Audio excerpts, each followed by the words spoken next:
beautiful Belmont Park. What more could a racing fan ask for? We're just 1 week away from the Belmont Stakes, but a nice little preview today. We have graded stakes action, the Grade 2 Pennine Ridge. Farbridge, morning line favorite, will try to pick up the first graded stakes of his career. And over at Churchill Downs at Stephen Foster Preview Day, plenty of stakes action on the program. Set Piece will make his second start as a 7-year-old. He's the morning line favorite in the Arlington today. And Rattle and Roll, well, he's been on a roll. That desperate finish in the Pimlico Special. He'll look to make it 3 stakes wins in a row in today's Blame. All that and more coming up on America's Day at the Races, brought to you by America's Best Racing. For the love of the race, visit americasbestracing.net today. Thanks so much for joining us on this Saturday afternoon. Cooler temperatures than what we experienced yesterday. We're getting a nice wind up here on the 3rd floor. Of course, 1 week from today, the Belmont Stakes, the 50th anniversary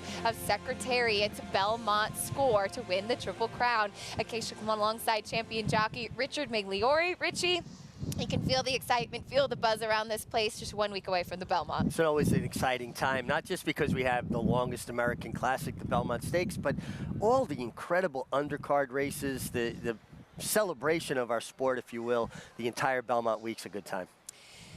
The feature today, the Grade 2 Pennine Ridge, will go as race 9 on the program here at Belmont, about 1 1/8 miles on the inner turf. Scratch of Sherrar, who will run in the Autobahn at Churchill instead, to a field of 7 and all the way to the outside. The number 8, Farbridge, who just missed last time in the American turf. Now, Richie, this is a horse who has been came up the inside last time. Unfortunately, we won't get to see a rematch with Webslinger, who won this race, but that horse was wide throughout, while Farbridge in the yellow cap came up the rail.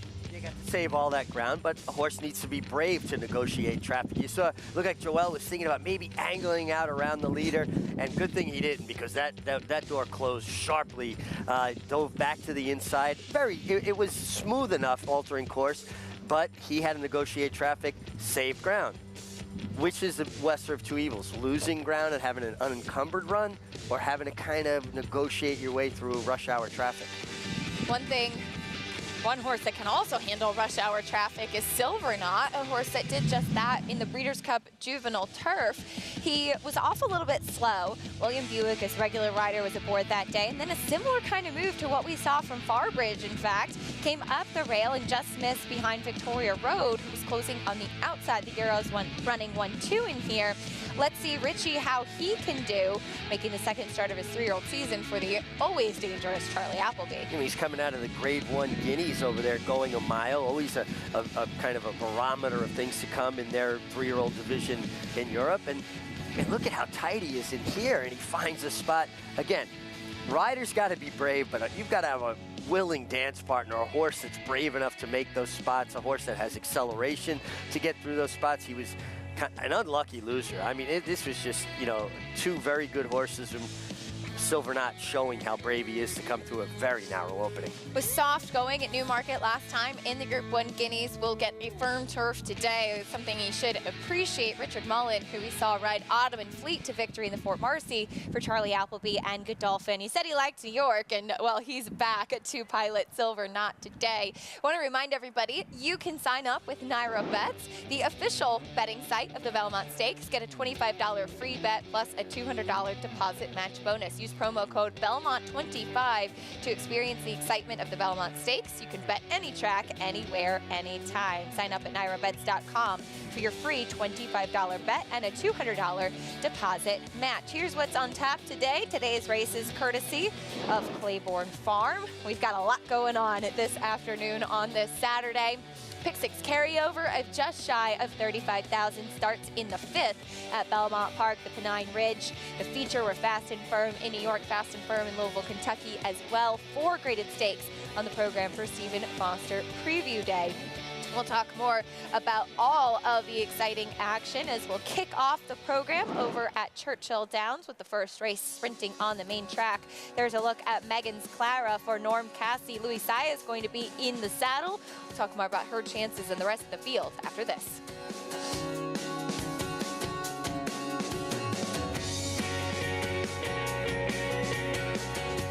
Grade 1 winner on both dirt and turf, War of Will became a classic winner with this victory in the Preakness Stakes. He added turf credentials to his resume with a determined victory in the Grade 1 Maker's Mark Mile. Now his first weanlings are commanding attention in the sales ring. Right here, 280,000. 191,000. 165,000. $160,000, thank you. A dual-surface classic winning son of Warfront, War of Will, standing at Claiborne Farm.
You're watching America's Day at the Races, brought to you by Claiborne Farm, the home of Blame. There he is in his paddock, Claiborne Farm, 100 years of doing the usual, unusually well. Blame probably best known for that Breeders' Cup Classic win, Richie, running down Zenyatta. Yeah. Holding off Zenyatta, I should say. Holding off Zenyatta, but I always felt bad because I was there. It was one of the first things I ever covered for television, and the crowd got down on Blame, and all Blame did was his job and do it extremely well. He's a terrific racehorse, and we have the Blame at Churchill Downs, a mile and an eighth, race 10 today. Rattle and roll to the inside, look to make it 3 victories in a row. He's run 4 consecutive triple-digit Beyer speed figures. How he got the win in the Pimlico Special was impressive. Very game to get his nose down first. Can he keep the momentum going? Yeah, and I thought he made a long, extended run in the Pimlico Special, so he kept finding. You see, he's reluctant to get over to his left lead, to his right lead. He's lingering on his left lead. Finally, when he got over, I think that made the difference for him being able to get his nose down on the wire, because it looked like he was just going to hang on that left lead and not get by. Found a little bit more energy on the strong handling from Flavien Prat. And you get Brian Hernandez today, though. That's Kenny McPeek's pretty much his go-to guy, and obviously he's had success with Rattle and Roll in the past as well. See what happens in the Blame a little bit later on today. We kick things off over at Churchill Downs, though, with the opener. There's a look at the field scratch of the 3 and the number 5. 7-5 right now in the 2, Megan's Clara, who does have quite a bit of speed. Meet the field, starting things off with the 1, Yolanda Who. Yeah, trained by Tom Amos. Well, he jet-setting Tom Amos here yesterday, back to saddle horses today at Churchill.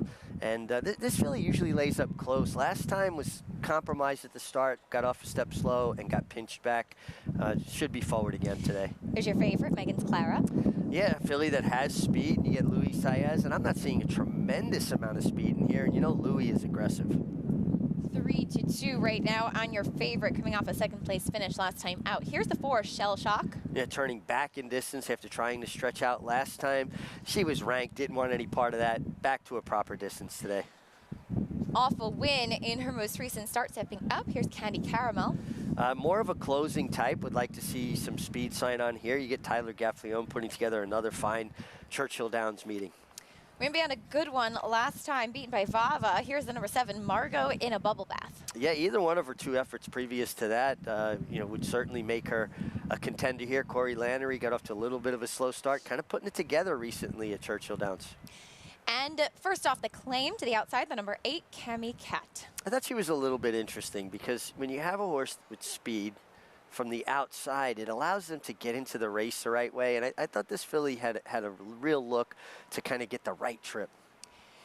That's the field for the opener at Churchill Downs. And we do have some news to share about the remainder of the meet at Churchill. Announced yesterday that Churchill Downs will suspend racing operations at Churchill Downs Racetrack beginning on June 7th through the remainder of the spring meet, which is scheduled to run through July 3rd. Live racing at Churchill will be conducted as scheduled today and tomorrow, Saturday and Sunday, June 3rd and 4th, and the remainder of the race meet will be conducted at Ellis Park in Henderson, Kentucky, beginning on Saturday, June 10th. So do take note of that. Back to live racing, 3-2 right now on the number 2, Megan's Clara. Let's check in for the first time today live with us at Churchill. Frank Lyons coming back to the show. Frank, great to see you. What are your thoughts here on the opener? Right, thank you, Acacia. Yeah, welcome to Churchill Downs on this warm, sunny day. It's beautiful weather. It's in the upper 80s, but there's no humidity, and that's so unusual for the Kentucky area in the summertime. I mean, this is just incredible. We're very lucky. Today, we have 11 races from Churchill Downs that we're going to bring you. We got 6 stake races, 4 are grade 3s, 2 are just listed races, and in those 3 races, we do have 3 grade 1 winners in Santee, winner of the Arlington Million last year, Classic Causeway, winner of Gate to Wire under Julian Leperoux at Belmont in the Belmont Derby, and Rattle and Roll, who won the Breeders' Futurity as a 2-year-old. All grade 1 winners in their own right. And as far as this first race here is concerned, the one thing that I do have a little bit of an issue with, and Richie can probably talk more about this, is Megan's Clara, the favourite. She does get Luis Saez on her, but you know, she's never passed a horse, it doesn't look like. I do like that Luis Saez does ride her, because he's awfully hard to pass when he gets to the front in the lane. But this race has a lot of speed in it here, guys, and I just don't see the 2 getting to the lead. But the horse that I do see benefiting from maybe the 2 being off the lead is the 4, Shell Shock, from the Chris Hartman barn with Mitch Murrell aboard. Chris Hartman, who's a very good trainer here at Churchill Downs, are all over, and this Shell Shock, I think, is in a perfect spot today, and she's 1 win, 2 seconds from 7 starts. So I'll send it back to you, Acacia, and we'll cheer for Shell Shock. All right, Frank, best of luck. Shell Shock, the number 4 for Chris Hartman, a barn that, as Frank mentioned, always seems to win at a high percentage. And we'll see if this one can get the right kind of trip. Yeah, and it's interesting what Frank talks about speed. I thought the other speed came more from the outside with Cami Cat. One thing that Luis Saez does so well, and why he's so successful with speed horses, is he goes. He doesn't hedge. I think what happens when guys try to take the lead and be a little cute and not go as quick, they almost invite other people to take a shot. Yeah. And then the pace picks up, and then you're contested. Louis leaves no doubt about what he's going to do. He leaves the gate with intention. And it's almost like an elaborate game of chicken. You know he's not going to blink first. So I think he almost has the mindset he imposes his will or his tactics on his rivals.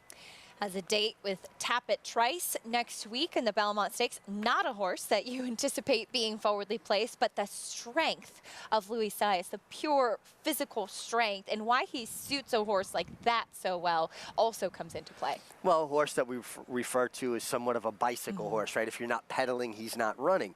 Louis could ride him for 1.5 miles, and that speaks to his strength and his fitness level. Now that being said, I do think he'll be more forward in the Belmont because a more sedate pace going that distance. The kickback, which is something that's problematic for him. He's not a horse that runs through kickback well. Won't be as hard as it is, let's say, like in the Derby when they went 45 and change. They're going to go probably 48 and change. Kickback will be different. It'll come back easier. He'll be able to handle it. Also, a lot more time to find a clear path where he's not getting that kickback. Luis Saez's mount. Here's Megan Clara. Megan's Clara, second last time out, went to the lead. It was on a good track down at Oaklawn Park, and We do have a bit of a conversation about horses who wintered at Oaklawn and how they do coming up to Churchill Downs. And this one, she's had a little bit of time off and training sharply at Churchill, but she was clear and then just got run. Oh, I guess this is her win 2 starts back, excuse me. But last time she was clear and got run down late. Yeah, and you know, usually I worry about how does the Oaklawn Park form translate to Churchill, but she has run 3 times at Churchill with a win in the 3rd, so you know she handles the surface, or at least she has in the past. Mare by Munnings, who will head towards the gate as your 6-5 favorite. Louis Saez in the saddle for the first time. Number 7 to the outside. Margot in a bubble bath, 5-2. She is coming out of facing some very good horses in her most recent start. Yeah, listen, she just was in over her head last time, but both of her starts previous to that, she got very comfortable and set a good trip because she placed herself well. I think she gets a similar trip today.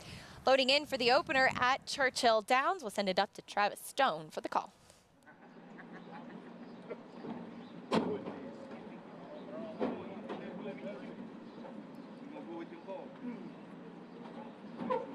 They're in the gate, and they're off. And Cammy Cat comes out running. Shell Shock is there, and down inside is Megan's Clara. And Yolanda Who comes through toward the rail. They race up the chute, and Cammy Cat crosses and clears. Heads over to the rail to lead the way. Megan's Clara comes on to grab second. Yolanda Who pinched back toward the inside third. Shell Shock is out in fourth. Margot in a bubble bath racing fifth early, and Candy Caramel settles in 5 lengths off pacemaking Cammy Cat, who hits the far turn after an opening quarter in a swift 21-4. Steps out to lead by 2. Cammy Cat in control. Megan's Clara sent up into second. Shell Shock now third. Yolanda Who's under pressure fourth. Margot in a bubble bath advancing from fifth. Up into fourth now within 2 lengths of the lead as they come for the top of the stretch. Cammy Cat, Megan's Clara head to head off the turn. Margot in a bubble bath needs to find a way through, stuck in behind. Shell Shock is there down to the final furlong. Megan's Clara opened up by 2. Margot in a bubble bath clear sailing now if good enough. Shell Shock down the center. Candy Caramel final 16th. Megan's Clara kicked away from them all. Megan's Clara under the wire to win it by 3. Shell Shock was second. Candy Caramel was third. And Margot in a bubble bath ends up fourth. Megan's Clara, the favorite, gets the job done under Louis Saez. Didn't have to worry about getting run down today. She was clear, Richie. Yeah, showing a different dimension. She sat very comfortably as Cammy Cat, who I thought would be part of the pace, actually cleared off, was able to get outside under Louis Saez, made a decisive, and that's his benchmark, being decisive move, leaving the 5/16 pole, and powered home as much the best.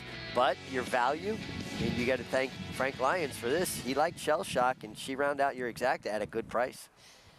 No doubt about the winner, though. The number 2, Megan's Clara, now a 2-time winner at Churchill Downs. Little Red Feather, Norm Cassie, and Louis Saez teaming up for the victory with this 5-year-old mare by Munnings. To the outside, the number 8, Cammy Cat. She broke out a little bit, and then Colby Hernandez was able to get her forward, and she cleared the other speed in here.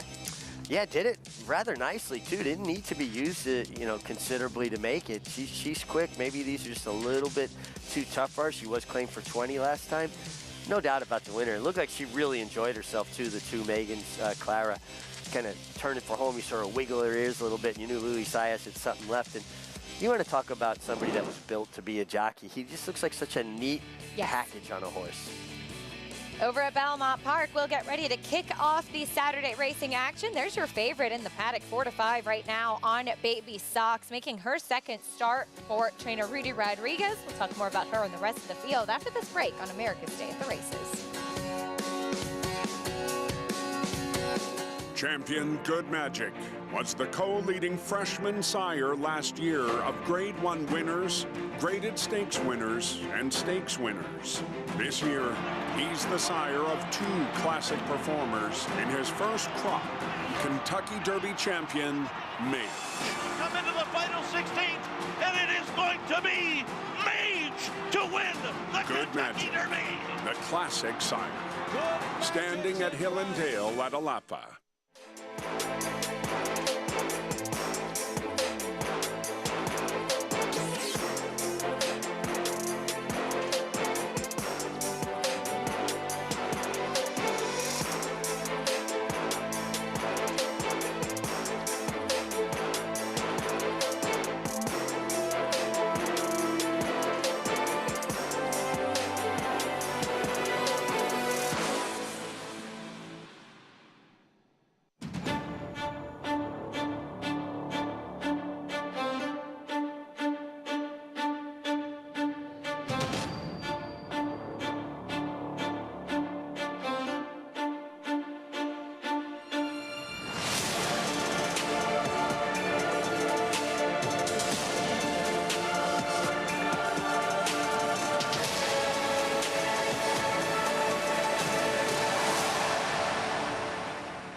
that champions weren't measured by rings, but by a crown. That the history books were written on dirt. That the greatest of all time was a horse. He is moving like a tremendous machine. Experience the magic at this year's Belmont Stakes as we honor the 50th anniversary of Secretariat's legendary Triple Crown triumph. Join the celebration at Belmont Park on Saturday, June 10th. Tickets on sale now at BelmontStakes.com. Welcome back to America's Day at the Races. Fun stuff happening this morning. The Paul Sapienza Elmont Belmont Parade, the official kickoff for Belmont Stakes Week. Face painting, terrific floats. Spider-Man was even there. It's so fun, and it's wonderful to see the community so involved, elected officials there as well, Richie, and a great tradition that unfortunately was halted due to COVID, and we saw come back to the regular route last year. Yeah, and it's always exciting, and I love to see kids and how they react to it, especially if they're participating, whether it be in a band or carrying a banner. It's just, you love to see how much fun they have. And here in the paddock, getting ready for the first race. You know, I actually rode in that parade when I was competing for Miss Connecticut in my dad's convertible, and it was so much fun. Just the community, how everybody came out for it. It's just wonderful. When you first said that you rode in it, I was like, yeah. Did you ride a horse in it? I know, no. Then you clarified, yes. And I think that's very cool. And it took me a little while to get the face paint off, because I was down there earlier. Well, I wanted to meet Spider-Man. Well, I thought you were Spider-Man. No, I just wanted to meet him. Yeah. That was Andy. He's an idol. Right? Yeah. I think it was. Yes. We'll meet the field for the opener at Belmont. Hail Britannia to kick things off. Yeah, it's broken slowly in both of her starts, had a layoff, comes in with 3 out of 4 of her last works were gate work, so they're trying to get her to get it right. Here's the 1 of 2 for Rudy Rodriguez. Valentina, more on her in a moment. Here's Magnolia Wind. Yeah, Magnolia Wind just feels like she has to get better. She's had decent enough trips, just doesn't find when needed. Number 4, Akiva is next, second-time starter. Yeah, another one just didn't show much on debut to kind of recommend here. She's going to have to improve in a big way. Here's the 5, Jersey Coast, blinkers on.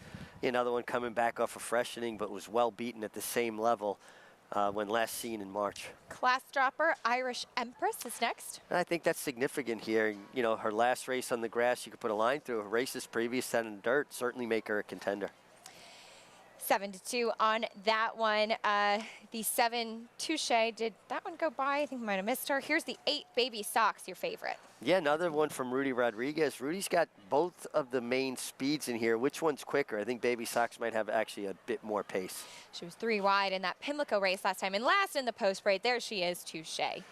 Yeah, just would have to improve off of what we've seen. And she is dropping in class, running for a maiden claiming tag for the first time on dirt. That's the field for the opener at Belmont Park. We'll kick off the early pick 5 here. But earlier this morning, and you got the opportunity to watch it right here on Fox Sports, we saw the Epsom Derby as the 2023 edition saw trainer Aidan O'Brien win a remarkable 9th victory in this race with August Rodin, who had disappointed last time in the 2000 Guineas, Richie, and just incredible to see what Aidan's done in this race. And just kept coming with this grinding, relentless run under Ryan Moore, getting his 3rd Epsom Derby win. And you got to give the runner-up a lot of credit. He fought, he went for home. I thought maybe a touch early, but looked like it was those tactics were going to work out. And then here comes Ryan Moore again, a relentless grinding run on what seemed like fairly testing ground. Look at that, Aidan O'Brien, the man of the hour, as it looked like just a terrific day of racing. Certainly one I would love to experience. What a chill horse, too, there in the winner's enclosure. You know what? You wouldn't be surprised to see him have a top hat on, just kind of chill. I mean, he was like, oh, let me get my head in the picture here over some of these people. And wow, what an incredible experience that must be. I would like to experience it as well. It just looks like there's so much pomp and circumstance with it, right? So much tradition that goes into it, and looks like a good time, especially in the winner's enclosure. There's always a good time when you're with the winners, and what a tremendous day, a tremendous celebration, and excellent racing we saw earlier today. Back to the opener at Belmont Park. We welcome in for the first time today Maggie Wolfendale with us, getting a good look at these runners. Hey, Maggie. Hey guys, and that was cool to watch the Epsom Derby here on our show. And Epsom's such a unique racetrack. I actually have a chart of all the English tracks at our house, and it shows the different elevations. And Epsom, at its highest peak, elevates to over 500 feet. So it is definitely a testing race, and one that is fun to watch for us stateside, because we're definitely not used to those undulations, to say the least, here in America. But let's take a look at some of the players in this field here, getting a nice solo warm-up, and projects to be definitely the speed, if not one of them, and that's number 8, Baby Sox. She was part of a 3-horse pace duel last time out when favored for the 3rd time in a row without getting the job done at Pimlico.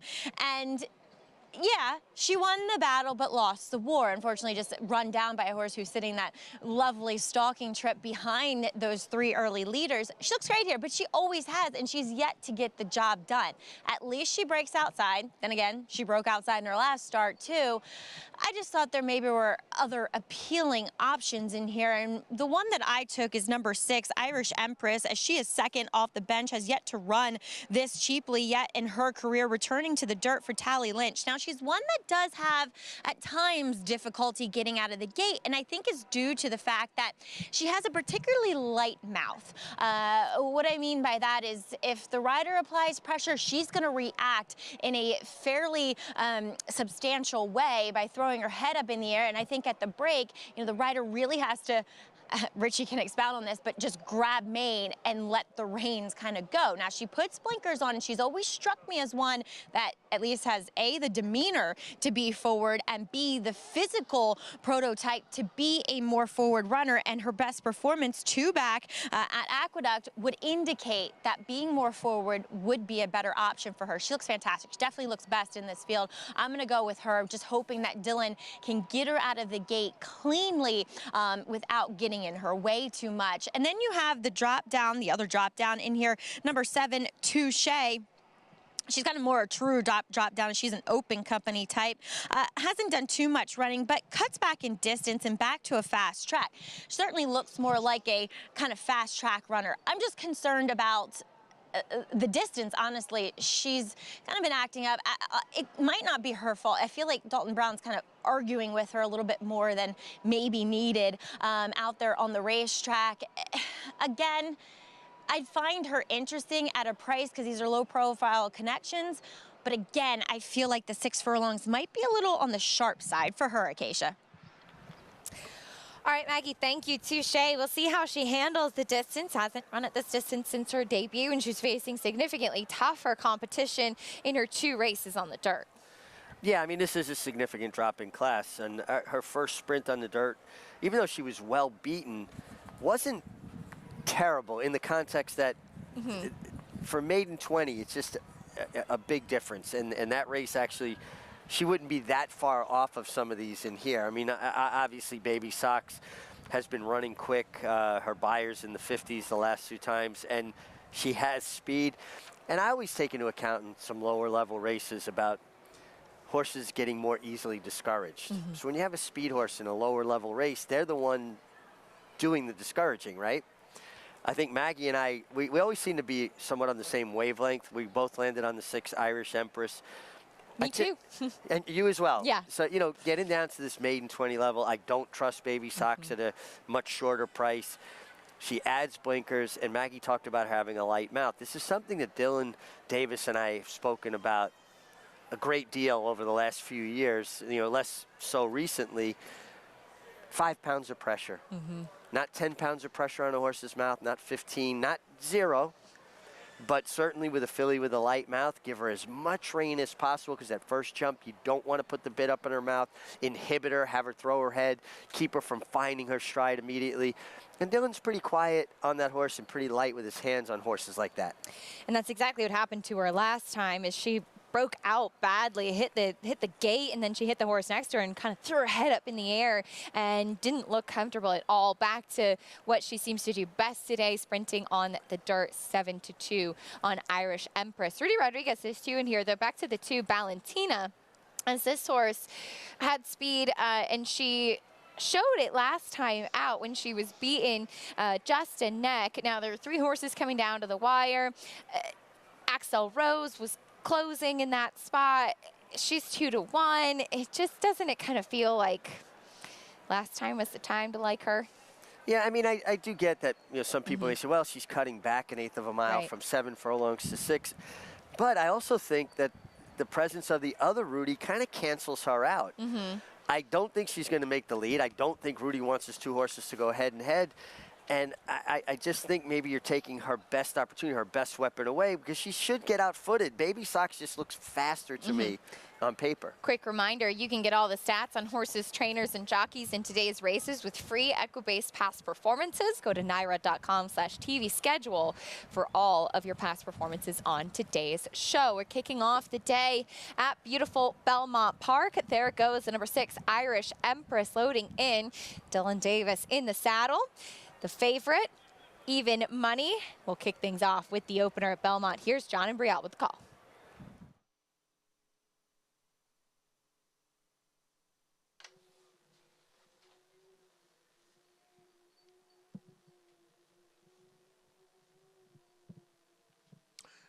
Gary Richards is off. Number 4, Akiva behind the gate.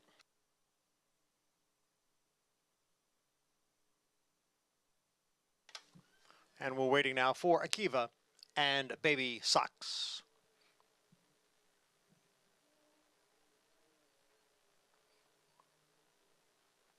Akiva goes in. Jockey Richards will get back aboard. And then Baby Sox will go in to complete the 8-horse field in this Saturday opener, going 6 furlongs.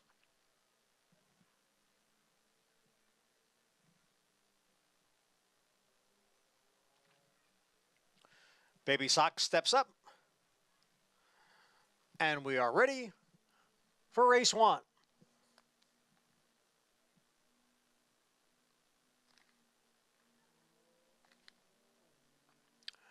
And they're off. And Baby Sox quickly from the outside. Valentina came away racing in 2nd. Magnolia Wind is now moving up in between horses from 3rd. And then on the outside it is Irish Empress. As the field moves along with Baby Sox, the favorite on top here by a length. Irish Empress, Valentina right together, 2nd and 3rd. Magnolia Wind runs in 4th with Jersey Coast in 5th. It's 3.5 lengths. Back to Hail Britannia, who's down at the rail. On the outside is Akiva. Touche is the trailer in 8th. The quarter went in 23-1. Baby Sox now by a length and a half. Irish Empress and Valentina right together, 2nd and 3rd, and Magnolia Wind is 4th and being asked for more. They're at the top of the stretch, and Baby Sox is in control here. Half mile, 46-4.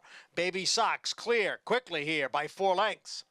Valentina runs in 2nd as Magnolia Wind moves up on the outside into 3rd. This field is really spread out as they pass the 16th pole. It is Baby Sox who will break her maiden here. Baby Sox, a 5-length winner. Valentina was 2nd, then Magnolia Wind and Jersey Coast. No doubt about the winner. The favorite gets the job done. In fact, Rudy Rodriguez runs at 1-2 spread out field. Baby Sox, much the best. Much the best. And, you know, I think we all outsmarted ourselves trying to come up with alternatives to a horse that looked best on paper and obviously was best on the racetrack. She just got so comfortable on the lead. You know, Manny didn't have to use her at all. She cruised to the lead. Nice effort by Rudy's other filly, Valentina, who had to sit in the pocket but did it well and just was 2nd best in a race that was pretty spread out. Yes, it was. You heard that in John and Brielle's call. Rudy running at 1-2. Some big prices in 3rd and 4th. 8-2, 3-5, but formful as far as the winner is concerned. Manny Franco aboard the number 8 Baby Sox, getting the victory for Rudy Rodriguez. 1 week away from the Belmont Stakes. This time next week, that's all we'll be talking about. And some of the big contenders are putting in some final tune-ups. We'll talk about approaching Belmont 155, Forte, and National Treasure in their recent works.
We're back on America's Day at the Races on our FS2 coverage, brought to you in part by Naira Bets. You can bet any track, anywhere, anytime. Check out NairaBets.com to download the Naira Bets app to get started today.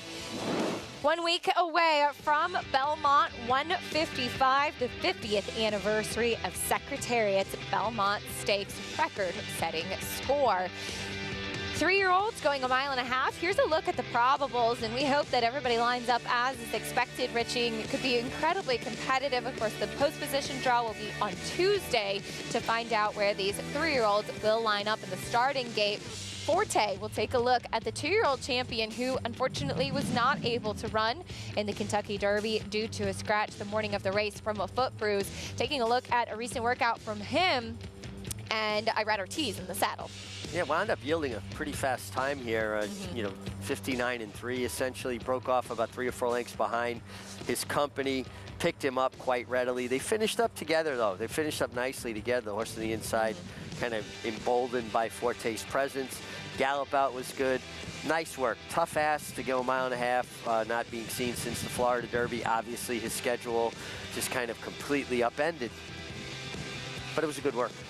And this is a horse that, yes, he has not actually run since the Florida Derby, April 1st. He was, I'm sure, in top physical form going into the Kentucky Derby, which unfortunately he was not able to race in. Put on that VATS list, meaning he missed the Preakness as well, went through all of the necessary protocols and now cleared to run in the Belmont Stakes. It is a tall order for a horse who, while he has been training steadily, you can't substitute workouts for an actual race. No, there's no way to replicate the fitness level out of a workout that you can from a race. Now, that being said, he's trained by Todd Pletcher, already a Hall of Fame inductee. A guy who knows his way around the Belmont. If he, you know, he's won it 4 times, he's hit the board in it plenty of times, and he puts a lot of foundation in his horses. Still a tall ask. National Treasure did win that Preakness Stakes, giving John Velasquez his first victory in the Preakness, and his early speed, they put the blinkers on back on, I should say, before that Preakness, and there's Johnny aboard National Treasure in his final big preparations coming in to the Belmont Stakes. He was a horse that had obviously faced some good company, but really hadn't shown much since the very beginning of his career, and the question is, can he repeat what he did in the Preakness last out? And you can see the blinkers that I have on are very, very short cup, really what we refer to as a cheater blinker, right? Just kind of keeps them from being able to look directly behind them. Horse does have vision that allows them to see behind him, being a prey animal. But I wasn't enamored with his work here last week under Johnny Velasquez. He doesn't look like the easiest horse to ride. No, he doesn't, and he got keen, and he got in the bridle, but it was an upside-down work, meaning he went faster earlier, slower late, but then he galloped out good. So big gallop out. It was hard for me to really get a handle on it, but gosh, he got such a soft trip in the Preakness, right? And he was very game, and I give him all his due, but boy, he controlled a very slow pace. Was able to do just that. The Kentucky Derby winner, Mage, kind of in that chasing spot where he likes to make a big late run, and it was a slow pace that he would have had to overcome. National Treasure, the Preakness winner, prepping for next weekend's Belmont Stakes. Back to today at Belmont. Manny Franco aboard the favorite Baby Sox, gets the job done. Manny's won a Belmont back in 2020 with Tis the Law, and this time he put this filly by Collected on the front end, and that's all she wrote. Yeah, just cruising along, went fairly easily. Manny, you know, such a strong, aggressive kind of rider, and he just had so much horse underneath him. You know, he was leading rider at the Aqueduct Winter Meet, leading rider at the Aqueduct Spring Meet, got off to a slow start by those standards at this meet. It's just hard to maintain that momentum because you run out of ammunition. Your horses run, they win conditions, they get tired, they get worn out, and then, you know, the colony gets deeper as well, but Manny's really got on track now. $4.20 winner, even money in the opener at Belmont Park. Back over to Churchill Downs. We have race 2 coming up next. This one is a maiden claiming for $50,000, going 1 mile on the main track. Fillies and mares, 3-year-olds and upward, full field of 9. And right now, the number 6 Graceful Union, tepid favorite at 7-2, as this horse showed speed and then finished 3rd at this level last out. Yeah, showed good speed going 2 turns, and now she turns back a 1/16 of a mile to a 1-turn mile, which I think, it's a more demanding race than a mile and a 16th around 2 turns. The pace tends to continue to pick up as they go because you have such a long run down that backstretch. They don't jump out to a turn, moderate, and then kind of dole out their speed. I think this is a tougher order for her than it was last time, and she ran extremely well. I understand why she's taking money. I'm interested in the 9, She's Magic, on the big turn back from a 1.25 miles to a 1-turn mile, making that drop in class. I like that one too, that filly by Good Magic. The co-favorite, though, is the number 4, What's to Do, also at 7-2. This horse has no early speed, is dropping a class for the first time, and has been running on the turf as well. Yeah, she's had 1 try on dirt, and that was at Churchill Downs, and it was, frankly, her worst race on her form. And I think people are betting her off of her turf races. Maybe the drop in class is what will do it. You get Joe Talamo for Paul McGee. Joe Talamo's agent now, Marty McGee, Paul McGee's brother. So you could see the familial connection there. Listen, Joe, too, has always been a good rider. Just feels like recently, before making this agency, it just kind of seemed to get lost in the shuffle a little bit, right? There's so many riders to choose from. Joe just wasn't in everybody's top 3 or 4 recently. See if he can pick up a win here. Horse going turf to dirt. The number 1 down to the rail, Magic Palace, taking some attention, is dropping in class and putting the blinkers on. You'd expect from the inside post she should be forward under Jimmy Graham. Yeah, Jimmy Graham's a rider that knows how to, the importance of position and protecting inside position. And with the addition of blinkers, you would think that he's going to try to get some forward position. Another one, she's got races in her, at fairgrounds that make her look competitive here. Her last 2, one at Keeneland, one here at Churchill, leave a lot to be desired, frankly. Hence the drop in class, maybe that helps. Let's go back over to the number 9 quickly. She's Magic, filly by Good Magic, of course, sire of this year's Kentucky Derby winner, Mage. A big difference in a 1.25 mile race than what she's going to do today going the mile. Yeah, a big difference. And, look through her form and on debut, who'd she face? Only your Kentucky Oaks winner, pretty mischievous. And most people know I don't like outside posts except for elongated 1-turn races where you get to gallop down the backstretch. You don't have to worry for almost a half a mile about saving ground and getting position in the turn. You can let your horse get in a good stride. Race 2 at Churchill Downs coming up next. Travis Stone has the call.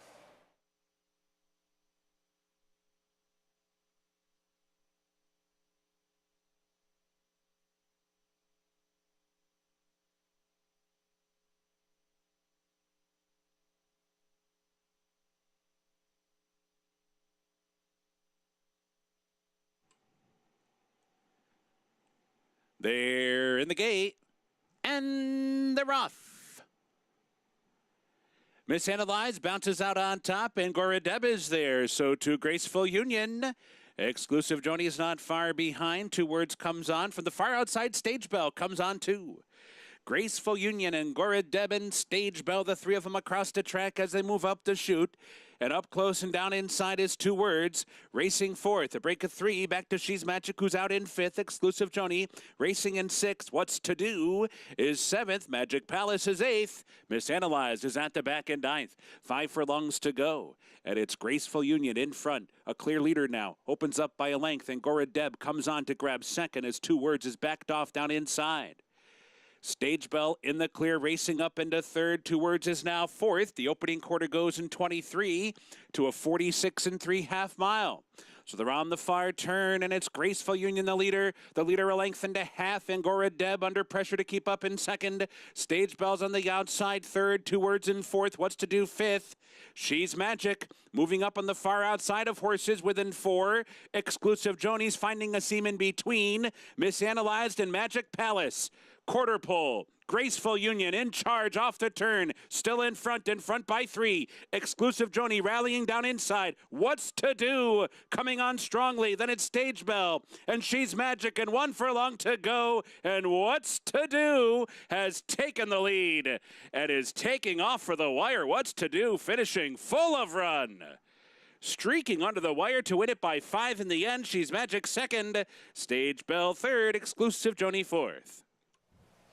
What's to Do? Drop in class, turf to dirt, and right to the winner's circle.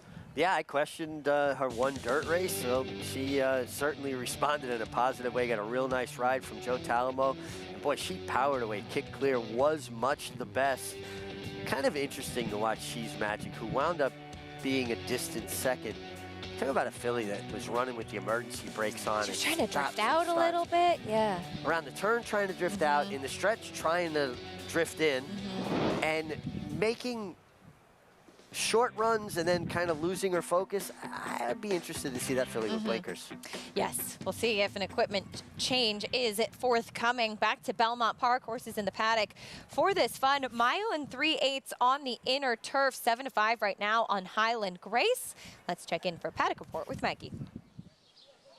And Highland Grace, she makes a ton of sense here, but let's check in with the fillies who maybe haven't had as much experience. Actually, the three I'll talk about are making their second starts on the turf. And yes, She's Mo Bubbly has had more experience racing, but this is only her second start on the turf. And watching her, now I was not in the paddock for the April 8th effort, where she was beaten by Utilization Rate, who did return to win, but only with a 79 buyer. So kind of questioning the overall quality of that field.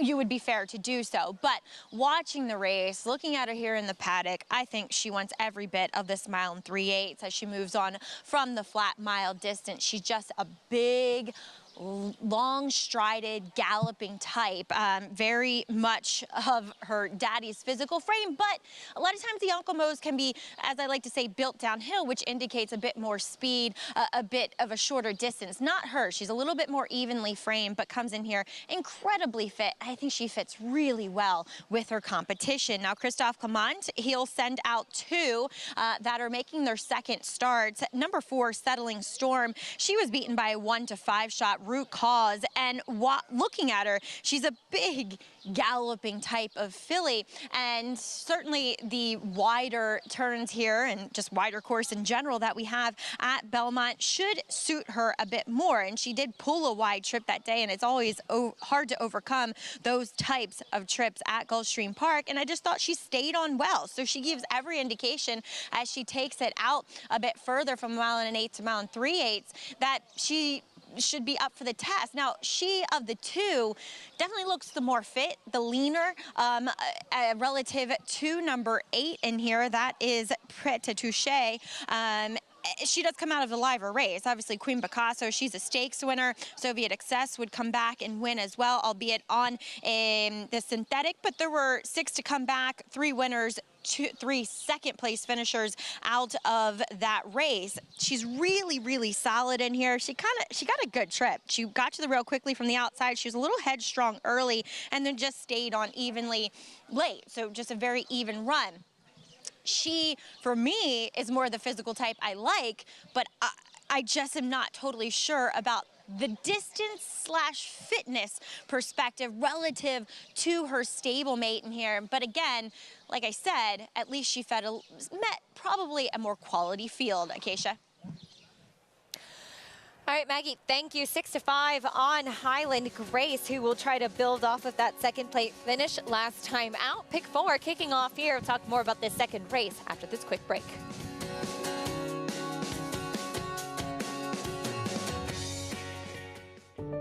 Whatever you use to predict future stallion success, breathe slowly and gaze at the desert's first great championship race.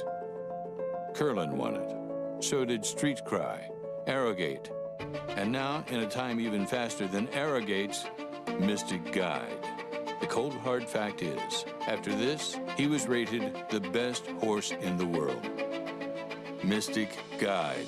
New to Darley. Experience the adrenaline-pumping, suspense-filled action of the Sport of Kings no matter where you are with Naira Bets. It's fast, easy, and secure. Download the app today and start winning with our lucrative weekly promotions, thrilling handicapping contests, and a one-of-a-kind VIP rewards program. Don't just watch horse racing, be a part of the action with Naira Bets.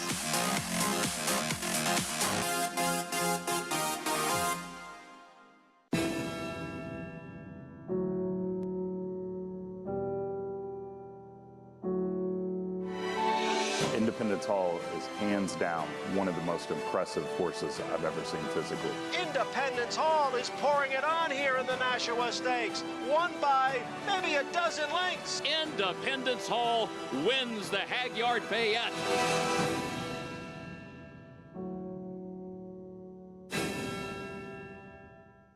Racetrack Television Network brings you every race, from every track, on every screen, every day. With monthly packages starting as low as $5, RTN gives you great value and access to more live HD streaming and race replays than anyone. Visit RTN.tv today to sign up and watch on almost any device, including Roku and Amazon Fire. RTN has packages that start at $5 per month.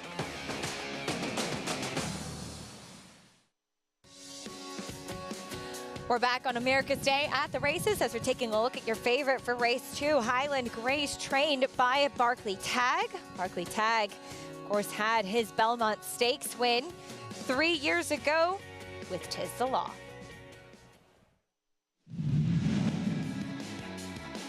There goes 'Tis the Law now to take over. It's 'Tis the Law in front in the stretch, and there's an eighth of a mile to the finish. Dr. Post moves up on the outside into second, but it is 'Tis the Law, and the New York bred is going to win New York's Belmont Stakes, the first leg of the 2020 Triple Crown. Of course, in 2020, everything was out of order. The Belmont Stakes kicked off the Triple Crown at the end of June, and 'Tis the Law, the New York bred, in that very strange year we went through, Richie, he was kind of a bright shining light in racing for Barclay Tagg and Zacatoga Stable. Yeah, he really was, and like you said, started off the Triple Crown, the Belmont Stakes, the shortest leg of the Triple Crown that year at 1 mile and a furlong. So many things we had to adjust and work with through a very difficult time for everybody. Manny Franco with the Belmont Stakes victory back in 2020. Meeting the field for this competitive second race here, She's Mo Bubbly stretching out on the turf. Yeah, Maggie talked about it. Uncle Mo, big galloping type, stretching out to this distance, making her second start on the turf. Here's the 2, Keep It Sexy. It just feels like she's going to have to get better. You know, she hasn't run particularly fast yet, but horses do change and improve. The 3, Libretto, filly by Fastnet Rock. You know, first start for Mike Maker. She's been this distance, but that was in a stake. It was over her head. How many times do we see Mike Maker have success with horses going these long turf marathon distances? Big, long, striding daughter of Belmont winner Tonalist here settling Storm. Well, the pedigree suggests this distance will not be an issue. Has the right conditioner, Christophe Comant, and ran extremely well on debut. Those silks for Mr. Evans, of course, with Tonalist, Belmont winner back in 2014. Here's the 5, Highland Grace for Barclay Tagg. A filly that is just very versatile. When they go quick, she's been further back. When they go slower, she gets in the race right away. She's going to set a good trip. Barclay with, of course, 'Tis the Law in 2020. Here's Machiavellique. Yeah, a horse that is going to have to improve, but pedigree screams the distance. Distance should be good. Number 8, Preta Touche is next, filly by Warfront. Yeah, daughter of the Claiborne Farm stallion Warfront, an incredible sire. Has a pedigree to say this far. I mean, the dam ran twice, one going 1.25 miles and 1.5 miles. She loved distance, and that's been the plan for her all along, that filly Preta Touche. Here's Geometrique. Yeah, it's had a lot of chances. Better efforts have come for a maiden claiming Tag, and winds up in a tougher spot today. And this came up a very competitive race. There is the number 4, Settling Storm. She finished behind Root Cause, who was 1-5 that day. Root Cause did come back and finish 8th as the favorite in her subsequent start at Churchill. But as Maggie touched on, and this was going 9 furlongs at Gulfstream, you can even see it in the way that she moves, this filly, Richie. She has that big stride, very long galloping type, kind of typical of her sire. Yeah, her sire, obviously Belmont Stakes winner, going 1.5 miles, but it was also quick enough to win going 1 mile at a grade 1 level. So kind of an interesting horse when you can have that combination of stamina, but that underlying speed as well. won the Cigar Mile as well as Jockey Club Gold Cup too. And his daughter settling Storm, Manny Franco, will be in the saddle trying to build off of that second place finish. 3-2 on Highland Grace. Now, I was in the paddock for her last race, and I had noted down that her weight just did not look as good as it had down in Florida. Let's see, I think now training at Belmont and her second start up here in New York for the season. Reminder, you can sign up with Naira Bets, the official betting site of the Belmont Stakes. Get a $25 free bet plus a $200 deposit match bonus. Check out using promo code Belmont25 and you can experience all the excitement of the Belmont Stakes. Bet any track, anywhere, anytime. Sign up at NairaBets.com today. There is your favorite Highland Grace. Again, sometimes horses, Richie, often they do better shipping from Florida to New York and sometimes the cooler temperatures. But sometimes just shipping in general can be a big strain on a horse, and not all of them handle it the best. I think it's a great point. And, you know, sometimes people question why horses, well, why wouldn't a horse ship in for this race, or why did they go there? Sometimes you got to work around the horse's mental capacity, their ability to handle change, their ability to handle shipping. Some horses do not do well with it. And if you look at Highland Grace's last race, she had her last work in South Florida on March 30th. Then her next work was April 26th at Belmont Park. So obviously in between she shipped up. And maybe she just hadn't gotten settled in, gotten herself together. Some horses lose weight, they fret. New surroundings. It's just like people. Some people travel really well, and some people, you know, I'm good where I'm at. Yeah, and not everybody handles it the best. Let's go back to Maggie trackside. I'm one of those people that doesn't handle it very well, especially when traveling with my children. I wash out. As we'll take a look, at Highland Grace. I don't know what you saw, Acacia, with regards to her maybe not handling the ship to make you think that. She is a little bit of a lighter framed filly. I don't know her at all, to be honest, the first time I'm seeing her. So I don't really know, I don't have a cross-reference to judge what I'm seeing today upon. She moved great. I mean, she looks fantastic as far as her movement and everything, and her energy is great too. I will say she is a little bit more built downhill. So while she ran her best race, arguably going 1 1/8 miles, you could call into question, is she truly this, long distance runner? That kind of would be my main concern with her. But it feels as though she's gotten acclimated to Belmont Park, posting that Bullet Breeze back on May 23rd, which, Bullet Breeze, whatever. But a 48-2 for a turf horse is a pretty good workout on this main track. Let's check in with Libretto. She's had her chances as this is start number 10 for her, though she'll go to Mike Maker. Last time and the time before, she's gotten caught up in some pretty quick paces relative to the distances, which I don't think has done her any favors. Look for her to be forward here. I think Dylan Davis has to be aggressive with a filly who at times I've thought hasn't looked great across her hind end. It's one of the better times she's looked, just stronger, which is good considering we wanted her to push away from the gate. So I just thought a long shot interesting as she'll make her first start from Mike Maker. Acacia? All right, Maggie, thank you. That's good to hear because that was not how she looked in her most recent start. But good to hear that she is continuing to strengthen up, and very interesting with the barn switch here too, with a horse that has some tactical speed, some positional speed as well, Richie. Yeah, and Barclay Tagg has trained for Joyce Young for decades, and it's nice when you see those owner-trainer relationships that endure and prosper. And Barclay, think about the resume Barclay's put together. Over 1,600 career wins, Funny Side, Tiz the Law, multiple other Grade 1 winners. I mean, a trainer that has just done it so well for so long. Fun race going 1 3/8 miles on the inner turf. Distance is often the great equalizer. We'll see who can handle it as they load in for the second at Belmont. Let's go up to John Imbrial for the call. And Preya Touche.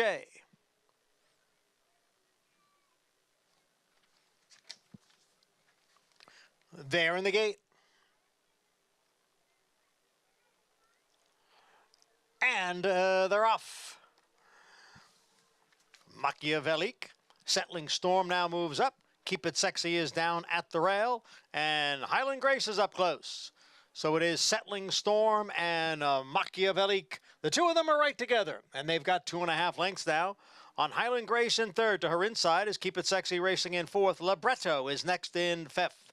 And then Geometrique on the outside in sixth, followed by Prêt à Toucher and She's Mo Bubbly as they go into the clubhouse turn after a quarter in 23 and 1/5 seconds.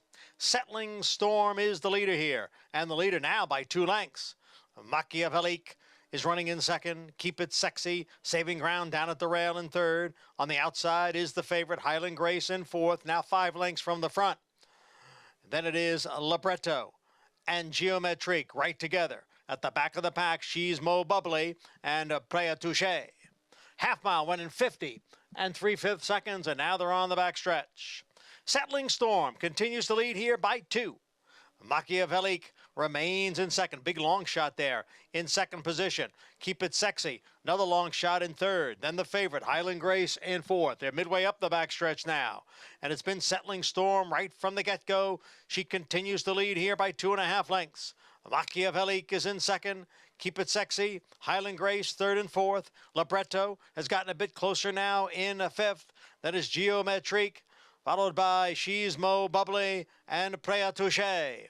3/4 in 1:18. They go into the far turn with Settling Storm continue to set the pace here and lead by 1.25 lengths as Highland Grace now makes a move on the outside into second. And Libretto has followed that move into third.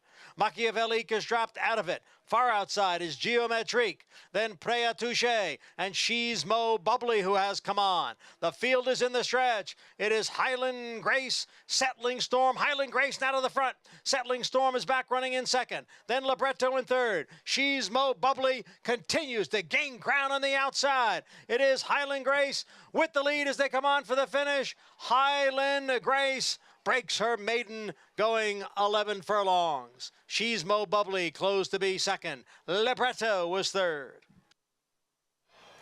Highland Grace with the win. She did appreciate the distance and built off of that second place finish last time out for the victory today. Got a real nice trip too under Flavia Pratt, who allowed her to run out of the gate and actually rode her for about a 1/16 of a mile to put her mind on the game, and then let her settle. Got first run. Pace, I don't really know what to make of the pace. We were talking about it off camera. The first quarter seemed fast, all on a straightaway, but then it slowed down so much. I'm not going to put a lot of stock in those fractions. I don't have confidence in them. But Highland Grace got a real good trip, held off She's Mo Bubbly, who really finished with giant strides, was really covering a lot of ground. Nice call by Maggie, picking her out. Just maybe had a little too much to do, but Highland Grace under a good trip and a good ride for Barclay Tagg under a Flavien Prat. She was your 4-5 favorite, Highland Grace, getting the victory, going the mile and 3/8. And yeah, these are listed as about distances because the rails are down, and we've seen some of the times be maybe not the ones that you want to take just at face value there. So do take note of that. But the favorite, the winner at Belmont. But we'll talk a little bit about some more Belmont Stakes preparation. Tappet Trice also for trainer Todd Fletcher. Todd will be represented by him and Forte as Tappet Trice looks to be Tappet's 5th Belmont Stakes winner. We saw him outside working today at Belmont in another easy workout. I just love everything I see from Tappet Trice in his work, in his training. He's training sensationally at Belmont Park. I love the way he moves. Watch as after they hit the wire. His head lowers a little bit. He actually accelerates in here. Look at the mechanics of his stride. This is a horse that's relishing his work. He is enjoying himself so much out there. His gallop outs are sensational. I am bullish about this horse in the Belmont Stakes. I think he's going to have to get unlucky to lose this Belmont Stakes. Out of all the colts I've watched, he's the one that wants a mile and a half, and I love the way he's training. I've been kind of saying it for his last few starts. I said I don't really like him in the Derby, but he's the one I want in the Belmont. And he literally, it seems like he was born for this race, to go the mile and a half, his mechanics of his stride. I love this gallop out. Still going. We're getting to the backstretch now. You see, there's the Harrow Yard. Now they're getting to the mile pole. It's a half a mile from the finish line to the mile pole at Belmont Park. And this horse still has his legs underneath him after a nice, steady half-mile work. He galloped out another 3/8 of a mile. pulled up a mile. I mean, this was everything you want to see from a horse going into a mile-and-a-half race. Terrific workout this morning from Tapit Trice. We take a look at the probables. Belmont Stakes post position draw will be Tuesday, hosted by me and Greg Wolf, so that should be fun. Looking forward to that. But as far as some of the other races we're going to see in the Belmont Stakes Racing Festival, I've been calling it the Belmont Stakes Extravaganza because there really is just something for everyone. The Acorn could be a really exciting race as your Kentucky Oaks winner, pretty mischievous, prepping for that, and she looked very good this morning for trainer Brendan Walsh. Yeah, I mean, she's got so much substance to her. You see her sire, right, Into Mischief's stamp on her. And she's just so talented and big and strong and coming off a great effort in the Kentucky Oaks. And basically the rider's just galloping her to the wire. You didn't even change his posture. You stayed up high in the saddle like a galloping stance. A real nice move from her. And listen, all the heavy lifting's done with her as far as fitness. She's coming off of a huge win. Yeah, of course, winner of the Kentucky Oaks, kind of the big dog, if you will, of the 3-year-old filly division right now. We'll see how she does going in to the Acorn for trainer Brendan Walsh. Got that big victory in the Oaks back the first Saturday of May. Just always so easy. You love to see that. You love to see that as going into the big races, just kind of the maintenance, doing it easy, doing everything right. As you said, the heavy lifting's already been completed at this point. They've gotten to that zenith of fitness, right? That optimum fitness. You just want to keep them there. You don't want to put them over the top. You don't want to wear them out. And your best trainers are able to balance that, knowing where their horses are at. She looks great. Special winner's circle presentation for the Belmont Child Care Association. See some graduates in the winner's circle, which is absolutely wonderful to see. The BCCA does such terrific work for all of the children of the backstretch community here. So we do see Highland Grace going in to get her picture taken. I didn't know they made cap and gowns for that little. I love it. I love it too. It's great. It's so great. We love to see that. Highland Grace, though, appreciating the stretch out in distance in her second start here locally at Belmont. She gets the win. Yeah, nice trip. Stayed at it, resolute. Barclay Tagg, such a terrific horseman. I love talking horses with Barclay. Gets his horses right, does the best he can with the horses he gets. And the fact that he's trained for certain people for as many years as he has speaks volumes to the horseman he is and the ability to communicate with his owners. Highland Grace, your favorite at 380. Favorite at 4-5 gets the job done. We saw some special smiling faces in the winner's circle with the BCCA as they have a big spring fundraiser. The Spring Fling coming up on Thursday, and a special honoree this year as Maggie's joined by some special guests. Yeah, so pleased to be joined here by Michael Dubb, chairman of the BCCA, and Libby Imperio, president of the Belmont Child Care Association. And Libby, we see the first fundraiser of the year for the BCCA coming up, the Spring Fling, the Hat Luncheon. Talk a little bit about the event coming this Thursday. Well, it's a beautiful event at the Garden City Hotel, and this year we'll be honoring one Maggie Wolfendale Morley. And Joan McNaughton of Dance Papers, so it's very exciting. It's a beautiful luncheon where the women come in turned out in their spring gear and beautiful hats, and it's just a gorgeous event that will be sponsored by J. McLaughlin Fashions with a beautiful fashion show. And it's just the perfect way to kick off Belmont Stakes Week and spring. Somehow you've wrangled my husband, Tom Morley, to be a model for the J. McLaughlin Fashion Show. How much did you have? No, I know he did it out of the kindness of his heart, but... Well, you threatened him a little, but mostly I let him into the jockey pool for the Saratoga, which is really what he wanted. Yeah, it goes a long way. But, Mike, we see Daniel and Maria Paz here in the winner's circle, two members of the graduating class going on to kindergarten. I mean, how special is to see your brainchild come to fruition? Well, you know, I was kidding with them before. They said, you built Anna House, and I said, I built a lot of houses, but Anna House is my favorite house of all, and it really is. I mean, this is the highlight of the year for me, graduation. I think it's June 19th. 24th. Okay. 24th. And these kids graduate in cap and gown, and they have such a good foundation for going into regular school. And, you know, I've always said you can't build a house if you don't have a good foundation. And I'm so proud of everything everybody does. Libby works so hard, and the entire board works so hard. And you know, it's about 25 years this has gone on, and I never dreamt I'd be here 25 years later and really relishing and enjoying it. It gives me so much pleasure. It's such an amazing accomplishment. And Libby, really quickly, before I let you guys go, how can people help out? If they still, can they still attend the luncheon?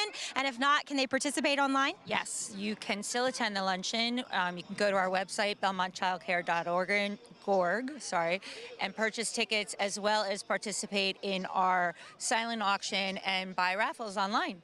Excellent. Well, guys, thank you so much for everything you do.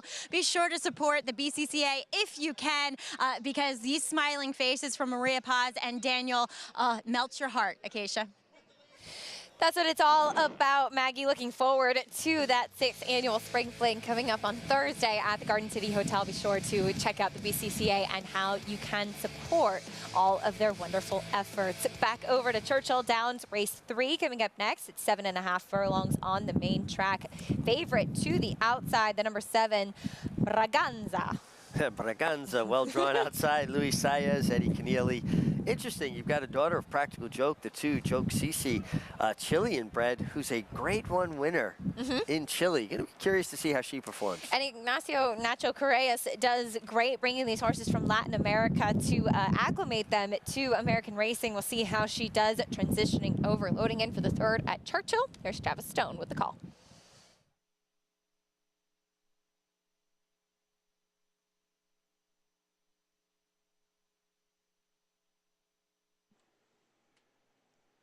They're in the gates. And they're off. Bounced around a bit at the start was Joke CC. Chiquita Mosca broke okay. Napa Kendi comes on, and Braganza from the outside with good speed too. So the field races up the chute and heads for the main track, and it is Napa Kendi out there showing the way. Braganza keyed up. Keen on the outside 2nd. Joke CC comes on in behind them to be 3rd. Scratch Cat 4th. Chiquita Mosca down toward the rail in 5th. And Batucada has been moved to the outside 6th. So down the back stretch run, the quarter goes 23 and 4. And on the outside, Braganza has come on to put some pressure on Napa Kendi. Braganza takes the lead right outside the half-mile pole. These two have gone 3 clear of Joke Cece, who's trying to keep up while 3rd. Scratch Cat toward the inside is 4th, and Batucada's in 5th. Chiquita Mosca drops back to trail. Leading clearly, Braganza. Braganza builds a 3-length lead round the far turn. Napa Kendi's on the chase, so too Joke Cece. Batucada's 4th, 6 lengths behind Braganza. Braganza rolls off the turn in command. The lead is 5 at the top of the stretch. Napa Kendi fully extended. Joke Cece and Batucada. There's 1 furlong to go. Braganza on complete cruise control. Luis Saez merely along for the ride as Braganza comes bounding down to the wire. She wins it by 6 lengths, and it could have been more than that. Napa Kendi's 2nd, Joke Cece 3rd, Chiquita Mosca was 4th. Braganza, 2 back-to-back open length scores. It gets another victory by a very underrated sire and dialed in Richie. He gets runners, and this is a nice one. Yeah, this is a nice one. She was dragging Luis Saez out of the tack down the backstretch. And finally, he said, you know what? I don't want her to get stale under wraps. He put his hands down. She marched on, drew off as much the best. And Luis Saez gets his 2nd win on this young Churchill Downs card. Kieran McLaughlin, his agent, just doing such a good job getting him a steady supply of these live mounts. Braganza with the win for Eddie Keneally. Back-to-back victories at Keeneland and now at Churchill Downs. Open length score. An impressive winner, filly by Dialed In. You could have a big future ahead of her, and she did that nicely in this allowance race at Churchill. We'll take a quick time out. There's still plenty of graded stakes action to come at Churchill Downs as North America's all-time winningest trainer, Steve Asmussen, has Gunite making his U.S. return. He'll rematch with Sibelius as they faced each other over in Dubai.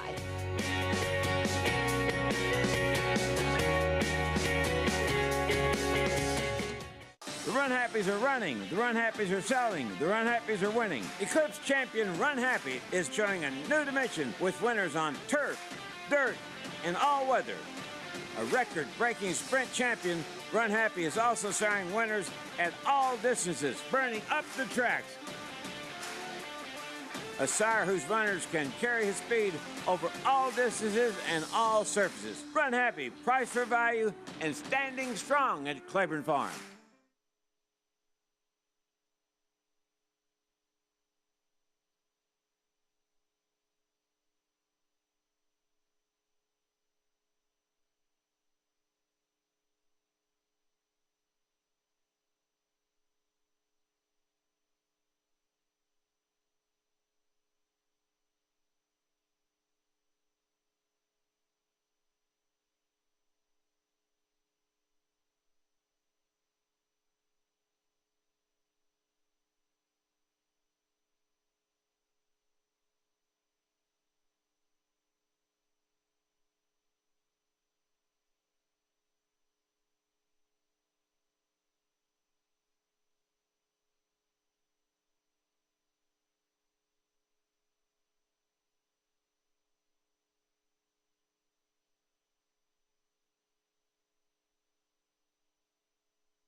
Welcome back to America's Day at the Races. So glad to have you with us as over at Churchill Downs. No doubt about the winner. It was Braganza, making it 2 victories in a row for trainer Eddie Kenneally.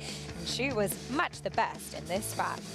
She really was. And just watching it on the backside, Luis Saez just trying to keep her contained, not let her run off too much. And finally he said, you know what, I'm not going to get in your way. Put his hands down. And that's something Luis does so well. Just keeps horses happy, gets out of their way, allows them to use their stride. And Braganza is a city in northeast Portugal.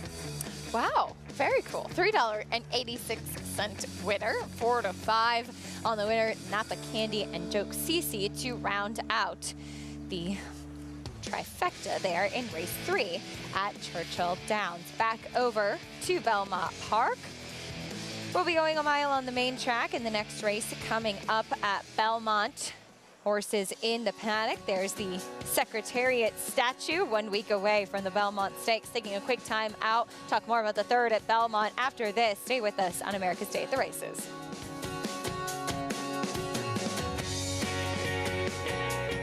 Quality Road. Proving Lane's End's tried and true stallion making tradition, a tradition that leads to success for our partners and our stallions. Quality Road has sired multiple Eclipse Award and Grade 1 winners, including champion 2-year-old colt Corniche, champion 2-year-old filly Caledonia Road, champion 3-year-old filly Abel Tasman, and multiple Grade 1 winner City of Light. He's a leader of his generation. Quality Road, a stallion that stands above the rest.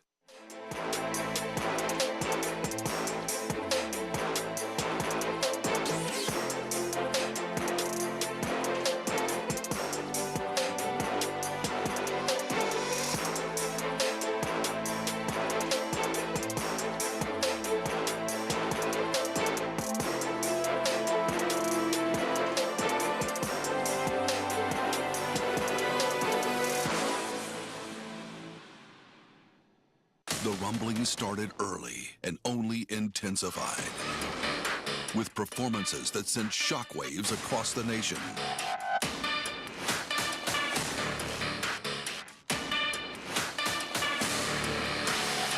At the center of it all, Epicenter is at the top of the 3-year-old class in the Run Happy Travers. Epicenter, 3-year-old champion by Not This Time. Coolmore America, home of champions. As they head to the When it comes to horse racing, you can never have too much information. With TwinSpires, you can place your bets with confidence. Whether you use handicapping insights, like our Brisnet speed ratings, prime power, and past performances, the guidance of our experts' top picks, or just choose a name that catches your eye. Yes! No matter how you pick your horse, bet with TwinSpires. Start earning your $200 sign-up bonus when you sign up with offer code GET200.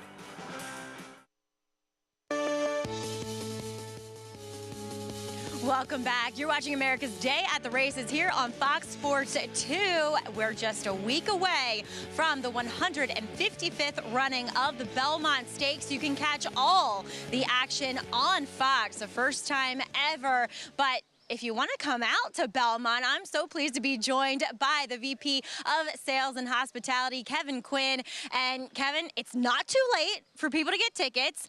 What certain types of experiences can fans expect this year? Really, there's a full range of options at the Belmont Stakes, anywhere from casual experience in the backyard. We have great views of the paddock. We have food truck village, all the way up to an elevated premium hospitality experience. There's still, some great seats available. We have the brand new trackside tent, which is just past the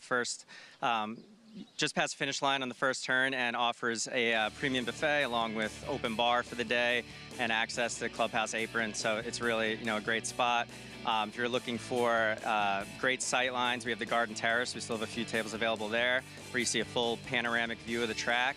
And, for more of the party crowd, we have a lot going on in the grandstand. We have Diplo performing this year, as well as a craft brewery fest presented by Montauk Brewery. It's called Toast at the Belmont Stakes, and there's still tickets available. And it includes sampling of different, craft breweries throughout the state, and really should be, great new experience. Full range of options, and starting price under $50. So, get them while we have them, and it should be a great day. Kevin, real quick, for those, obviously you can drive here. We have a lot more entrances open, but what about the trains? I know we have the new stop here at Belmont, too. Yeah, we do. It's more convenient than ever. If you want to take the Long Island Railroad in, it'll be stopping all day. Direct access to the west side of the grandstand, especially if you're, attending the beer festival, or you want to check out the Diplo concert. That's all located over there. So rideshare is also very convenient on the west end now with the new development over there. So yeah, it's really more convenient than it's ever been to get here. Well, Kevin, thank you so much. Really looking forward to the Belmont Stakes. Which hospitality offer do you think is the best? I love the trackside tent. I think this year's tent came out better than we've ever had. There's a balcony that overlooks the track, and you can walk outside onto the apron and be right along the rail. So I would say trackside tent if you're looking for the best right now. Acacia, that's where you'll find me. It sounds like a lot of fun. I wish we could hang out for the Belmont as fans. Big thank you to Kevin. And if you've not gotten your Belmont Stakes tickets yet, please come out and enjoy the day with us. Meeting the field for the third at Belmont Park, there's the one, Grump's Little Tots. Yeah, dropping in class. Recent form has kind of deteriorated. You get Jamie Torres, an apprentice I've been very impressed with. Here's the Two Cool Quartet back on a fast track. Yeah, back to a fast track, a horse that's got a good closing kick when he runs his A race. Get our rider at Ortiz Jr., excuse me. American Lincoln trying to turn things around. Yeah, another one that just really needs to find better form. Just really, last couple races leave a lot to be desired. Here's the 4, Jumpster. Should be in a stalking spot. Yeah, a horse that likes to put himself forward. You get Joey Martinez. Joey Martinez, for people who don't know, fairly accomplished boxer, Golden Gloves before he turned to being a jockey. Pretty cool. The 6, Musical Heart, Speed. Yeah, you get Joel Rosario on a horse with natural speed. Usually tough to get by when he makes the front. And a reclaim for Oscar Barrera. Here's Caribbean. A Caribbean who's won for Oscar in the past, won under Maddie Ulver, who comes in from Monmouth, where she's spending the summer. I like this horse maybe even a little shorter. I think sometimes they've gotten caught up with running him longer races. They turn back to the mile now. His last win came at 7/8. I think he likes 7/8, maybe more of a sprinter type, even though it looks like he spent most of his career going further.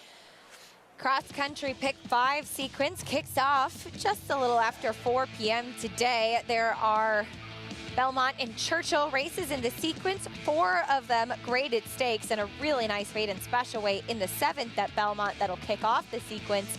Love these cross-country pick 5s. You have the opportunity to get a lot of fun races in just one wager in a shorter amount of time. One of the races in the sequence is the Shawnee, the grade 3 event at Churchill, going a mile into 16th. It goes as race number 8. Here's a look at the field, and you have some really talented horses in there. We'll take a look at Frost Point and Hidden Connection running 1-2 in the Double Dog Dare at Keeneland last time out. Frost Point with a career best 93 Beyer speed figure.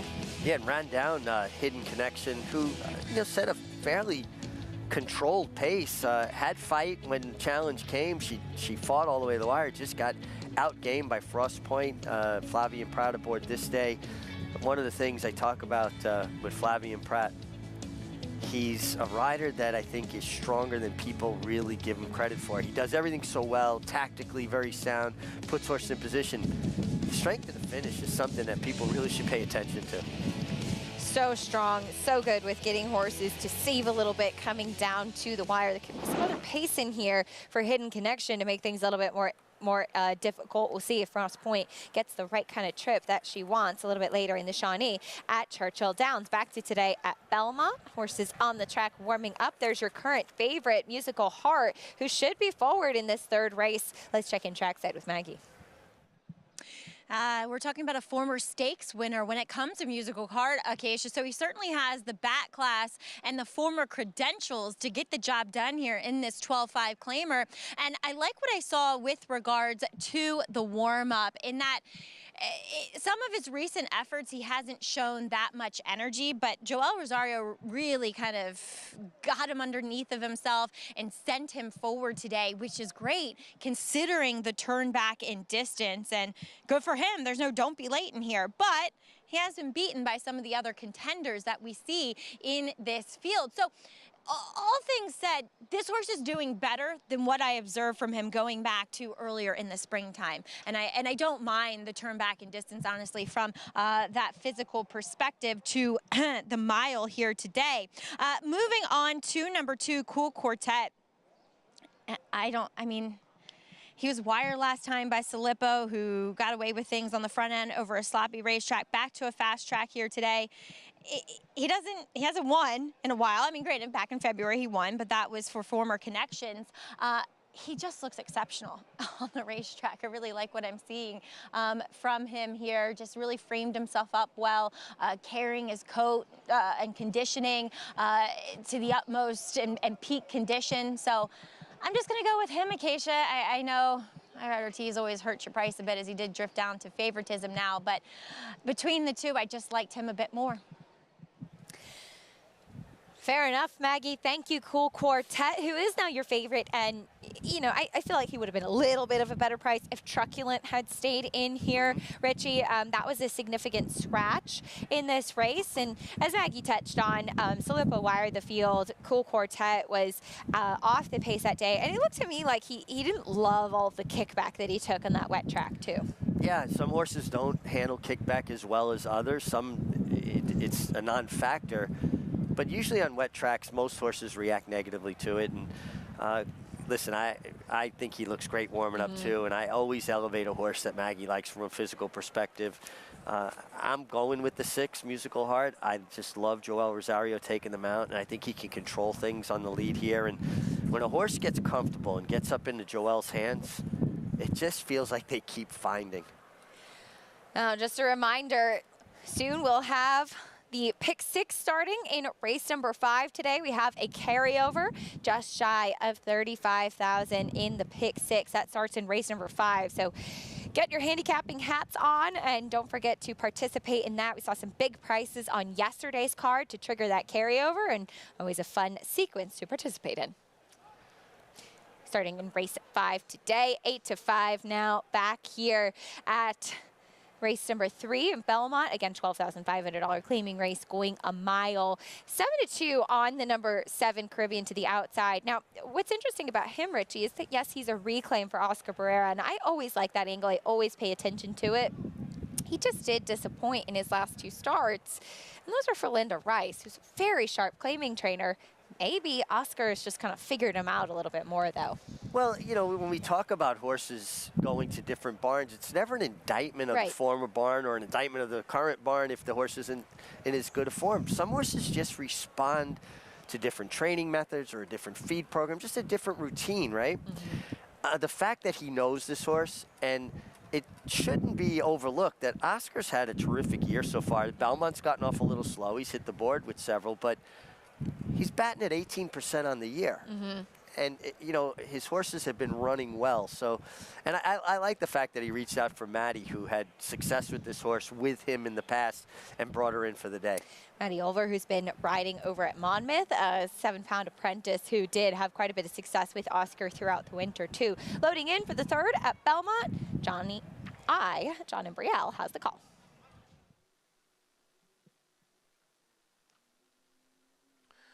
And they're off.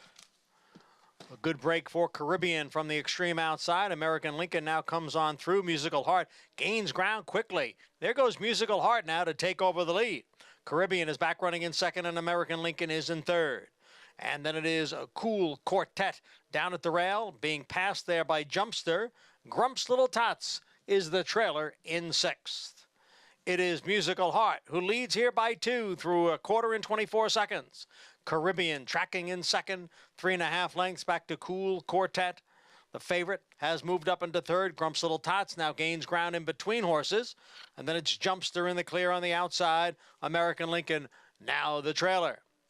Musical Heart continues to lead here. Musical Heart by a half length as Caribbean gains on the outside. Opening half mile, 48 seconds.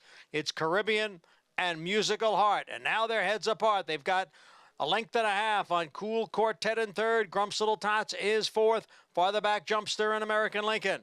They're coming for the top of the stretch. It's Caribbean on the outside, Musical Heart on the inside, and Cool Quartet now joins those two. 3 of them across as they head for home. And here is Cool Quartet now to take over the lead. Cool Quartet in front. Caribbean and Musical Heart and Grumps Little Tots all giving chase to Cool Quartet, who leads by 3. Grumps Little Tots continues to gain. Grumps Little Tots will come to the inside of Cool Quartet as they come on for the finish. Cool Quartet, Grumps Little Tots, photo finish. It looked like Cool Quartet held on, but it'll be a photo with the late charging Grumps Little Tots.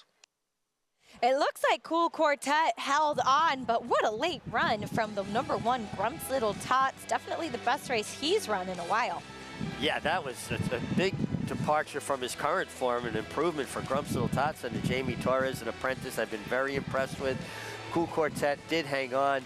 Got to drift in through the lane, maybe got a little lonely out there because he took the 2 leaders so easily and held off the 1 Grumps Little Tot, who got a nice ride from Jamie Torres, finishes so well. Does not look like an apprentice finishing on a horse. And nice call from Maggie. I mean, I know he's your favorite, and we talk about it all the time, right? Irad Ortiz horses seemingly always get overbet, but he delivers. He does. And we should mention that the way that the pace did play up, the #6 Musical Heart, he broke slowly and then rushed up to the front and got a little headstrong on Joel Rosario. He really got keen. It wasn't a perfect, ideal trip for him. And that's another reason when we talk about why it's so important for horses to break cleanly. Because when they don't break well and then they kind of set themselves off in a panic and they run off. But a perfect trip from Cool Quartet. Nice job by Orlando Noda as well to have this horse as prepared and looking as good as he did on the racetrack. 2-1-4-7 in the third at Belmont Park. Back over to Churchill Downs. It's time for the 4th race of the day as we'll be going a mile on the main track for 3-year-olds in a nice allowance race here. 4-5 on Scotland, who was just beaten in O's last time out. Yeah, 2 nice efforts from Scotland. This horse has run quite well, meeting the rest of the field, though. Here's Gilcrease to kick things off. Yeah, Gilcrease got a nice race to go back to at Fairgrounds that makes me feel like 25-1 is too big a price. Loyal Company, a horse that won last time out. Yeah, got off of Synthetic after his debut and got to the dirt and won after overcoming not an ideal trip. Turf to Dirt for the #3, Itsos. Yeah, the one dirt race leaves a bit to be desired, and there's a lot of turf pedigree on the bottom side. Here's Scotland up next, a horse that got a 93 Beyer speed figure when beaten last time out. Yeah, Bill Mott, Junior Alvarado become a formidable combination. This horse rallied from well back at Gulfstream, ran well again, being more forwardly placed, and now stretches to a mile. Obviously the horse to beat. Here's Tejas.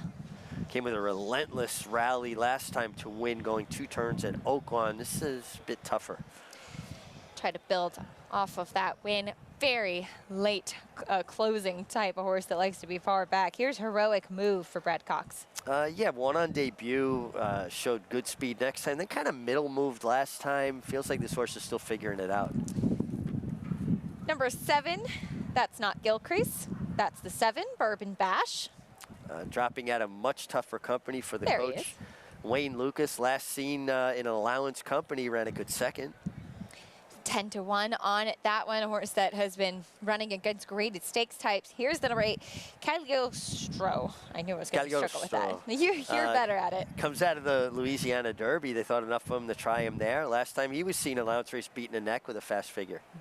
Faced Kings Barnes and disarmed last time out. Here's A Belief in This Livin'. Well, I believe in this living. We're here at the track. It's all good. Horse that has been running well for Peter Miller, and another trainer we've seen kind of making that migration out of Southern California. And another price horse, Seeking Unity. Horse that should be forward, feels like he's going to have to improve. There is the number 1, Gilcrease. I wanted to go back to him a bit because, I mean, he looks good on the track. I know he's never gone long before and he is going turf to dirt, but this is a horse that I had actually written in his debut at Saratoga.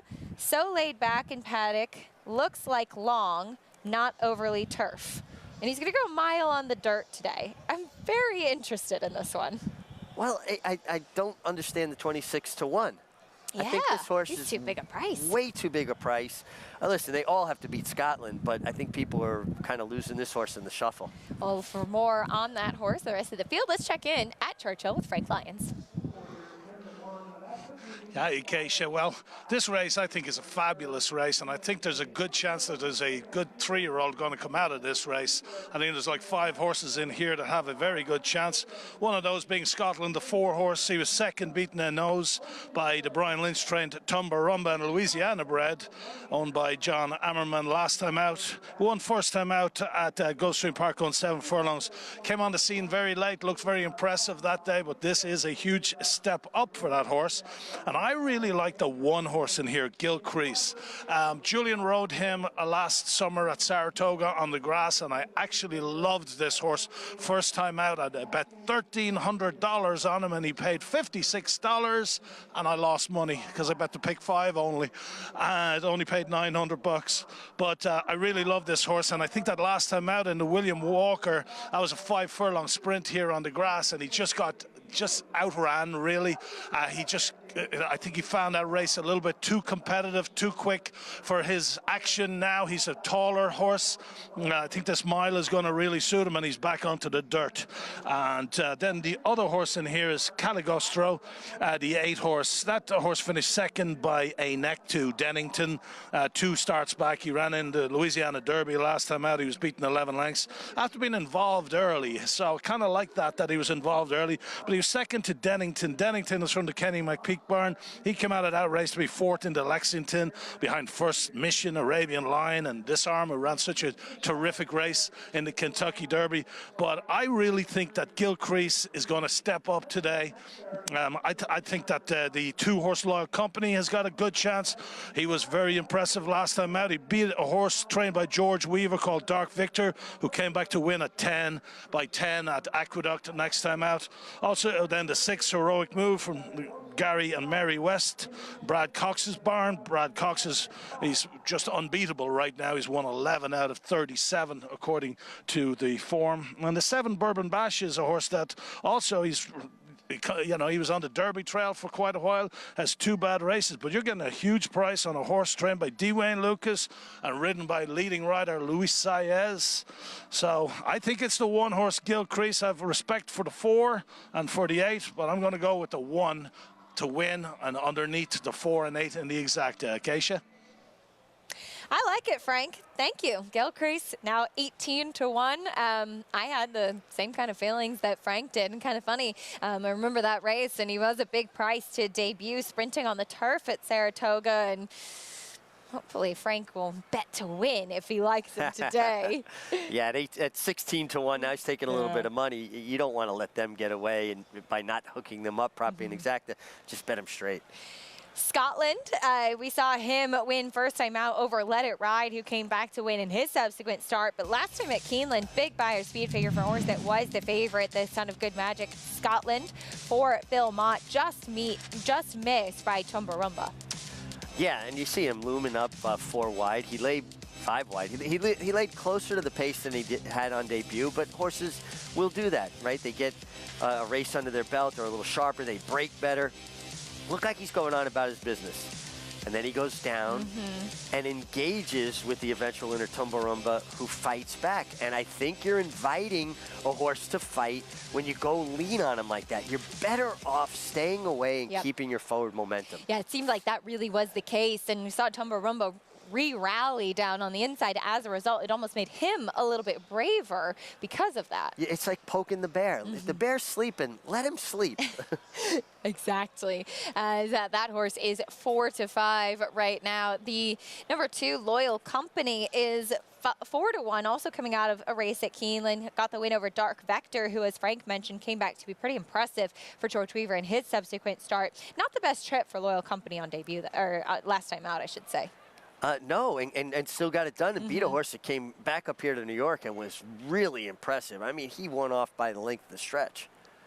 The number 7, Bourbon Bash, who Frank talked about, I think he has some dirtied up form, and that's why he's such a big price right now. But he's coming out of significantly tougher races, and obviously he's not that type, and coming back to a place that he may be able to flourish a little bit more. Just coming back down to earth, overmatched, and you know, you could have a really top athlete, if they're just in company that they're not capable of keeping up with, they're not going to look as good as they are. Loading in for the 4th at Churchill Downs. This is a fun one. We'll send it up to Travis Stone.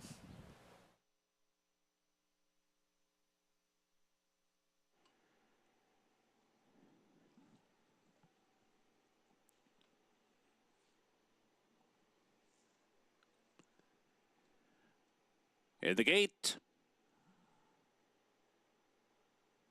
And they're off. Seeking Unity veered out soon after the break. Good start for Tejas. Itzos is also there. Gilcrease down toward the rail, and Bourbon Bash comes on from the outside. Itzos, Bourbon Bash, heroic move, backs off them to be 3rd as the field races up the chute and heads for the main track. And as they cross over, it's Itzos in front. Bourbon Bash is prompting 2nd. Heroic move moves to the outside up into 3rd. A Belief in This Living is racing in 4th as Loyal Company moves in toward the inside 5th. And right at the rail, Gilcrease on the move from 6th. Scotland comes away 7th and is 5 lengths off the lead.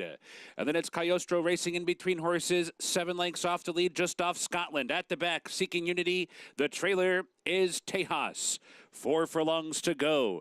The opening quarter in 22-3. The opening half was 45-2. It's a lively pace. They're on the far turn. Bourbon Bash confronting Itzos. These two knocking heads round the turn. Heroic move is now 3rd. Loyal Company's in 4th. Gilcrease under pressure 5th. A Belief in This Living is 6th. Scotland is 7th with 6 lengths to make up. And Cagliostro comes wide as well. They're off the turn. Bourbon Bash tenuous lead. Here comes Heroic move to the attack. Scotland's finding stride. A Belief in This Living is as well. Cagliostro coming down the center. Gilcrease coming up the rail. Here comes Scotland. Scotland comes away with the lead. Heroic moves back to 2nd. Cagliostro coming after Scotland. Scotland short lead. Cagliostro surges. Scotland holds on. Scotland got to the wire first. Cagliostro settles for 2nd. Heroic move was 3rd. A Belief in This Living was 4th.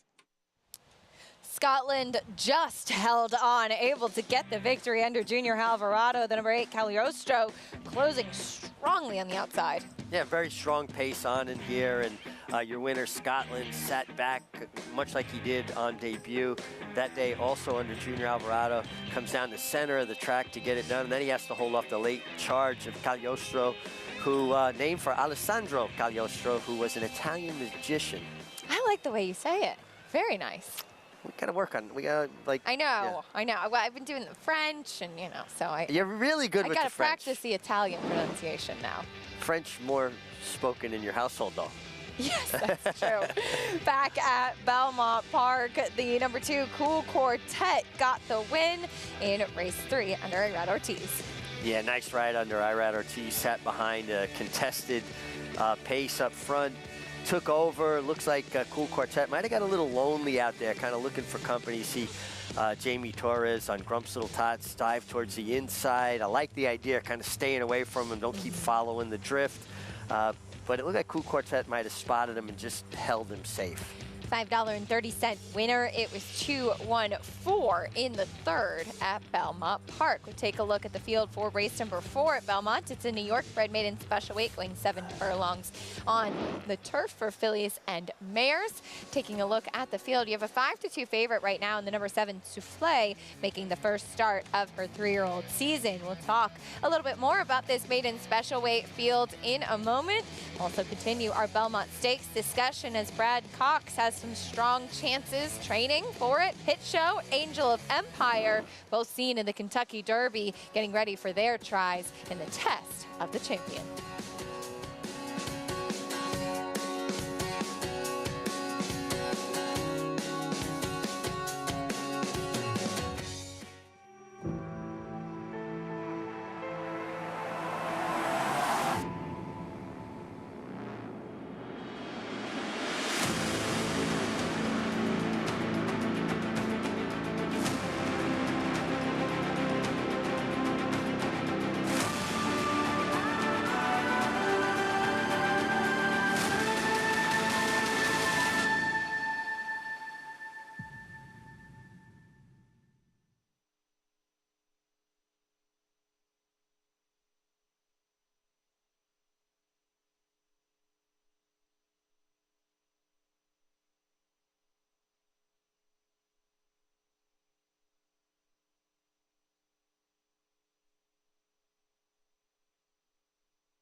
It is Essential Quality on the outside and Hot Rod Charlie on the inside. Essential Quality with a narrow lead. Hot Rod Charlie continues to battle on, and now there's an 1/8 of a mile to the finish. It is Essential Quality with the lead here over Hot Rod Charlie. Now a 16th to the finish, and it is Essential Quality, and he's showing his quality today. The champion 2-year-old has won the Test of the Champion. One of the most thrilling Belmont Stakes stretch battles we've seen in recent years. Essential Quality and Hot Rod Charlie, they absolutely threw it down in 2021, Richie. They really did, and left a big separation between them and the third-place finisher. You saw Essential Quality, right, when he started to draw clear, his ears came out, wiggling around a horse that was always looking for the next challenge. Big effort from Hot Rod Charlie. They set fast fractions and hung in there very gamely, but a really nice addition to the Belmont Stakes. That was a fun one, of course, for trainer Brad Cox. Luis Saez in the saddle with Essential Quality. Brad Cox will have 2 chances in this year's Belmont Stakes, both of them having run in the Kentucky Derby with Angel of Empire and Hit Show. Now, Hit Show had the inside post, not necessarily, I think, a post that was the best for him if you look at how he trains and how he is between or inside of horses, and then Angel of Empire closing and maybe kind of flattening out a little bit late. Yeah, it looked like he had dead aim right here, Angel of Empires. Hit Show laid up a little bit closer to a fast pace, but I think the post dictated that. Manny Franco gave him a great trip, and he kind of ran on evenly. But Angel of Empire made his run and then seemed to level off a little bit in my estimation. Right. I agree. As Angel of Empire, a horse who was impressive winning the Arkansas Derby. He's getting his beauty sleep in. I just love these stall shots when you get a chance to see a little bit of the horse's personality. He's like, I want to go back to my nap. He was yawning. You guys woke me up for this. But where are the treats? Yeah, Who right. has them? If you're gonna bother me, wake me up. You better have some peppermints or some carrots, yes, something, right? Exactly, exactly. I don't blame him. It'll be fun to see those two going into the Belmont Stakes just 1 week from today. Back to today, though, at Belmont Park, we have a New York bred maiden special weight on the turf coming up next, and it is, I think, a pretty interesting field here, Richie, going 7 furlongs as we'll head down to the paddock and get a paddock report from Maggie. I love me a souffle, a chocolate souffle any day. But the horse variety does come back here for her 3-year-old Bow, and she's your favorite, and she looks like the horse to beat in here. The last time I saw her, in which she was the beaten favorite, she had already gone in her coat, and that's never a good sign when you're dealing with young fillies. And what I mean is that it was September. I know it was getting a little cooler up in Saratoga where she was likely stabled then, but still, you don't want them to go that quickly. She looks fabulous in that respect today. She looks ready to go. I like the fact that we're keeping her turf sprinting because that's exactly what she's built for. She looks very tough here in the paddock. Moving on to a new acquisition for the Clement stable. That is Short Shift on the outside. Nyquist, great influence actually for turf sprints. The dam was more of a dirt runner. I remember split time. She was New York bred, multiple stakes winner. This is her first foal to run, though the second dam, she did have some turf accomplishments. And this filly does have a little bit of a slacker pattern to her. I'll admit she's not the most convincing. She makes a great impression overall in that she's fit and ready to go. I just wish there was a little bit more physical makeup to sink my teeth into to say, yeah, absolutely, she's going to love the turf. And you're likely going to take a short type of price given the trainer switch and Flavien Prat aboard. Number 8, Lady Laoban, she's taking some money, and she had an unfortunate mishap in her debut, which she fell over a fallen foe who clipped heels too. And she looked way better that day than what she does here. She just looks a bit weaker across her top line. Doesn't look great in her coat. I would have loved to see maybe just a little bit. I know it's been a solid 2 months since she ran and had that happen, but I almost would have loved to see a little bit more time for her. We'll see how she reacts to it today, Acacia, but one that I am just going to take the wait-and-see approach. All right, Maggie, thank you. We'll see how she handles things today. We'll talk more about this 4th race at Belmont when we come back on America's Day at the Races.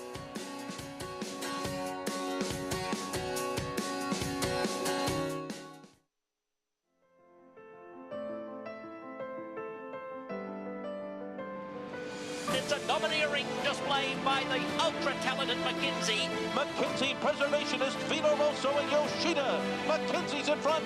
McKinsey, they've done it. McKinsey has it by 2. It's McKinsey in a dominant performance. Pure class in the Malibu.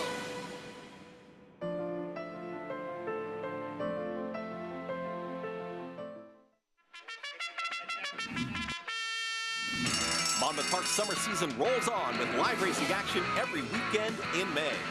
Win early and often with our Win Early Pick 5. First race, 12:40. Home to full competitive fields and big paydays, Monmouth Park continues to prove itself as a place to profit. Joining us on site? Be sure to lock in your odds with fixed odds wagering at Monmouth Park Racetrack.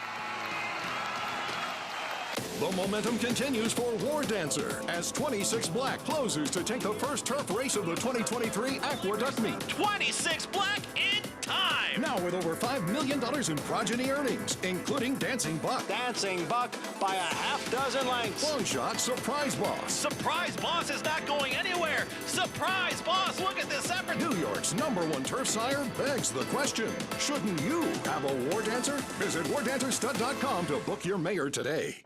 Racetrack Television Network brings you every race, from every track, on every screen, every day. With monthly packages starting as low as $5, RTN gives you great value and access to more live HD streaming and race replays than anyone. Visit RTN.tv today to sign up and watch on almost any device, including Roku and Amazon Fire. RTN has packages that start at $5 per month.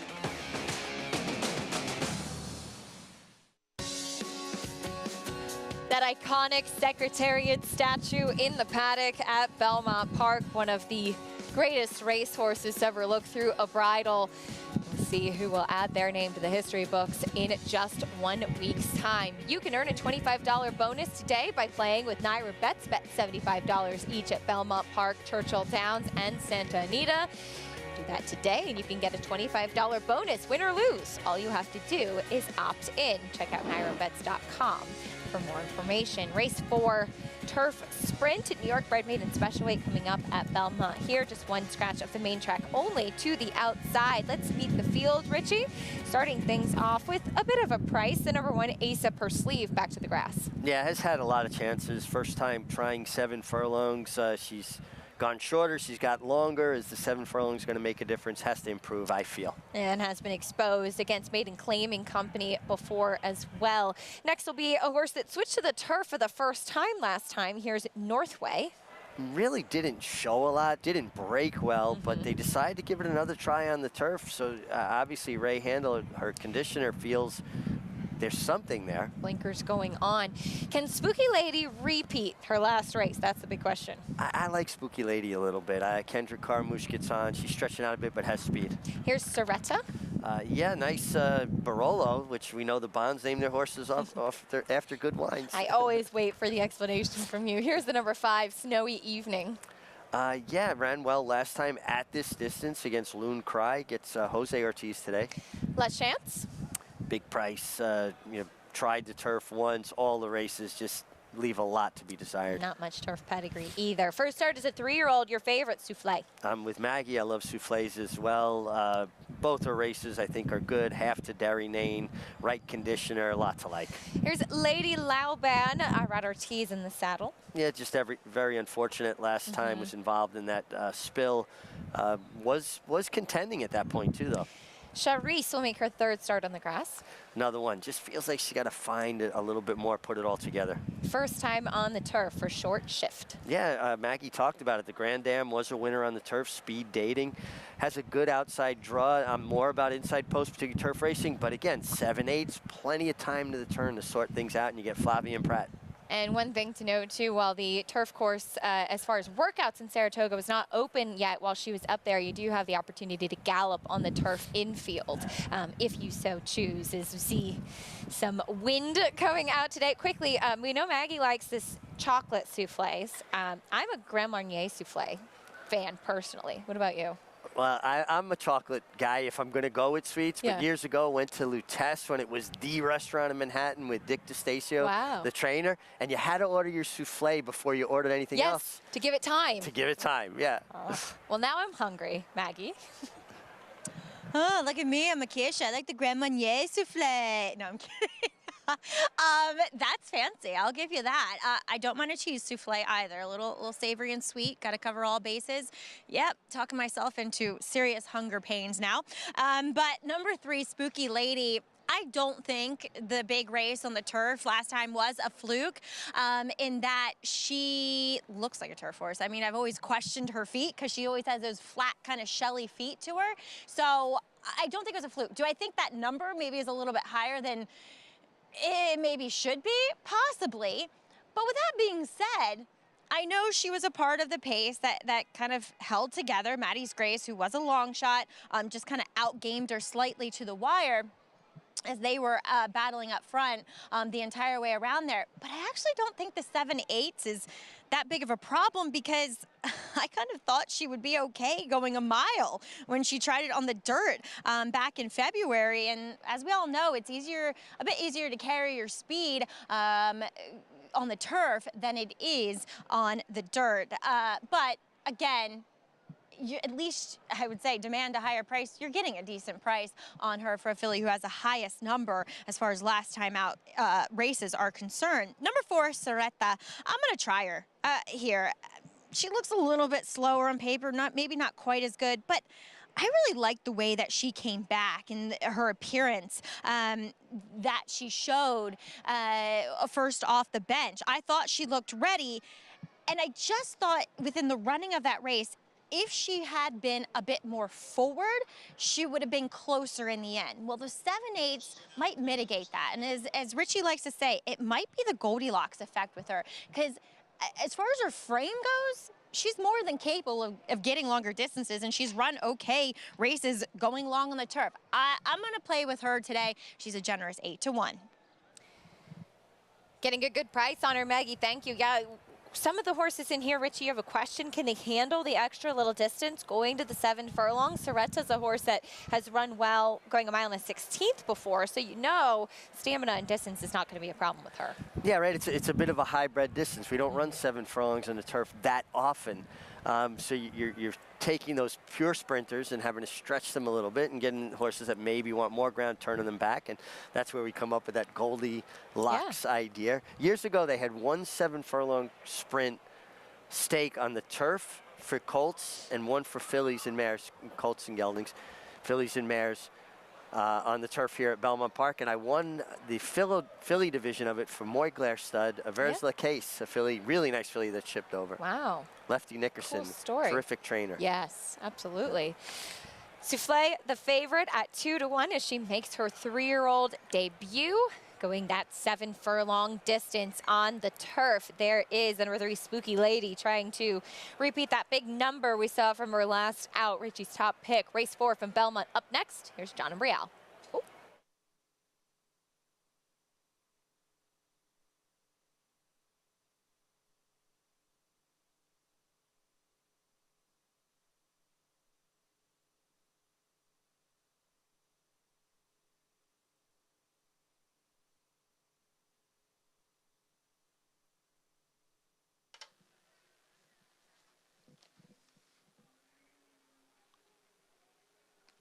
Waiting now on the final horse, number 10, Short Shift.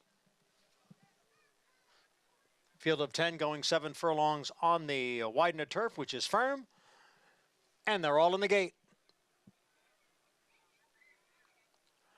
And they're off. That was a hesitant beginning for number 2, Northway. It was a good start for Ace Upper Sleeve down on the inside, and Spooky Lady. Ace Upper Sleeve by a half length. Spooky Lady runs in second. Soretta now gains ground on the inside of Snowy Evening. Their heads apart 3rd and 4th. Soufflé had to steady there in between horses. On her inside is Northway. On the outside there is Short Shift. And then we come back to Charisse and La Chance. The opening quarter went 23 and 1/5 seconds as the field goes around the turn. Up front, it's Ace Up Her Sleeve and Spooky Lady. Spooky Lady on the outside pokes ahead in front. Ace Up Her Sleeve is down at the rail. Soufflé has gained ground on the outside. And then down at the rail, it is Soretta. As the field comes for the top of the stretch, Snowy Evening is in between horses. Short Shift on the far outside, and then Lady Lauban. They come into the stretch now, and it is Soretta and Spooky Lady. They are right together. Snowy Evening is in 3rd. Soretta on the inside, Spooky Lady on the outside. Snowy Evening trying to get past those two is on the extreme outside now and coming on. Here comes Snowy Evening up to challenge Spooky Lady and Soretta. Short Shift with a late move. Snowy Evening is the winner. Snowy Evening takes it, close for second. Soretta, Spooky Lady, and then Short Shift. Snowy Evening looking for some clear racetrack. She finally got that with Jose Ortiz in the saddle, and she gets the victory here. Yeah, ran so well last time, going 7 furlongs on the turf. Jose Ortiz is riding so well. Yeah, he had to wait for room. He was, you know, looking for some room as these horses drifted out in front of him a little bit. But watch how confident he is. Once she hits her best stride, right, kind of went in back behind the leaders. He went to a left-handed crop. He sifts back out to the clear. Watch when he realizes, I got them. Hands and heels, turns his stick down here before he even hit the front, and she just let her cruise through the wire. And she was on her left lead, too. Yeah, she had jumped back and forth a little bit, still showing a little bit of maybe greenness about it. Nice job. Dave Donk gets it done here. Jose Ortiz, your leading rider, a guy who's just been riding with so much confidence and obviously enjoying his job. And I think when you enjoy what you do, you're always going to do it better. Pretty filly by Frosted. Snowy Evening gets the victory, 5-4, 3-10 in race 4 at Belmont Park. Choretta, 9-1. Yep. Big battle with the 3 Spooky Ladies. It looks like you and Maggie were going to have the exacta, by the way, until Snowy Evening came flying late. I was really hoping so because I opened up my Naira Bets account and I bet the Maggie and the Mig exacta box. Snowy Evening with the late run, and as you said, when Jose Ortiz knew he had her measured, so to speak, when she tips out here, and that's when she flipped back to that left lead right there when he gave her one little tap with the left-handed crop to tip out and go around them. She had so much momentum. Yeah, it was just, she really accelerated when she got fully in the clear, dropped her head, kicked on. Just a really nice job. And it's, for me, as a former rider, Acacia, it's fun to watch a rider that's having a good time out there. I can't express enough to young riders, enjoy it, because there will be a last ride. One day there's a last ride. Hopefully you choose when, but he's really enjoying himself. It's a lot of fun to watch. He's been having a terrific run at Belmont Park here. Jose Ortiz with another victory, 5-2 shot. Snowy Evening in the 4th at Belmont Park. It's graded stakes time over at Churchill Downs. The Grade 3 Regret coming up next, a mile and an eighth on the turf for the 3-year-old fillies. And taking a look at the field, Mission of Joy, a very talented filly by Kitten's Joy for Graham Motion. No surprise, she's your favorite, 2-5 though, a very short price on her as horses step out from the paddock. Will meet the field. There's the number 1, Miss Riddler. 2 for 2, 1 in and off the turf for 1 on the turf, and speed from the inside with Luis Saez. 9-1 right now. We'll see if she can go 2 for 2 on the grass and remain undefeated as she won that first off the turf race at Ellis Park as well. She is a generous price if you like her and like the connections. A couple of horses coming out of the Edgewood. Here's the 2, Girl Named Charlie. Girl Named Charlie actually ran well in the Edgewood. Really had no place to go, had to be held up in traffic. Did find room late, and maybe I would have liked to seen a little bit of a stronger finish. Another one who had a trip in the Edgewood. Here's Mission of Joy. Yeah, she clipped heels, got lost all her momentum. 2-5 seems a bit short to me. I mean, I expected her to, fully expected her to be the favorite. Won the Florida Oaks down at Tampa as well. Here's the 4, Mrs. Astor. Another nice filly from Good Connections. Jonathan Thomas, Augustine Stable with Johnny Velasquez aboard.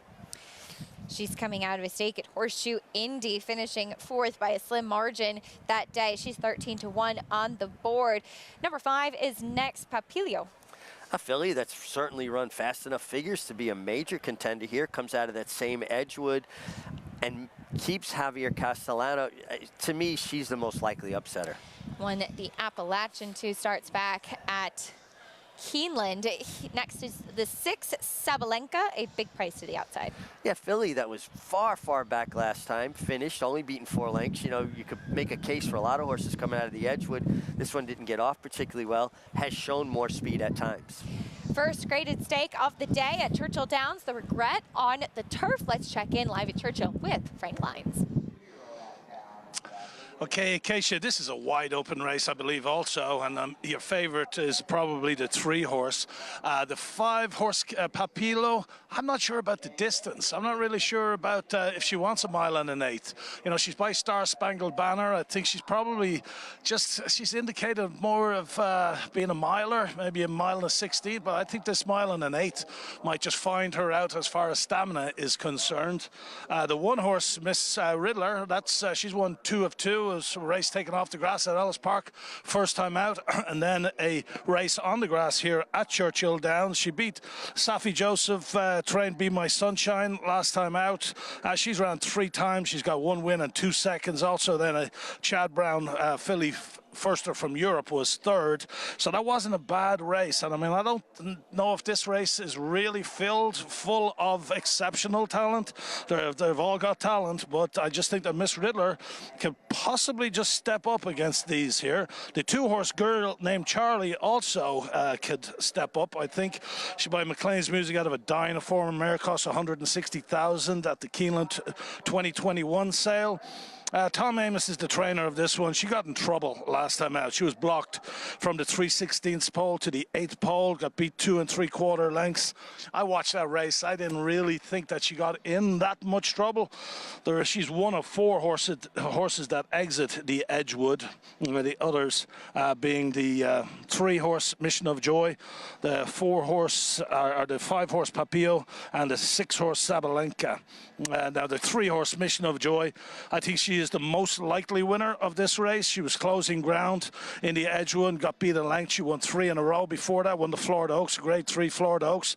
Daughter of Kitten's Joy, just cost $32,000 at the Fasig-Tipton October sale of 2021. She gets Tyler Gaffalione aboard today, and I think she's going to be pretty tough. So I'll take the 3, Mission of Joy, and then I'm not really sure who to take behind her, but I guess I would go with the 2, girl named Charlie, with the 1 and 5. So the 3-horse Mission of Joy for me. Keisha? And the betting public agrees. Frank, thank you. Mission of Joy, a favorite. As we'll take a look at the Edgewood, as Frank mentioned, actually 4 out of the 6 runners coming out of this race, but particularly looking at Papilio and Mission of Joy. Mission of Joy 3rd in this race, as she, as you said, kind of clipped heels, had nowhere to go to, in tight between horses. Just really wasn't the easiest trip for her. No, it wasn't. You can see she finally was able to extricate herself from that kind of running block that she had put on her, and still finished, still found a gear. So you got to appreciate that. There was a lot going on within the context of that race, particularly from the 1/4 pole to the 8th pole. Yeah, absolutely was a lot happening. Mission of Joy, the short price favorite. I saw her covering the Florida Oaks down at Tampa 2 starts back, and she was a horse that was coming in off of a couple of races at Tampa, and you were wondering how she stacked up with some of the tougher competition that she faced, and she delivered. She certainly handled it well, and now in their 2 graded stakes tries, she's really done nothing wrong. She finished pretty well behind Heavenly Sunday in that Edgewood, and she just makes a lot of sense in here, though a short price. Yeah, I thought she was a bit of a short price, and listen, I think that the 1 horse is interesting, and I have to talk about it because, you know, I was privileged. I had the privilege of riding her dam. Got to have her. Janine Sahadi did an amazing job with that mare for the Massens Green Lantern stable. She was 10 for 30 lifetime, earned over $1.1 million. Just a really nice daughter of Royal Academy who could win from 6.5 all the way to, you know, a mile and an eighth. I mean, she just was really talented. So it's nice to see her have a daughter here in Miss Riddler that has shown a lot of ability. And from pedigree, as you said, with that distance obviously stretching out to the mile and eighth, shouldn't be a problem for Miss Riddler. No, it really shouldn't. And she's got a good style. I mean, she's going to be forward. She's going to create her own trip. The number 5, Papilio, quickly, I thought was interesting what Frank mentioned about questioning the distance with her. She was better last time, but in the Appalachian and the Here Comes the Bride, she'd had a really bad habit of lugging in. Yeah, and I think he makes a good point about the distance, you know, being a question, because she did make this kind of bold move and looked like she could win, and then maybe flattened out a little bit. Yeah. So I think a pretty insightful note there. It's time for the regret on the turf at Churchill Downs. Here's Travis Stone. Waiting for Sabalenka. She goes in there in the gate. And they're off. And Mission of Joy got a good start. Papilio is there. So too, girl named Charlie, and Miss Riddler from the inside post comes on to show her speed as well. Miss Riddler up for an arrow lead. Mission of Joy in the clear. Girl named Charlie right between them. The three of them across the track by us the first time. And Miss Riddler steps out to lead now. Girl named Charlie stalking in second. Mission of Joy. Tyler Gaffalione trying to pull her back off the pace. He does, and he guides her down to the inside to be third at the first turn. A break of 2.5 lengths back to Papilio, who's racing in fourth. Sabalenka's fifth, and the trailer is Mrs. Astor at the back, 6 lengths off the lead. Here's the backstretch run. Miss Riddler coasting along up top. Girl named Charlie content to stalk from second. Their opening quarter, moderate, 23-3. Tepid half, 48-1. Midway down the backstretch run, Miss Riddler is the leader by a length and a quarter. Girl named Charlie second. Mission of Joy bottled up down inside third, but she's just a length and a half behind, heading for the far turn. Sabalenka's getting a little bit closer now. Fourth, 2 lengths back. Papilio's in some traffic, but she's advancing. And now Mrs. Astor's at the back, wide and trailing, round the far turn. Miss Riddler still the leader, heading for the quarter pole. Girl named Charlie's right there. Sabalenka comes on 3 wide. Papilio and Mission of Joy both crying out for running room. They're bottled up in behind as they head for home. Miss Riddler's in front. Mission of Joy found a seam right off the turn, and just like that takes over and takes off by 3. Papilio shakes loose now. She's second toward the inside and trying to run down Mission of Joy, who's got a 2-length lead, and she will do it. Mission of Joy, a better trip today to score by 2. Papilio was second, tight for third among Mrs. Astor, girl named Charlie, and Miss Riddler. She did have to wait to find a little room, though, Mission of Joy, but once she got clear, she was certainly the best in this regret, Richie. A perfect example of how a rider makes room. Watch Tyler Gaffalione.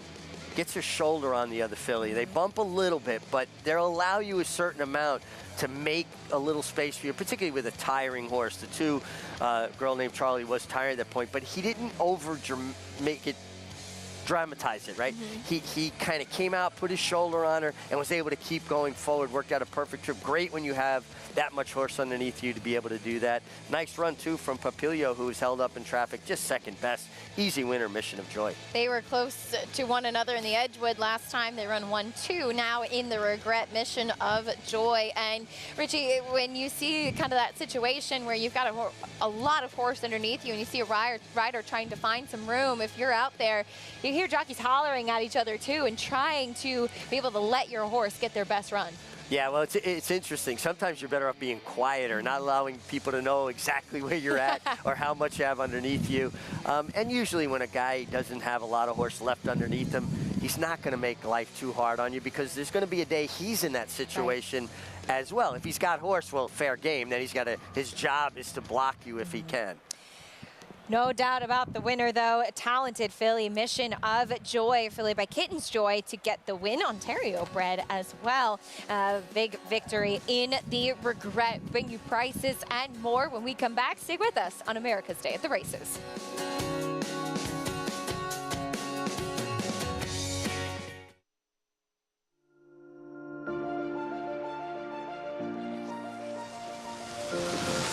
Want me to tell you more about good magic? I can do that. $1,950,000, hit $1,950,000, and then we're going to $1,950,000, hit $1,950,000, 50, and then we're going to 50, and then we're going to 50. We're $1,950,000, and $1,950,000, $2 million quickly, $2 million, $2 million, $2 million, $2 million, hold on, $2 million, $2,050,000, all through, and I have, boom, thank you both, $2 million, Rogers Way. Good luck.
We're back on America's Day at the races as we see a talented filly, Mission of Joy, pick up another graded stakes win, this time in the Regret. Tyler Gaffalione in the saddle.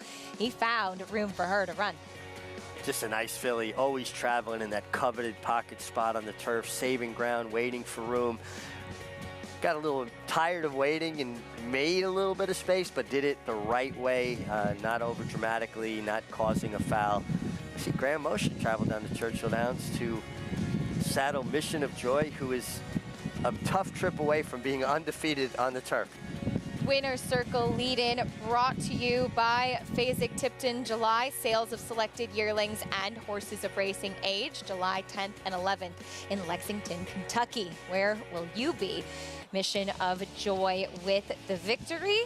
Back at the taking a look at this point in time, as you mentioned, with Tyler Gaffalione on the edge and doing what he had to find room for Mission of Joy, as there was plenty of force underneath him.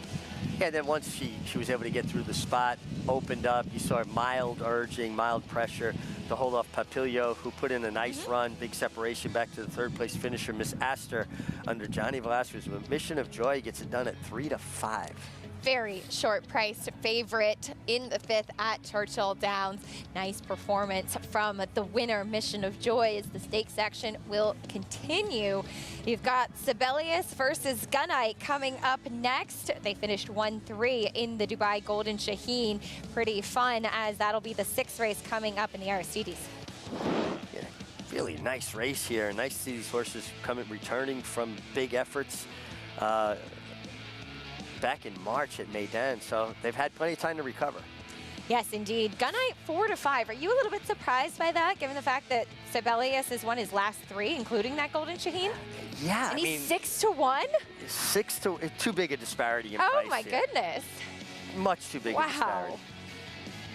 Meanwhile, Bango, such a cool horse, became a millionaire last year. He loves Churchill Downs, a 12-time winner, 10 wins at Churchill.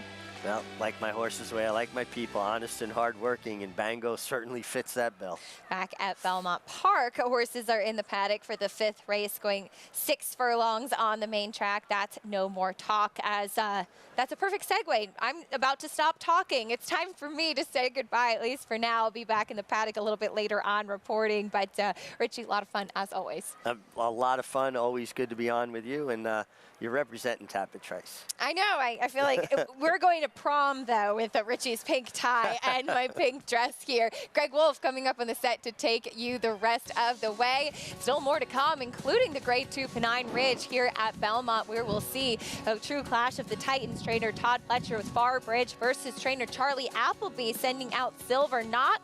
That's all still to come on America's Day at the Races.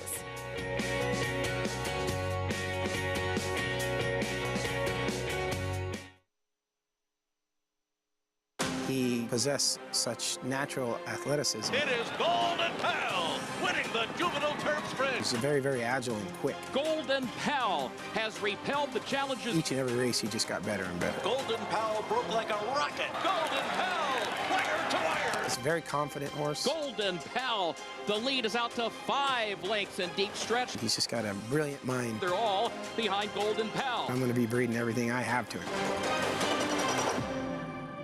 Experience the adrenaline-pumping, suspense-filled action of the Sport of Kings no matter where you are with Naira Bets. It's fast, easy, and secure. Download the app today and start winning with our lucrative weekly promotions, thrilling handicapping contests, and a one-of-a-kind VIP rewards program. Don't just watch horse racing, be a part of the action with Naira Bets.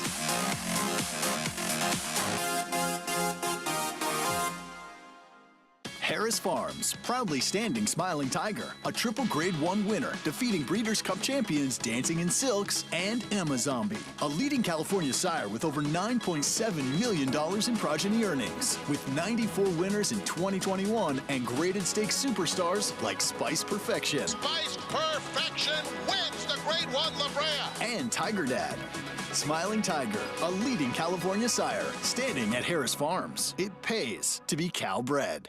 On a perfect day, there is no finer place in all of sports. Nerves, excitement, field. Truly stunning.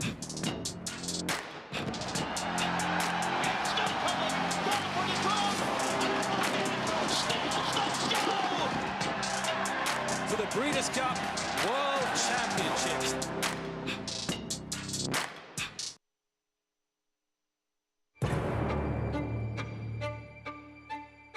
The industry has a few things that we have to take care of better, and one was the aftercare of the horses. If we did nothing, these horses would end up in very bad places. That can't happen. We have a social responsibility to make sure that thoroughbred aftercare is also #1 on the list. The cost could be the entire industry. We have to take care of these horses. I remember that meeting at Belmont Park. It was a dream. It's different than any other program that was put into place. It is a first line of defense for those who are concerned about what happens to the equine athlete after he's done racing. We started with some 21 organizations across the country, and now we're up to over 82 facilities throughout the country and giving away almost just under $25 million. It's the one shining accomplishment that we have that we can point to say we really do love our horses.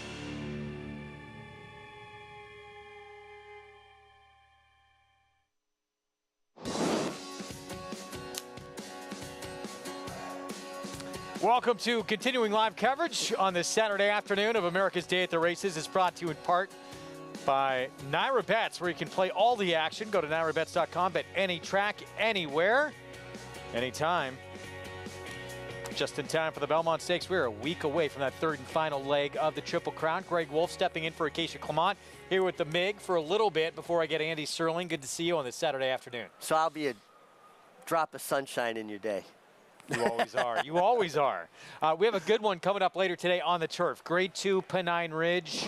Charlie Appleby, the most, I don't even know if it's arguable, dominant trainer on the planet right now. It's going to bring Silver Knot, who I believe he thought going into last year's Breeders' Cup was his best chance to win that day. Horse just missed. And just missed and worked out some trip after breaking slowly. Was able to thread the needle getting through tight quarters.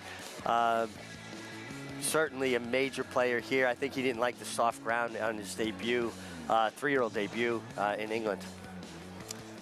Take a slight pause here, welcome in a new audience, and then we'll get right back to it.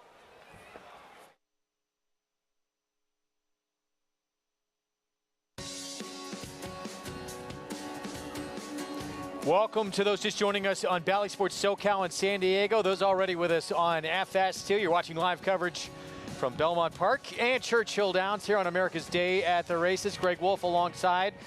Guy who won quite a few races here in New York, Richard Migliori. Yeah, this is my backyard. I grew up in this place. Love Belmont Park, and good to be here and covering some really nice races today. Yeah, including that Grade 2 Pennine Ridge. We were just talking about it with our FS2 audience. Charlie Appleby showing up with Silver Knot. Bad break at the Breeders' Cup Juvenile Turf. Still almost won that race, just missed by a nose. And whenever Charlie Appleby brings runners here to the States, he is a big, big threat. And Silver Knot will be as well. We'll get to that race coming up. Right now it's race 5 that starts off a pick 6 carryover, 6 furlong sprint, $25,000 claiming race. And we start with the even money favorite. It's a 13-time winner, no more talk. Yeah, 13-time winner and a 41 time in the money from 83 starts. A horse that shows up, and he gets a race that could set up well for him speed-wise. So has been first or second in 15 of 38 starts here, first deputy. A very hard trying horse. Another one that has a closing style and would like to see some of this speed really hook up. Bronx Bomber, Manny Franco for Mercan Cantermasi. Bronx Bomber's a horse that I think does his best running when he's able to make the lead. You see he's fitted with that isinglass cup. It's to protect the eye. Sometimes when a horse has gotten hit with dirt or has an ulcerated eye. Can he make the lead with the presence of the 4 who just went by? We'll get back to Longren too. Is very quick. And here is Airport 7-2. A horse that could really have a big say in how this race is run from a pace standpoint. And Charlie 5-0 on the outside, 7-1. Taking a drop in class, getting down to the 25 level, is well placed outside, should get a stalking kind of trip. Minute to post coming up at a race that kicks off this pick 6 carryover. Today's remaining action presented by Claiborne Farm. Rest of this card here from New York, including that Pennine Ridge and Churchill Downs. Races 6 through 11, they're fasted from that Aristides, the Shawnee, Arlington, the Blame, that big race in the older horse division. The Aristides lot on the line there as well with Bango trying to become equal the track record of the winningest horse in Churchill Downs history. He's going to face a tough field to try and do that. You can play all the action with NYRA Bets. Get a $25 free play and that $200 deposit match sign-up bonus when you punch in that code Belmont25 at nyrabets.com. Pick 6 coming up. Let's head downstairs to Maggie Wolfendale. And Greg, we see the even money favorite down on the rail, the venerable 9-year-old No More Talk, as he looks to capture win number 14 and start number 84. But we just saw that last win coming back just a week ago. And like I always say, there's some things you like to check off when talking about horses coming back off short rest. And while he looks good from a conditioning perspective, doesn't have nearly as much energy as what he did going back to May 26th out on the racetrack. So, and two, he's kind of put in a bit of a tougher position given the fact, maybe, and he might get a much quicker pace than what he's seen in his last two, given the presence of Long Green 2 and Bronx Bomber. But I just couldn't gravitate it to him today, coming back off the short rest and stepping up in company. Stepping down in company is number 2, First Deputy. Granted, he was picked up by his current connections for $10,000 back in December, but Lolita Schimmingold has done an excellent job with this horse. He doesn't wash out anymore. He carries his weight really well, and I think at this level, he makes a good deal of sense overall, and you're getting he's the longest shot in this field, which I don't think is necessarily deserving for him, as he does pick up Trevor McCarthy here, which, yeah, Jason Wise has done great as an apprentice, but it doesn't hurt to pick up a journeyman. As we'll move on to my pick, who just looks sensational. He's your current second choice, but number 6, Airport. He was a part of that 3-horse pace battle last time. It was a pretty torrid pace going the 6 furlongs back here on May 13th. We saw Colonel Bowman come out of that effort and win next time again with a 98 buyer. Airport, I think, gets some class relief here, at least from that last start, dropping back into the 25 here for Rudy Rodriguez, and he by far looked the best in the warm-ups, Greg. Maggie, thanks. Yeah, this horse had some big races to go back to out of town. Against this group, he may not need his best. No, it's a very fair point. You know, when we watch horses, particularly claiming horses or lower level horses, certain things are going to attract us to them, certain things are going to move us away from them. Obviously, the first thing we look at is their form on paper. Then we watch them warm up, we watch how they look physically, and I just kept gravitating back to Longren 2, who is the speed of the speed. He has one way to go. Matty Olvers had success with him, and he does his best running when he's able to just ramble along. Some horses are better going faster than slower. So I'm gonna land there on Longren 2. I know Maggie's top selection, Airport, who showed good speed last time. I hope they don't get into a cutthroat speed duel and set it up for your favorite or another closing type. There's enough question marks with the 4-5 favorite, No More Talk. That race, just a huge jump forward from what he had done, you know, as a 9-year-old in a long, long time. Where did it come from? Do you trust that figure? There's some question marks there, but Arad Ortiz Jr., of course, taking more money than probably should be. We'll see what happens here as we start off the pick 6. Let's go upstairs. John Imbrial, the call.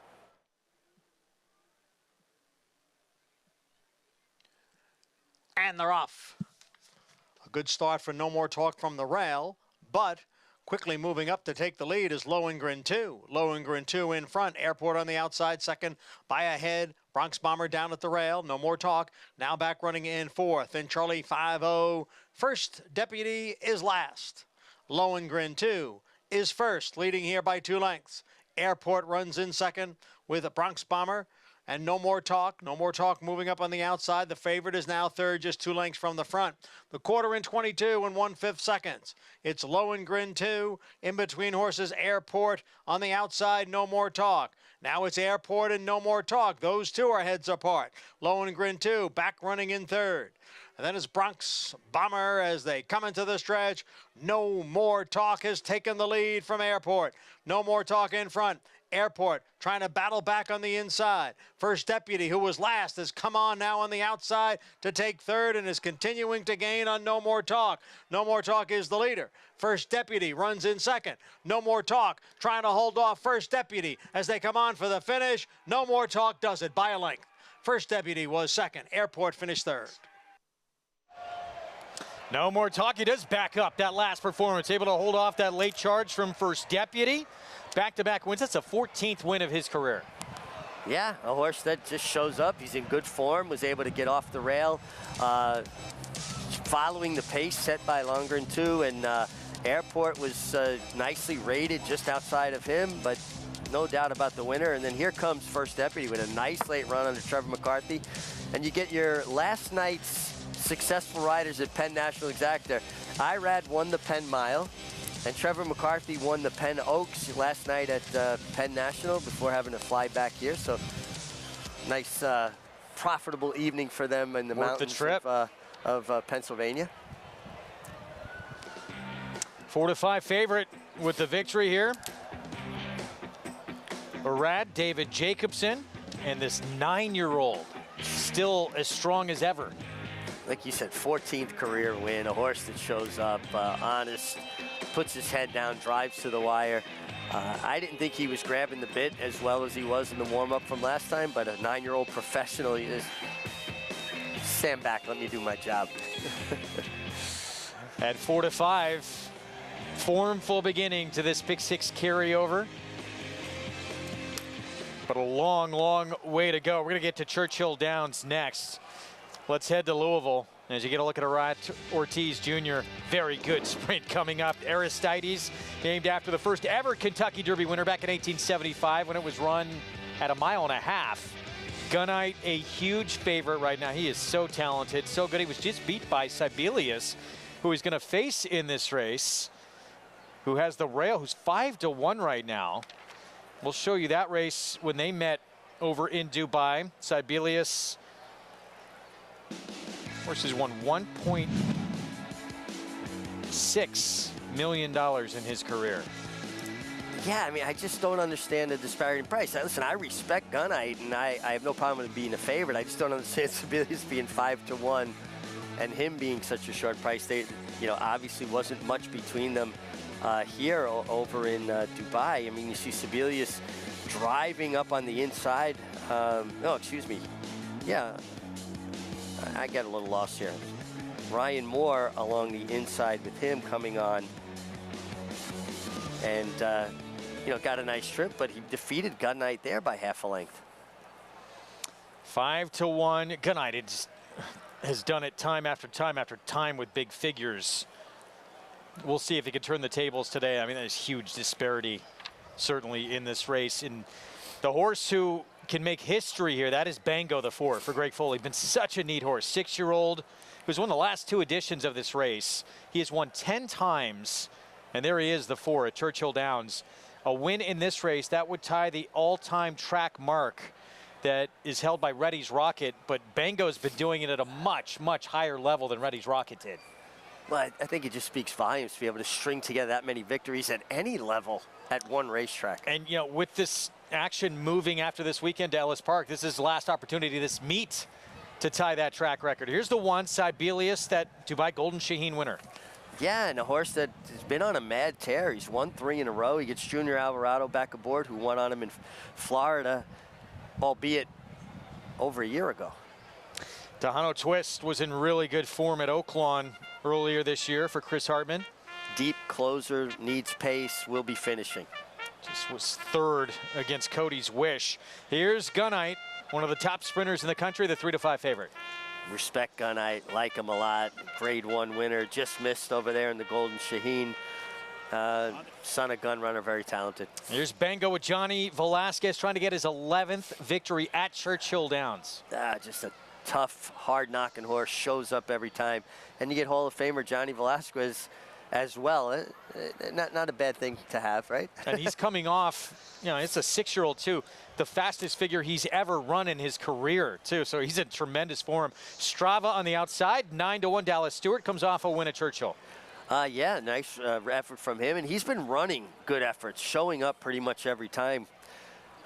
Dallas Stewart, a guy who knows how to get horses ready for the big days. How many times have we seen him hit the board with long price horses in the Derby and Breeders' Cups, and wins his share of big ones as well? He loves it at Churchill Strava, too. He's 3 for 4 here. Bango, one of the big stories, and of course the rematch with Gunite and Sibelius from Dubai. Let's go to Frank Lyons for more. Hey, Wolfie. So this is a terrific renewal of the Aristides. There's only 5 horses in there, but between them, they've won over $5.4 million. And Bango has won 10 of 17 here, or 10 of 17 here, over 936,000. He's won 8 of 14 at this distance. And it just shows you, like, how this horse loves this racetrack so much. You see that in his previous 2 starts, prior to his last win by 5 lengths, he was second to Surveillance. He was beaten a length and 2 lengths. Then he comes back here. That was at the Fairgrounds. Then he comes back here to Churchill Downs, and in the St. Matthews, he beats Surveillance by 6 lengths, 5 3/4. So this is definitely his racetrack. He's beaten Sibelius here before. He's looking to win this race for the 3rd year in a row. He loses Tyler Gaffalione today. Tyler goes to Gunite, who he's ridden in 9 of his last 10 races to a lot of success. He won the Amsterdam at Saratoga last year, and he's just been a terrific racehorse. Finished a half a length 3rd behind Sibelius over in Meydan last time out in the Golden Shaheen. And Sibelius is just a terrific horse who's only had 2 starts for 2 wins this year. Steve Asmussen's just walking by me right now. Looks very confident. And he's going to send out Gunite to 3. And I think that Gunite will take all the beating. I think Tyler Gaffalione made the right decision to go to Gunite.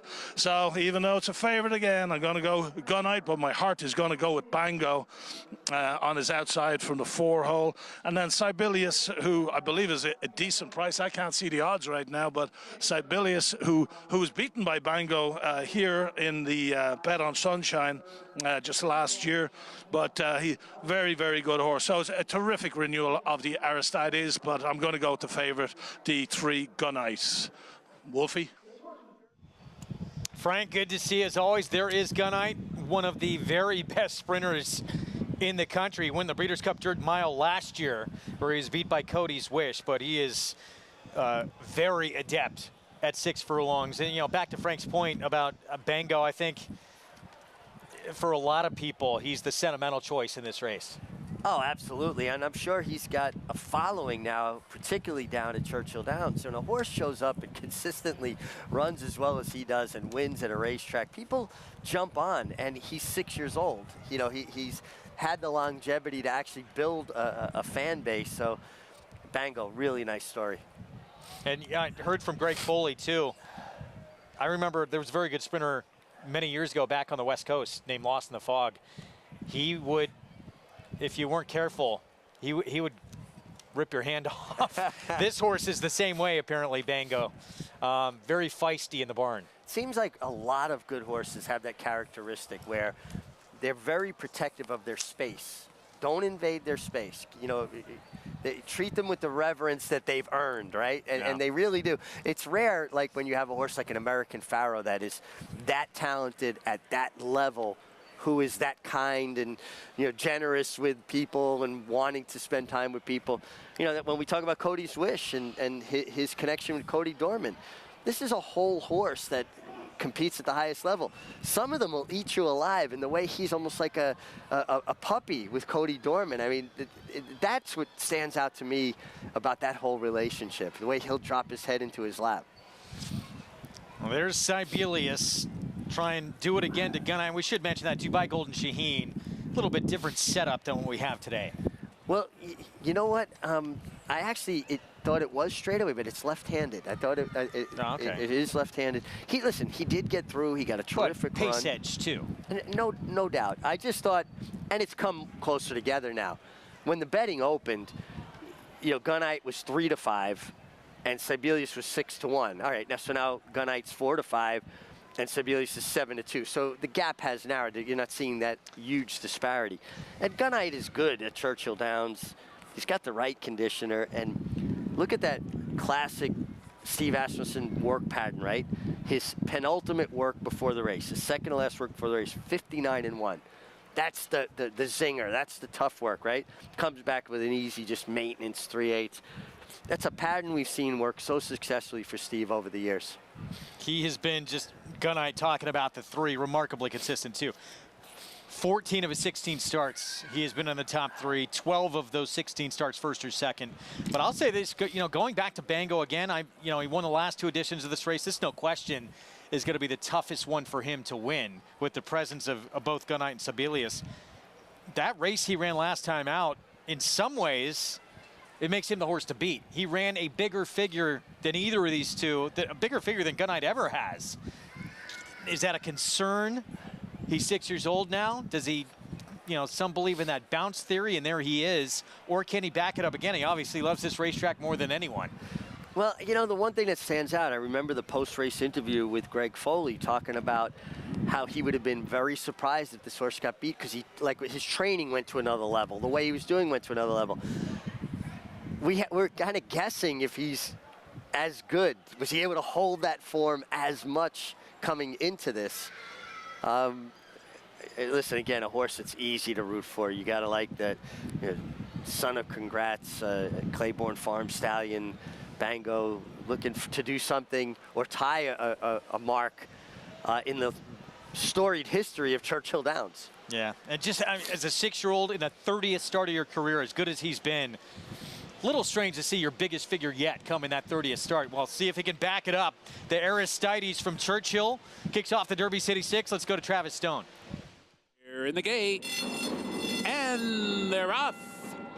And Strava breaks in stride. Bango's away well. And here comes Sebelius down inside, up to engage Strava. Strava a little bit quicker so far. Sebelius punches through, and these two to hook up early. A break of 2 lengths back. Bango comes away third. Goodnight on the outside is fourth, and stretch running Tejano Twist, a trailer in 5th. So down the back stretch they go. Strava over to the rail. Sebelius comes off the rail. The stalk from second, and Bango's right there to their outside third as Goodnight comes on to be 4th toward the rail. Only 2 lengths off the lead after a torrid quarter in 21-3. Round the far turn, Sebelius grabs the lead. Sebelius grabs the lead, but Bango comes on, and Strava holds that spot toward the rail. Goodnight is right in behind 4th, and Tejano Twist comes alive from the back of the pack at the quarter pole. Bango comes off the turn in front. Sebelius and Strava give way. Goodnight's a rallying second now, and Tejano Twist is coming down the center. 1 furlong to go. Bango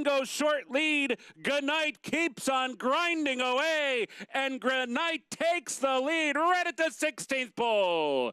It will be Goodnight to win it by 1.5 lengths. Bango was second. Tejano Twist was third. Tight for 4th between Strava and Sebelius. Well, you mentioned it to me early on, Mig, here. Just what a perfect trip and setup Goodnight was sitting under Tyler Gaffalione. He really got an absolutely perfect trip, perfect ride. Strava kicks on to the lead. Sebelius backed off, went to his outside. Bango put pressure on him. The 3 of them lined up from the 3/8 pole together. And who's lurking in behind them? Goodnight getting that perfect trip under Tyler Gaffalione. Was able to ease out. Looked like Bango had something left. Might fend him off. I thought it was going to be bingo, bango, bango time. But Goodnight, just too good. Too good. And Bango a little bit wide throughout, about 3 wide, all the way around the racetrack.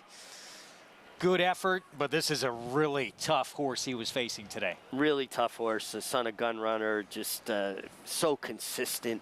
And Steve Asmussen, we got to applaud the job he did to have this horse come back from the Mid-East and run as well as he did. Some horses take some longer, and they fool their trainers. Well, Steve obviously has such a good handle on making that trip and having them at their best in their return. The reigning Breeders' Cup Sprint winner, of course, Elite Power.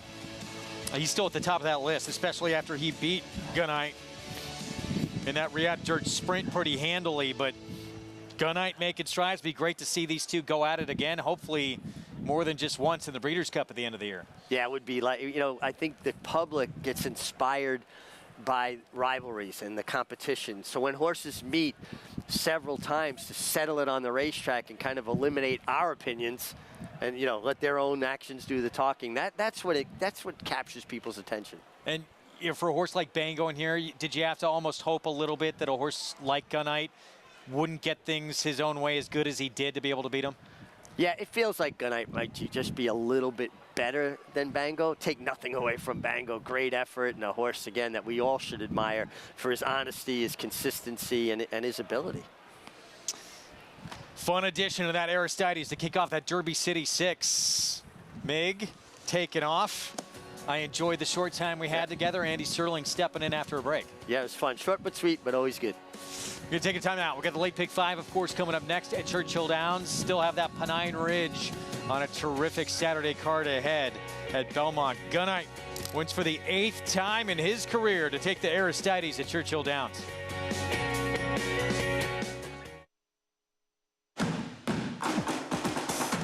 Global Campaign by 2, and Global Campaign will win the Grade 1 Woodward. It is Global Campaign holding on to the lead. Global Campaign won the Peter Pan.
Welcome back. You're watching America's Day at the Races on Fox Sports 2 as we are in the paddock to kick off the late pick 5 with this A other than for the fillies sprinting on the turf. And we'll just kind of go through them numerically. As a horse I'm interested in but can't quite wrap my head around why it was such a poor performance last time at Tampa is number 1 Redefined, who will break towards the outside. Now, same thing, which she was in a shorter field going the 5/8 last time. She was chasing and she was very wide throughout, but she stopped. Now, maybe she needed the start because, let's face it, her 2-year-old form was rock solid. Runner-up by a neck in the Grade 3 Matron, and it's not like, I know American Apple was an upset that day, but she's run well in subsequent starts as a 3-year-old now, and I love what I'm seeing from Redefined. If anything, she's filled out a bit more. She's nice and settled here in the paddock. I don't know why it was such a poor performance. Maybe it was Tampa. Maybe she'll appreciate getting back to Belmont. I don't know. But all I can say is that I like what I'm seeing here. She looks fit, strong, ready to go. Moving on to number 3, Gunboat. I mean, what do you do with this horse who has been off for 14 months now for Shug McGahee, and another one that her previous form, fairly, for the most part, stacks up here. I like the fact we're, obviously coming back at sprint distances. She gets Lasix for the first time. And it doesn't look as though she's been away from the races this long, as she's fit, great coat to her. she hasn't changed much physically. You know, she's kind of that line of War Front where they're kind of smaller in stature, but very well-rounded, very well-balanced individuals. So maybe she doesn't need one to shake off the ring rust, but otherwise, she makes a good impression. As number 4, Diamond Hands, what do you do with her as your favorite? Turning back in distance for the first time, only start around one turn being today. The blinker's going on. Todd Pletcher doesn't have the greatest stats either. Route to sprint on the turf, 4 for 48 with a 42-cent ROI. She has the credentials to win here, but again, those races going longer. She has a bit of a longer, stretchier frame. I get it, though. I get because she can be forward in those longer races, and maybe a little shorter distance will accentuate the kick a bit more. And she has an aggressive demeanor here in the paddock. I like to see that from her, which is something that she often does have, though. Short cup cheater blinker going on.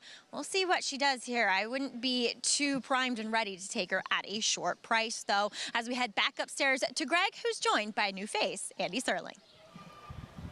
Yes, I am. Thank you, Maggie. Andy, good to have you up here on the set as we head back to Churchill Downs, and Gunite taking the Aristides. Impressive win here in his first start back since Dubai. Looked like Bango was going to have another bang-up performance at Churchill as he took the lead mid-stretch, but Gunite's a very, very talented horse.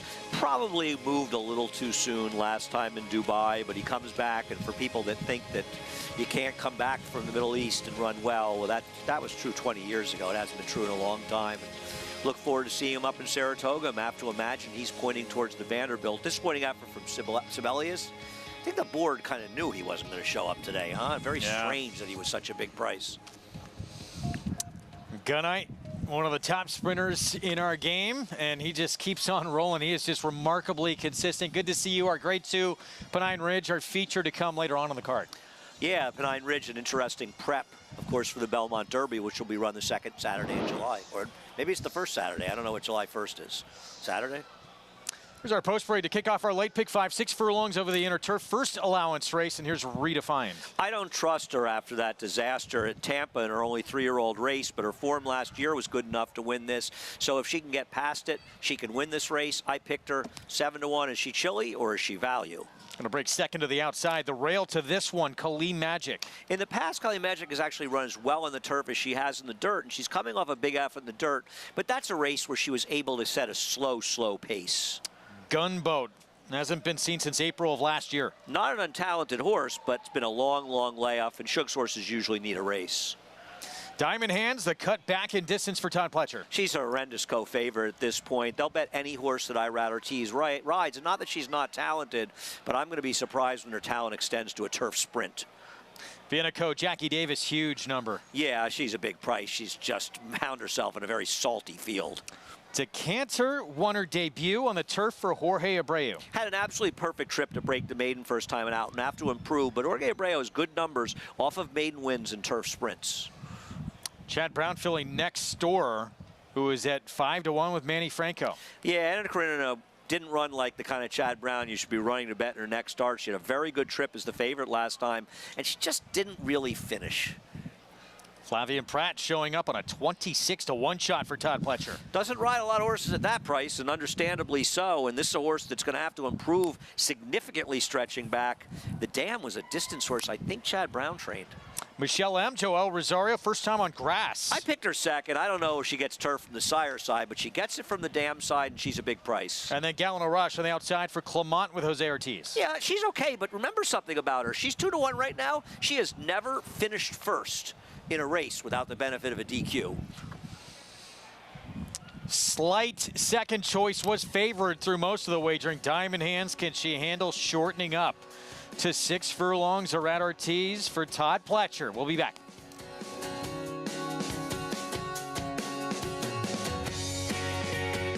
Undefeated Grade 1 winner Mastery was a multiple graded stakes winner at 2, including this victory in the Grade 1 Los Alamitos Cash Call Futurity. Now his progeny are bringing top dollar in the sales ring. His recent top runners include these star performers. Good Girl, Bad Habits, the Mastery filly. Here surprisingly surging on the outside, surprisingly. Midnight Memories, much the best in the Zenyatta. Mastery, standing at Claiborne Farm. When it comes to horse racing, you can never have too much information.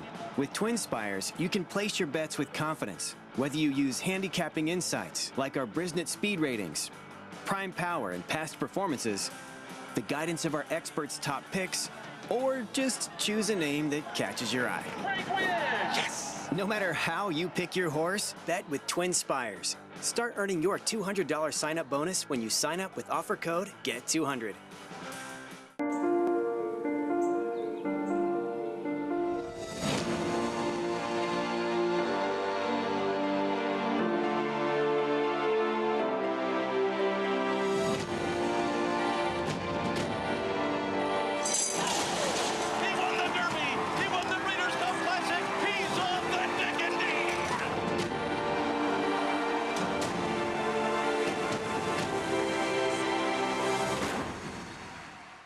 Racetrack Television Network brings you every race, from every track, on every screen, every day.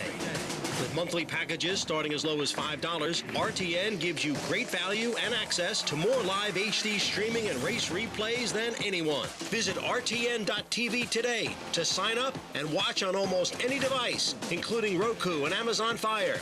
RTN has packages that start at $5 per month.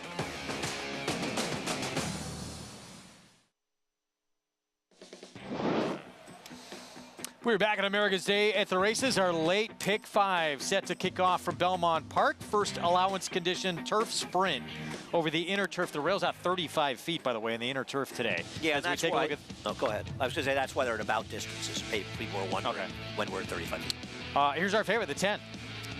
Well, she's moving up on the far outside. You'll see her coming in those West Point yellow and black silks, and that's Anna Karenina's second, who, yeah, she steadied late, but she was not going to be better than third when she steadied late. It was really irrelevant.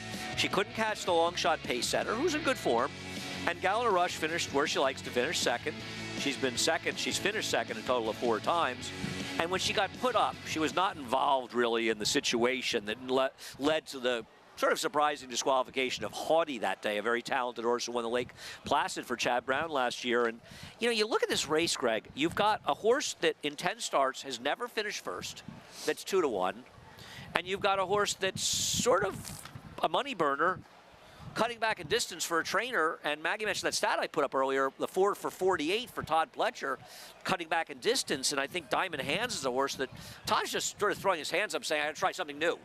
This race came up, she's eligible, let's see if she can sprint. But it feels like he's 4 for 48 because a lot of times he's just sort of taking a shot. You can't blame him. I feel like there's some value on the board with those horses getting over bet. I prefer Galina Rush to the ones getting bet, but I think the 1 is a very interesting horse. I use the 1 and 9. Let's go back to Maggie. There's some problems here. Andy and I land on the same horse. And Andy, I actually looked that stat up myself with Todd, so I wasn't copying, don't worry. I'm kidding. But Galina Rush, I've never liked her. She's never really won a race either. She just isn't my type. She comes in now as a 4-year-old and she still hasn't filled out or grown at all. She's just a nervous type too.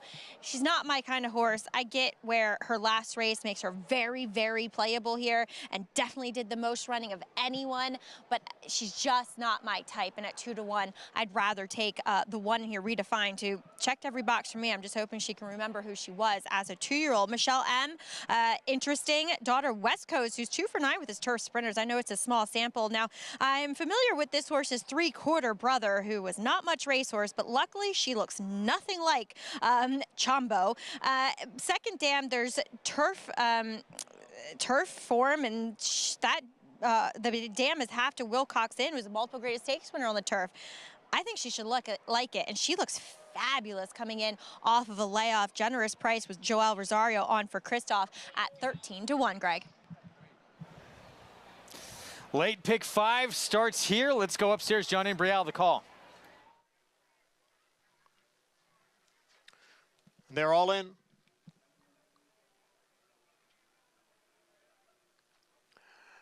And they're off. From the inside, there is a Gunboat going out for the lead. Agua Dulce is up close, and Anna Karenina is just behind them and racing in third. Then it's Redefined on the outside in fourth. Michelle M. steadying there in fifth. Gallon Rush far outside is in sixth. Kali Magic down at the rail runs in seventh. Then it is Vienna Code who is in eighth. Followed on the outside by Decanter, and trailing the field is Diamond Hands in 10th. Gunboat is the leader by a length and a quarter through a quarter in 22-1. Agua Dulce giving chase in second.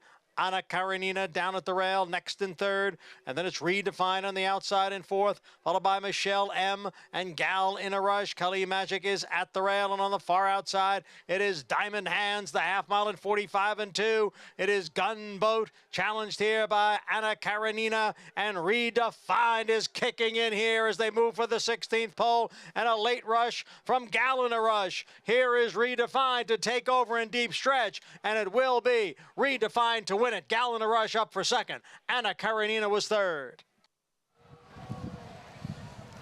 Redefined, Trevor McCarthy, Anthony Dutrow, and this 3-year-old filly by More Than Ready gets her second win on the grass. Trevor had a nice win last night in the Penn Oaks, and it's transferring here, riding with confidence, put this horse Redefined into a good position, and she finished it off. It felt like the pace was somewhat modest as the speed horses were holding on fairly well. Gallon Rush finished where she likes to finish in second here, but Redefined, who knows what happened last time? I know she was wide at Tampa, but 2-5 and finished fifth. But you go back to her 2-year-old form, she was running races as a 2-year-old that would drown this field. And isn't the 4 Diamond Hands finishing a sort of fast closing fifth the epitome of why you're supposed to stay away from turnbacks in these turf races to 6 furlongs? They just don't have the speed to be close enough, so they come running and it's too late. Yeah, really a non-factor in this spot. Redefined, big finish down the stretch, and Trevor McCarthy starts off this late pick 5 with a 5-1 shot, so an upset to begin the sequence. 110-7-3. We are going to take a timeout. When we return, horse who ran lights out performance at Churchill Downs to the turf last time out. This Hall of Famer has Web Slinger coming up in the Autobahn at Churchill Downs, and yeah, absolutely will not be a long shot this time around. It was 22-1 in that win.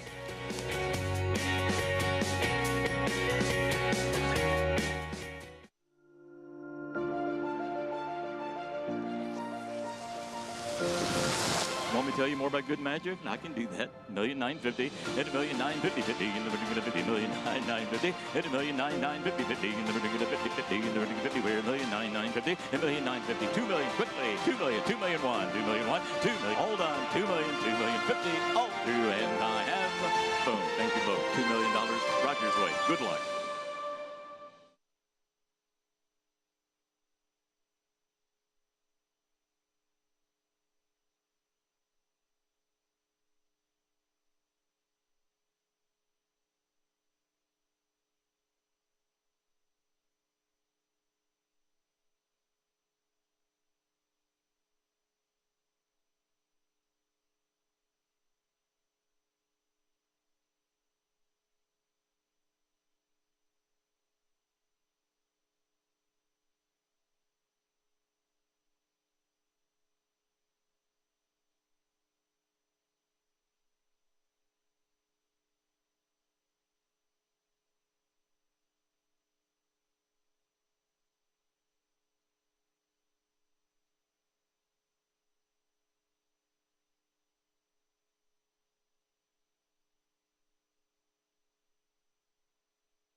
We're back on America's Day at the Races on our FS2 coverage. Bally Sports SoCal San Diego with us as well. It's brought to you in part by legendary Claiborne Farm. 100 years of doing the usual, unusually well, redefined. Strong down the stretch. 3-year-old filly by More Than Ready for Anthony Dutrow. And it's not, it's a very good trip, but it's not always easy to grind it out with these sort of 3-wide trips in the clear. But this is a filly, as a 2-year-old, that ran an 86 Beyer. She was against the track in her second to last race when trying to close wide against a good rail. She was running the kind of figures as a 2-year-old in the turf that could win this race. You often see these horses improve dramatically, and I'll tell you something, this horse could have a future. I imagine as a 3-year-old, is it the Coronation Cup, I want to say, as a 3-year-old, 5.5-year-old race, Saratoga. That's probably a race Tony Dutrow has circled for her. Always nice to see Tony and Trevor have some success together. Just had a historic win as a trainer. 2000. Redefined $13.40 for the victory to start the late pick 5 on this Saturday card here at Belmont. As we take a look at the pick 6 to this point as well. Carryover today, 2 legs in. No More Talk, who was an odds-on favorite. I thought the price was a little bit short, but the horse backed up what he did last time. I picked him third. It's not like I'm shocked he won, and I'm sure you're not either. And I guess when they bet these Jacobson Irad horses down to half the price they should be on paper, they just win. Late pick 5 coming up at Churchill Downs, and right there, Web Slinger, 22-1 last time out in that Grade 2 American Turf for Mark Casse. Now the 3-5 favorite off that performance. You know what? He should be. He was good last time. Huge effort. Here is Lazarus to kick things off. Just claimed for $20,000 in a 6-furlong dirt race, and now stretches out to a mile and a 1/8 in the turf. Okay. Mendelssohn's March, Kenny McPeak. I don't understand why this horse that finished nowhere with an easier trip in the American Turf is 3-1, and the horse outside him is 12-1. To me, the horse outside of him, Scooby Quando, is the one you want more at the better price. There he is. Scooby Quando, a brutal outside post in that American Turf. I want to know where the name comes from because there should be a story. I'm sure our man knows it. Frank Lyons. I had a super wide trip last time. I think it's a little interesting. I'm going to play a 7-3. And has pedigree for the grass, too. Little reverse and a 7-3. JP Race gets on grass for the first time. Coming in the old Mahoning Valley to Churchill. First time grass move, Greg. I know you're big on that, so you're probably all over this one. Oh, indeed. Desert Duke, 11-1, Chris Hartman. Was on top of the pace. Now, the speed finished 4th at 7.5-1 last time, but I thought ran respectably. And this horse shouldn't be 11-1. I don't understand the money for Mendelssohn's March versus the 3 and 5. Here's Sherrar, horse that was 9-5 morning line for Todd Pletcher's States debut. The winner of the prestigious Jamariah Derby in a blanket photo last time at Maidan.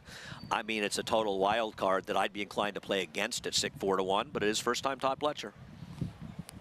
And the big favorite, here's Web Slinger, and we're going to see Farbridge, who he beat later today. Pennine Ridge, Major Dude won the other night. And Farbridge, yeah, last night with a little bit of trouble as a heavy favorite.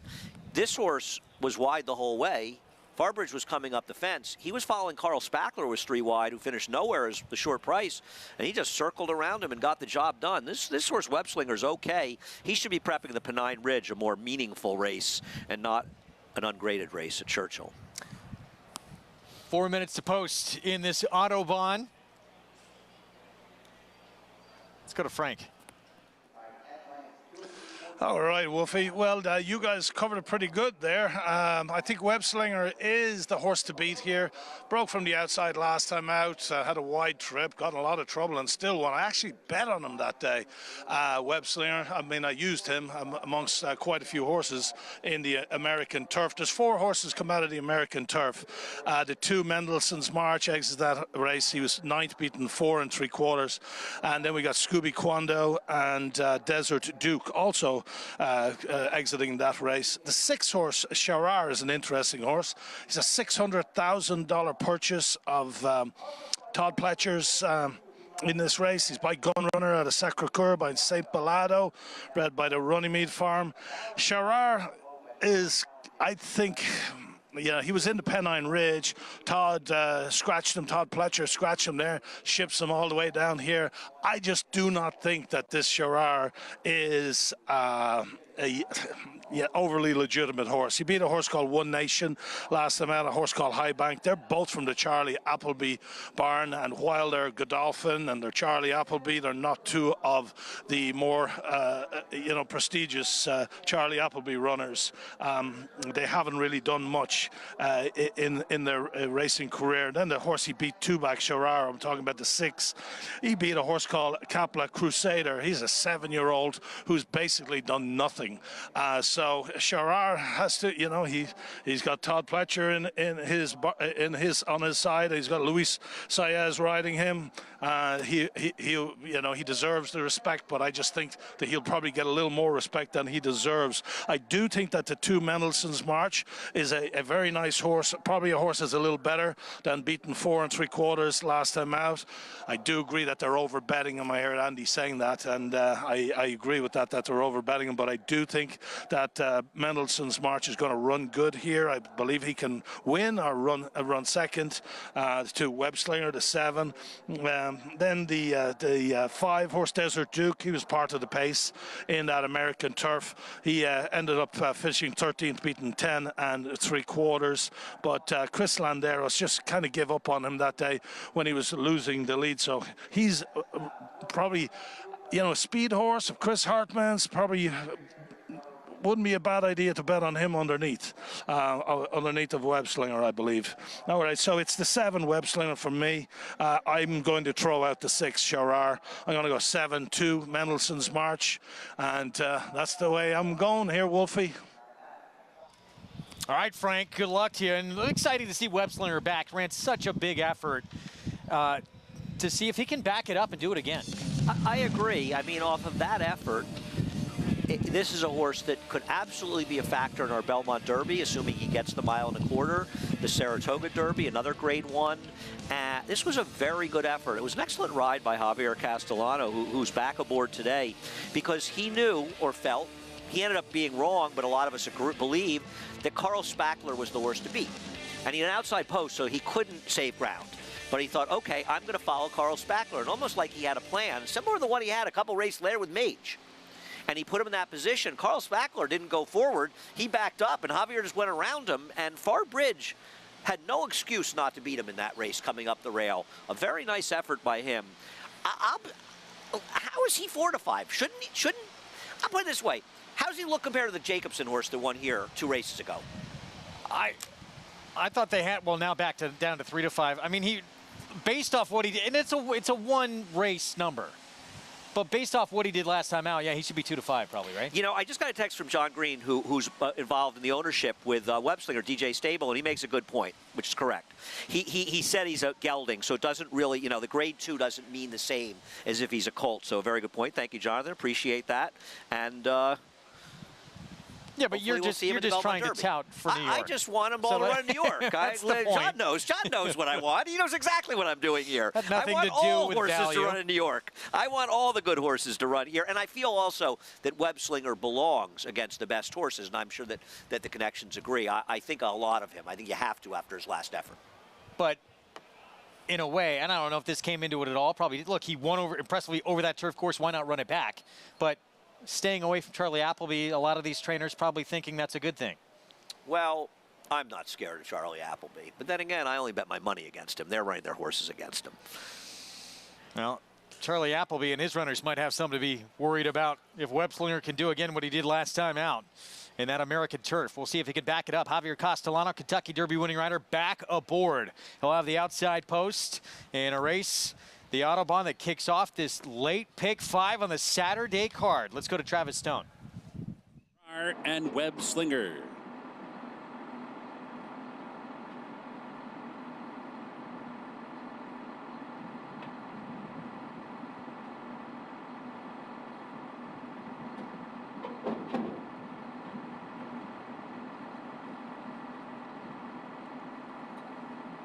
They're in the gate, and they're off. Some crowning at mid-pack there. JP Race took the worst of it. Desert Duke breaks in stride. From the outside, Webslinger is there, and here's Lazarus. Lazarus down inside. punches up on through to take a clear-cut lead by us the first time. Opens up to lead by 2. Desert Duke's going to back off the track from second. Mendelssohn's March comes through toward the rail third. Webslinger's on the outside fourth. Sherrar farther out than that fifth. 4 wide for Sherrar. Scooby Quando settles in down toward the rail, and JP Race after that tough start is at the back, but it's a tight pack, only about 4 lengths from top to bottom. They're on the opening turn, and it's Lazarus the leader. Running off the rail, Lazarus 2 or 3 paths off the rail, opens up to lead by 2 as they turn to the backstretch run. Desert Duke back into second as Mendelssohn's March cruises along inside third. The opening quarter for long shot Lazarus was 24-1. The opening half was 49 seconds flat, trying to steal it on the front end with a 2-length lead down the backstretch.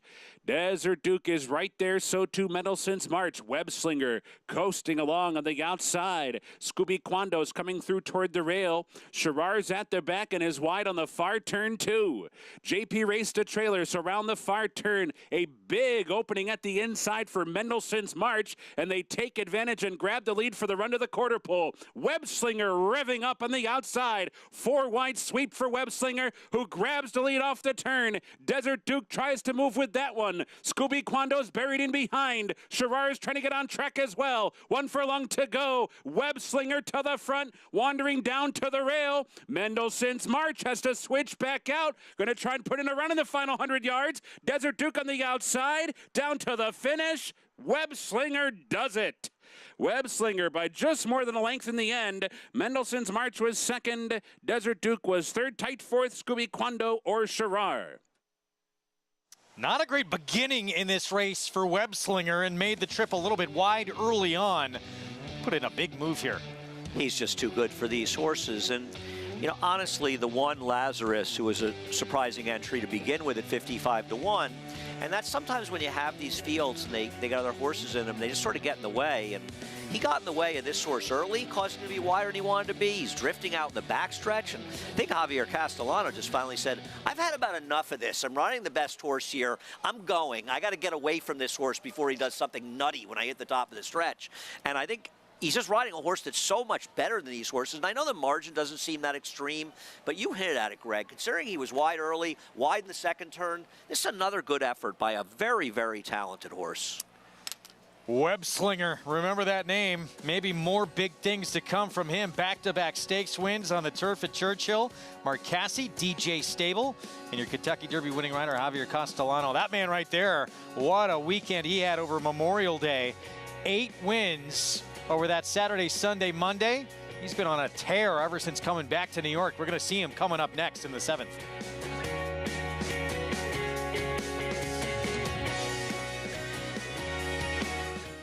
Spun to Run. In the Breeders' Cup Dirt Mile, he defeated a loaded field that included multiple Grade 1 winners Omaha Beach and Improbable. His brilliant speed figures were among the fastest of any 3-year-old at a mile or more. And he hails from the legendary Danzig sire line. Multiple graded stakes winner, millionaire, Breeders' Cup champion, Spun to Run, standing at Gageway. RaceLens is the most in-depth product in horse racing, with unique features found nowhere else. True odds, predictive analysis, and pace projection. RaceLens. It will change the way you follow horse racing and take your game to the next level. The Cross Country Pick 5 combines the best racing from New York with top races from around the country in one bet. Find it in your track menu and play this weekend. Races and free PPs posted at NYRA.com/crosscountry. Every sire hopes to have a son to follow in his footsteps. An impressive debut. For Munnings, that son is Jack Christopher. Jack Christopher to win the Champagne. Unbeaten Grade 1 winner at 2. Dual Grade 1 winner at 3. And he is pouring it on here. It is Jack Christopher winning the Grade 1 H. Allen Jerkins Memorial. Jack Christopher, new to Coolmore, America, home of champions. It's America's original sport, and no one covers it better than americasbestracing.net. From the sport to the lifestyle, the best races, horses, and destination venues, cocktails, gambling, fashion, and more. Americasbestracing.net is a sport for you.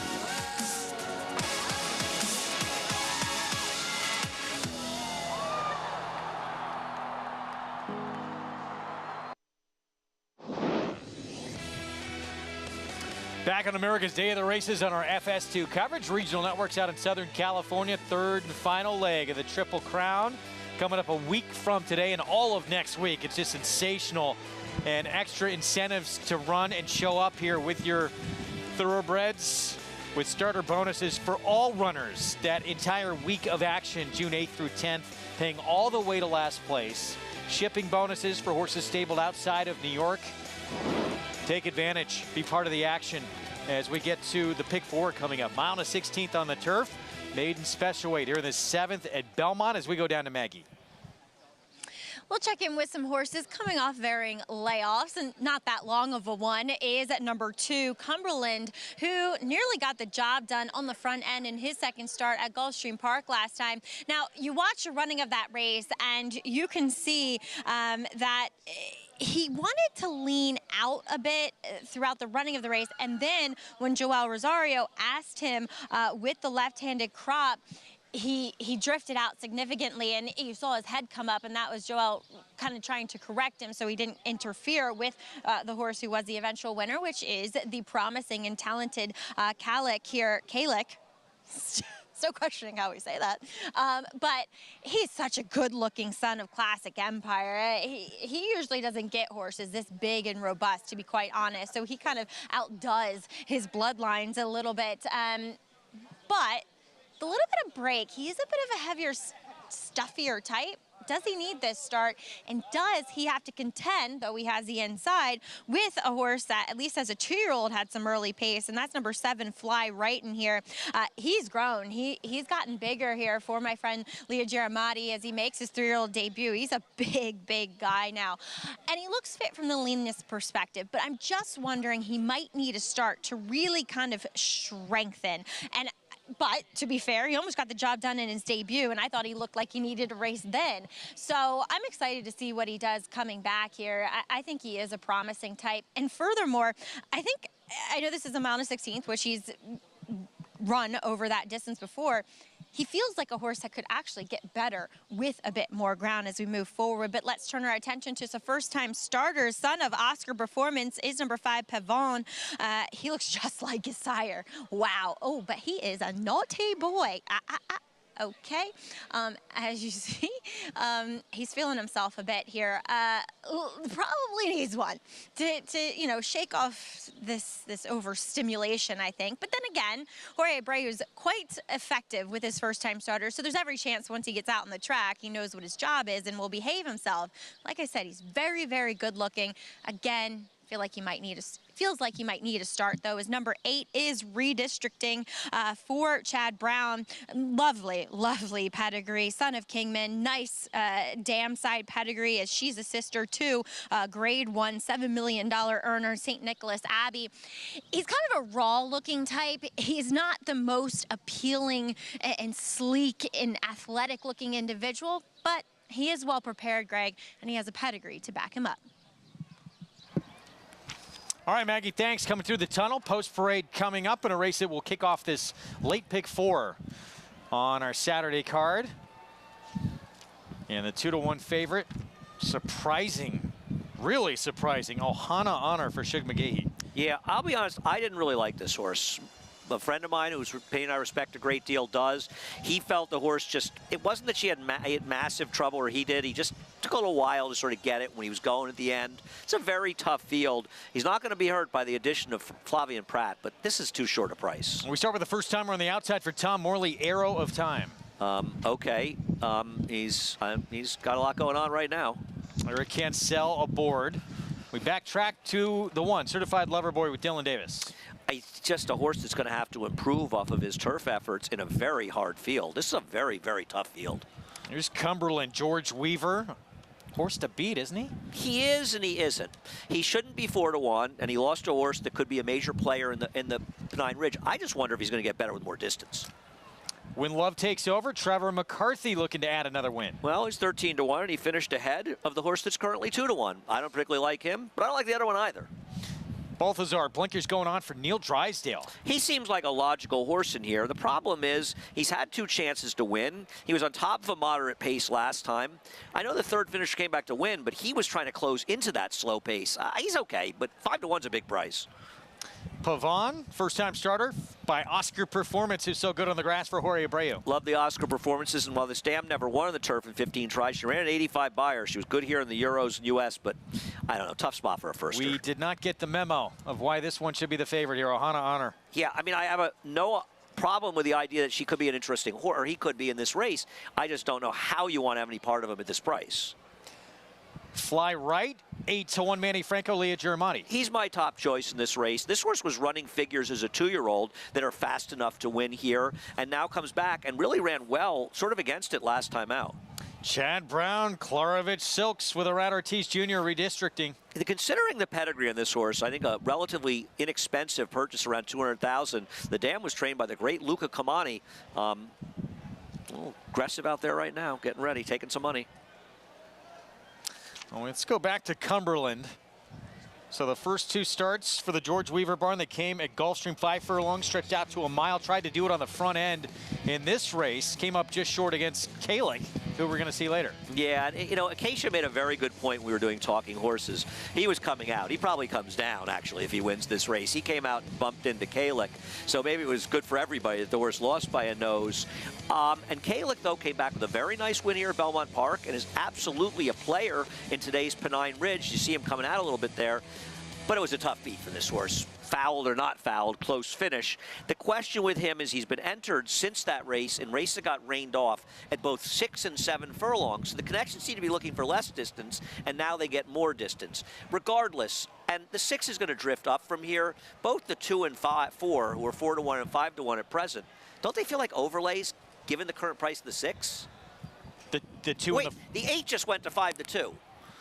Now, I can tell you, I have no idea. I do know the connections to this horse. I have no idea whether or not this horse can run or not, the 8 redistricting, but they're betting this horse like he can. Wow. Still, in races like this, yeah, debuting on the grass from this barn with this ownership group, you expect to see a shorter price, don't you? No, I don't expect to see 5-2 no? the first-time starter in this field. So it just went from 4-1 to 5-2 in one flash. So, I mean, it's 3-1 morning line as well. Right, because of the connections, and it's Irad Ortiz. Right. But that bet felt like more than just Irad money. That's a big punch, right? I'm just a little surprised, that's all. Here's Balthazar, blinkers on, Neil Drysdale with a horse here on the East Coast. He's going to have Kendrick Carmouche aboard. This was back on April 20th.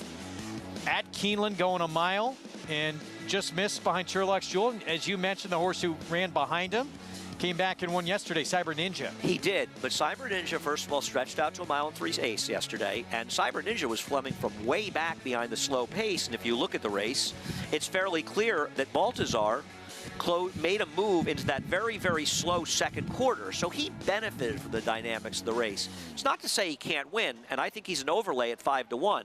I just think I wouldn't want to use that horse winning yesterday to improve this horse's chances. I wouldn't. Others might disagree. Let's head back down to Maggie.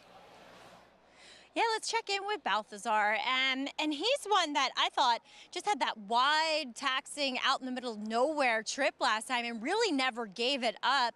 I know, kind of comparing apples and oranges, as Andy mentioned, with Cyber Ninja, who did run well and got a decent number, but it was a further race. Now, this guy's going to try the longest distance of his career so far. Now, I'm not totally convinced with looking at him physically that longer is ultimately better, but given his last race, we'll put the blinkers on, just a short cup cheater blinker. I like the way Kendrick Carmouche has warmed him up.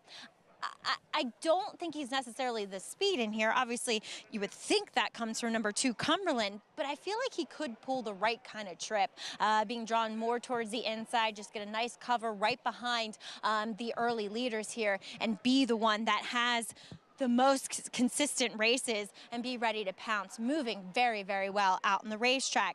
Number 3, When Love Takes Over, he moved really well on the turf in his first try over the surface, I thought, last time. He sat comfortably right off the leaders, and another one that was game. Kind of both these horses coming in off of similar type efforts, albeit at a mile. he's just a lot more content. He seems like a happier horse than when I had last seen him back in early March. Yeah, he gets a little hot. That's just kind of him, but he doesn't seem as nervous as what he did going back to some of those Aqueduct efforts. Very healthy, well conditioned here, and I think he really did move up on the turf. And Andrew Lakeman is someone who hasn't had many horses over the last several years, but he did train one to some stakes victories. Andy, help me out. It was El Deal, right? El Deal, that's correct. El Deal. Now, did El Deal win stakes for Andrew? I know he won the Vanderbilt, but I don't think Andrew still had him. And El Deal debuted in a maiden claiming race, actually, very impressively. Andy, I think you won an overnight stake here. Was it the Gold Fever or something like that? Yeah, that may be right. Of him in the, yeah. That sounds right. He was a really good. They sold him, and then he won a stake with a man who we'll just ignore. Become the 2-to-1 favorite now, by the way, this first timer for Chad Brown. There's got to be a with story. Irad Ortiz Jr. redistricting the 8. Was 4-to-1, clicked down to 5-2, and now is the top choice on the board. I think this is more than Irad Ortiz money. If there's a story, no one told it to me, but by the way, that would not be the first time. And meanwhile, 7-2 on Cumberland. How about 5-1 on Baltazar? Can Cumberland, can he lead the way again in here? Well, I mean, isn't potentially the horse on the rail have speed? What about Fly Right? He's not exactly slow. Yeah. You got to think Manny's going to look to put him in the game as well. So we'll see. I mean, it's a reasonable question, and he's certainly fast enough, but there's others near with some speed as well. Manny Franco hops off the 7, Fly Right. They get that horse in without a problem. 3-year-old debut coming up. I'm with you on the 7. He absolutely could move forward here. That's a big price, 9-1. Late pick 4 starts here. First-time starter, who is the favorite for Chad Brown, steps in redistricting with Irad Ortiz Jr. Let's go upstairs. John Imbrial, the call.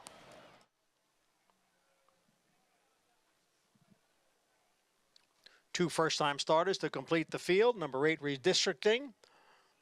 A little bit hesitant here at the gate.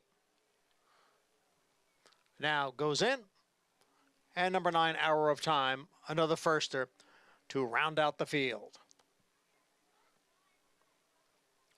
Arrow of Time, just about in there. And now we're set for the start of race 7.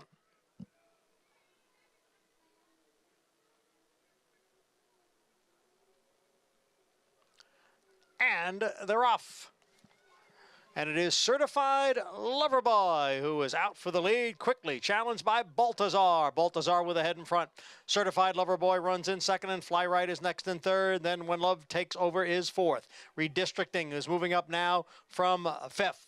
On the far outside is Hour of Time. Then comes Ohana Honor, followed by Pavone. And trailing the field is Cumberland in 9th. As they move up the backstretch with Baltazar leading by a length. The quarter in 23 4. Certified Loverboy, big long shot, sits in second. It's 2.5 lengths back to Fly Right in third. When Love Takes Over is down at the rail, and right alongside is Redistricting. Then comes Cumberland, who's advancing a bit down at the rail. It is Baltazar who continues to lead. Certified Loverboy, half mile in 47 4/5 seconds. They begin the run into the far turn. Baltazar still in front. Certified Loverboy still in second, with Fly Right next in third. Now Redistricting has advanced into fourth, 5 lengths from the front. When Love Takes Over is down at the rail. Then comes Pavone and Ohana Honor and Cumberland. They're coming for the quarter pole. It is Baltazar and Certified Loverboy. They remain 1-2. Fly Right is third. Redistricting out in the middle of the course and coming on now. Here comes Redistricting, who kicks in here in the final 1/8 of a mile. And the first-time starter is going to open up here. Redistricting with an impressive debut. Wins going away and gives Irad Ortiz Jr. his 3rd win on the card. That is a dominant debut from Redistricting to win by that kind of margin on the turf first time out. And Cumberland, was he not only not first, he was last early. This was a wacky race. And this horse, I mean, this was not exactly much of a pace here. They were basically walking. What was he, a good 5-6 lengths off of it? And Flyride, who we like, ran fine. I mean, he certainly outran his odds at 9-1. This horse looks like a stakes horse running down the stretch. I mean, this is unbelievable. There was a slow pace, and they went 140.79. Now, I know the turf's gotten pretty firm. Wow. It's not $7 million like the Dam brother, St. Nicholas Abbey, but this horse looks good. Well, you thought there might have been a story with this horse. I guess there was. We just didn't hear it. Redistricting. What a debut. We expect to see this barn ready to roll first time out, but this was a huge effort. Around Ortiz Jr.'s heard from John Imbrial, his third win today. None more impressive than this one. I mean, this was... I don't know what to say. This horse is a monster out there. The weird thing is, you pointed out early with Cumberland, I don't think he broke that badly. How was he back to last early? Yeah, he was not forward at all, and then maybe, you know, a little past that. Joel Rosario got squeezed a little bit inside, but yeah, dead last. Sometimes we get the pace wrong, not that wrong. We get a lot wrong, but I'll tell you what, one thing I think we're right about, this horse can run.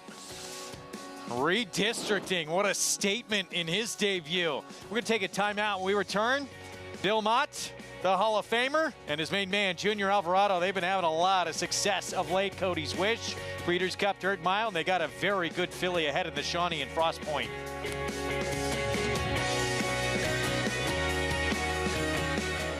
Flightline is in full flight. Flightline turns it on at the top of the stretch, and he's in cruise control. And Flightline takes off. Take a good look at this, because you're not going to see this too often, maybe never again. Flightline, 20 lengths clear. World-class racehorse, world-class performance at a world championship event.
Back with you on America's Day of the Races on our FS2 coverage on this Saturday afternoon with live racing from Belmont and Churchill Downs.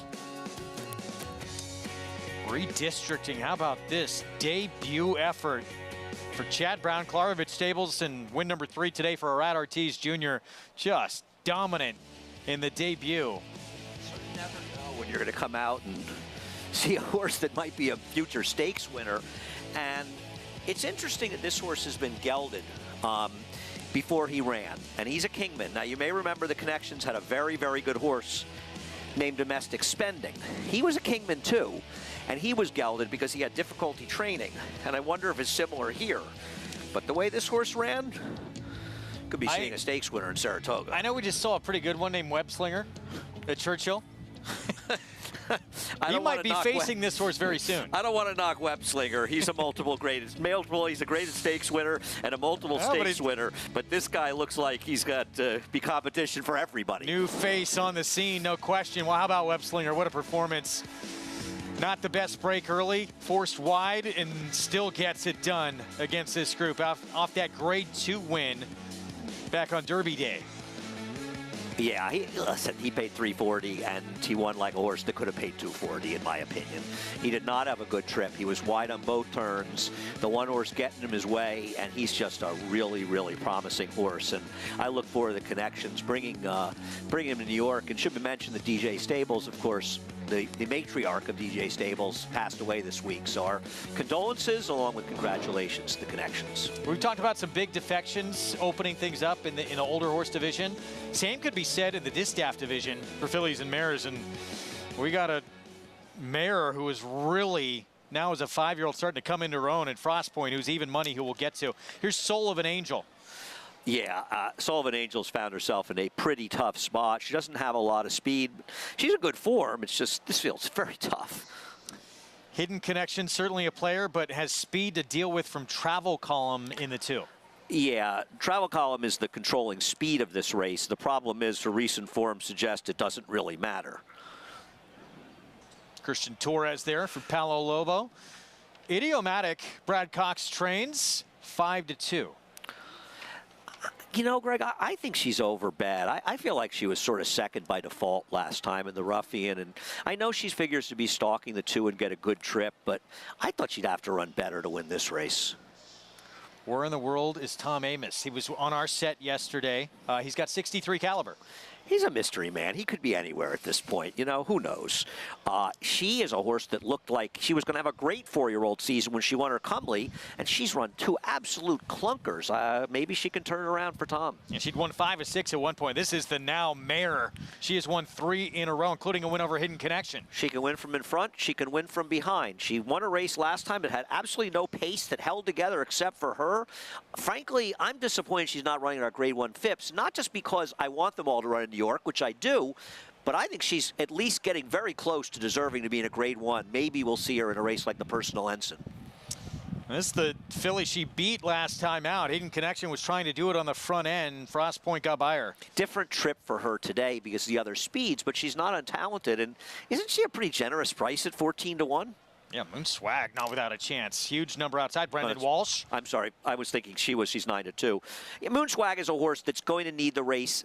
I think she need her very best effort to get a piece, but I'm never surprised when Brendan Walsh's horses run a little better than you expect. Saez aboard. She was 4th behind Pauline's Pearl scratching here, but Hidden Connection was 2nd in that race, couple back. 2 minutes to post in the Shawnee. Let's go to Frank. Well, a massive scratch out of this race with Pauline's Pearl defecting. It opens it wide up, and Frost Point was 2-1 on the morning line. I think she's been bet down to about even money right now. I'm not quite sure about Frost Point. At least I think that she needs to be a bigger price than this. Last time out, Flavian Pratt rode her fantastic in the double dog dare at Keeneland. We just stalked a Green Up and Hidden Connection and just pounced on them late and got the money there. He's won 3 in a row, so I give her all the respect in the world.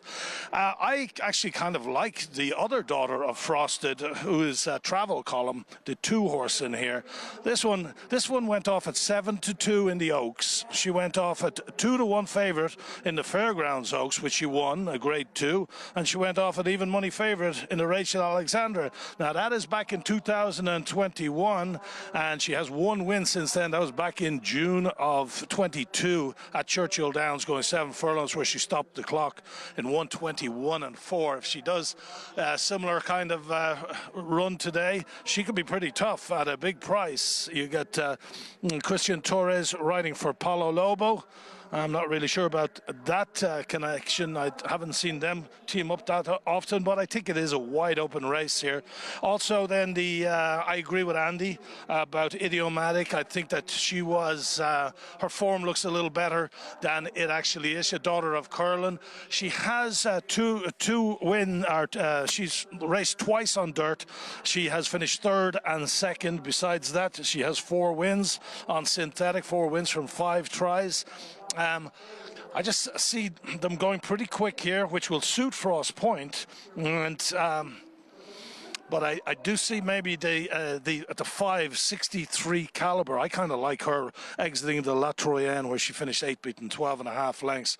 But before that, she went off at actually even about 7-5 against Pauline's Pearl and Hidden Connection in the mud down at Sam Houston. Didn't show up. Well, it's not money today, and she's got a chance to show up today. So I'm going to take the 5.63 caliber. I'll throw in the 2 Travel Column and then the 6 Frost Point. Wolfie? Frank, thank you. Here's Frost Point. She's a neat story, and this is why it's so fun to see, you know, whether it be a colt or a filly mare, whoever it may be, in a mare in this case, stay around and develop. And this is what can happen late in her career now, and starts 9, 10, 11. She has become just a different runner. No, you're right. I mean, you go into the early in 2022, it looked like the chances of being a stakes winner were close to 0. She wasn't running particularly fast, and it's taken a long time to get through conditions, but she has just completely turned her career around. And what I like about a win like this, because I actually disagree with Frank, and I have nothing but respect for Frank in all seriousness, but when a horse outruns the dynamics of a race, that impresses me. And that was a race where nobody really made any moves at all. It was sort of a merry-go-round affair, except for her. And I know she's a short price, but I'm personally not trying to beat her. I think she's adaptable to circumstance, and she shows up at this point just like every Mott horse. I mean, that barn, especially since last year in Saratoga, they have been unstoppable. Breeders' Cup as well. Yep. Yeah, Lead Power, Cody's Wish. Frost Point to 6, trying to make it 4 consecutive wins and become one of the leaders of this Distaff division. It's the Shawnee, grade 3. Let's go to, oh, we have the 8 break through the gate temporarily here. Moon Swag did not get away, and hopefully can remain calm.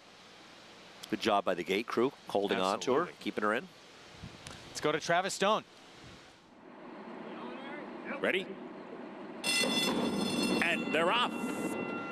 Hidden Connection, good start. Idiomatic asked for speed. 63 caliber is there. Moonswag from the far outside backs off as Idiomatic wanted to lead, and she's got it.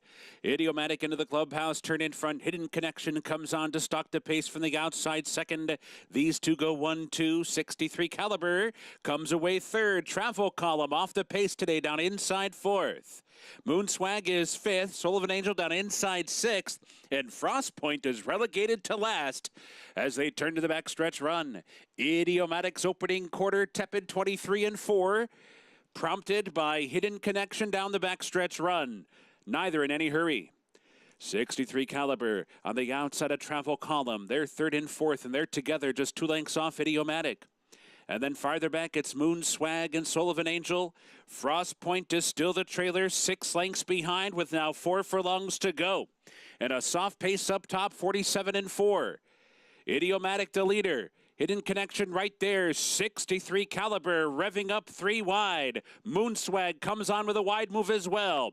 Travel Column comes under pressure down toward the inside. Frost Point starts to pick it up. Frost Point draws to within 5 lengths of the lead as they hit the quarter pole. Idiomatic rolls off the turn in front. 63 calibers there. Moonswag. Frost Point continues to close. Hidden Connection gives way. 8th pole, Idiomatic in front by 2. 63 caliber, Frost Point and Moonswag. Everybody's chasing Idiomatic, who took wire to wire.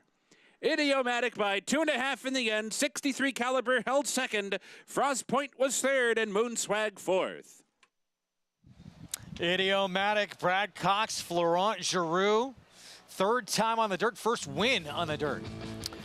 I'm not going to take all the credit for getting the winner's circle because I got an assist from Frank. He didn't like her either, so the double teaming of Frank Lyons and Andy Serling certainly helped her.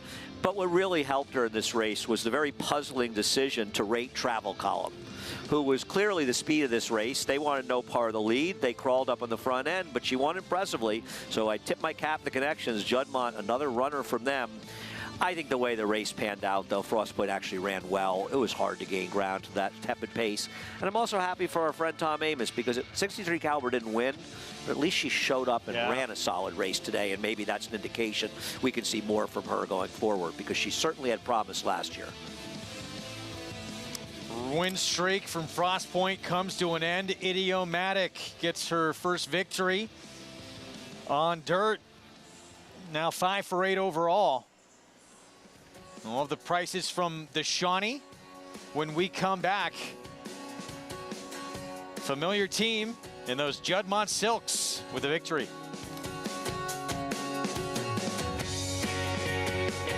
A Grade 1 winner of nearly $2 million, Silver State hails from the sire line of legendary Claiborne stallion Danzig.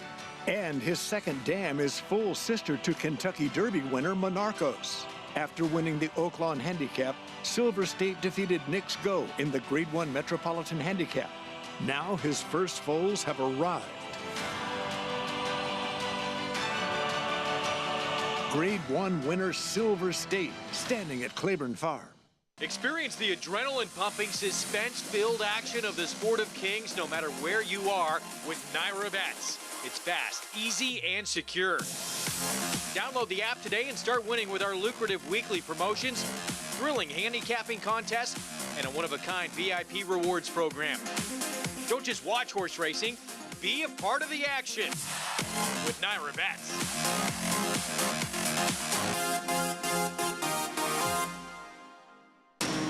Every hair, every muscle, every contour, every pulse. In the Juvenile. Essential Quality have won. In the Belmont. Essential Quality has won the Belmont Stakes.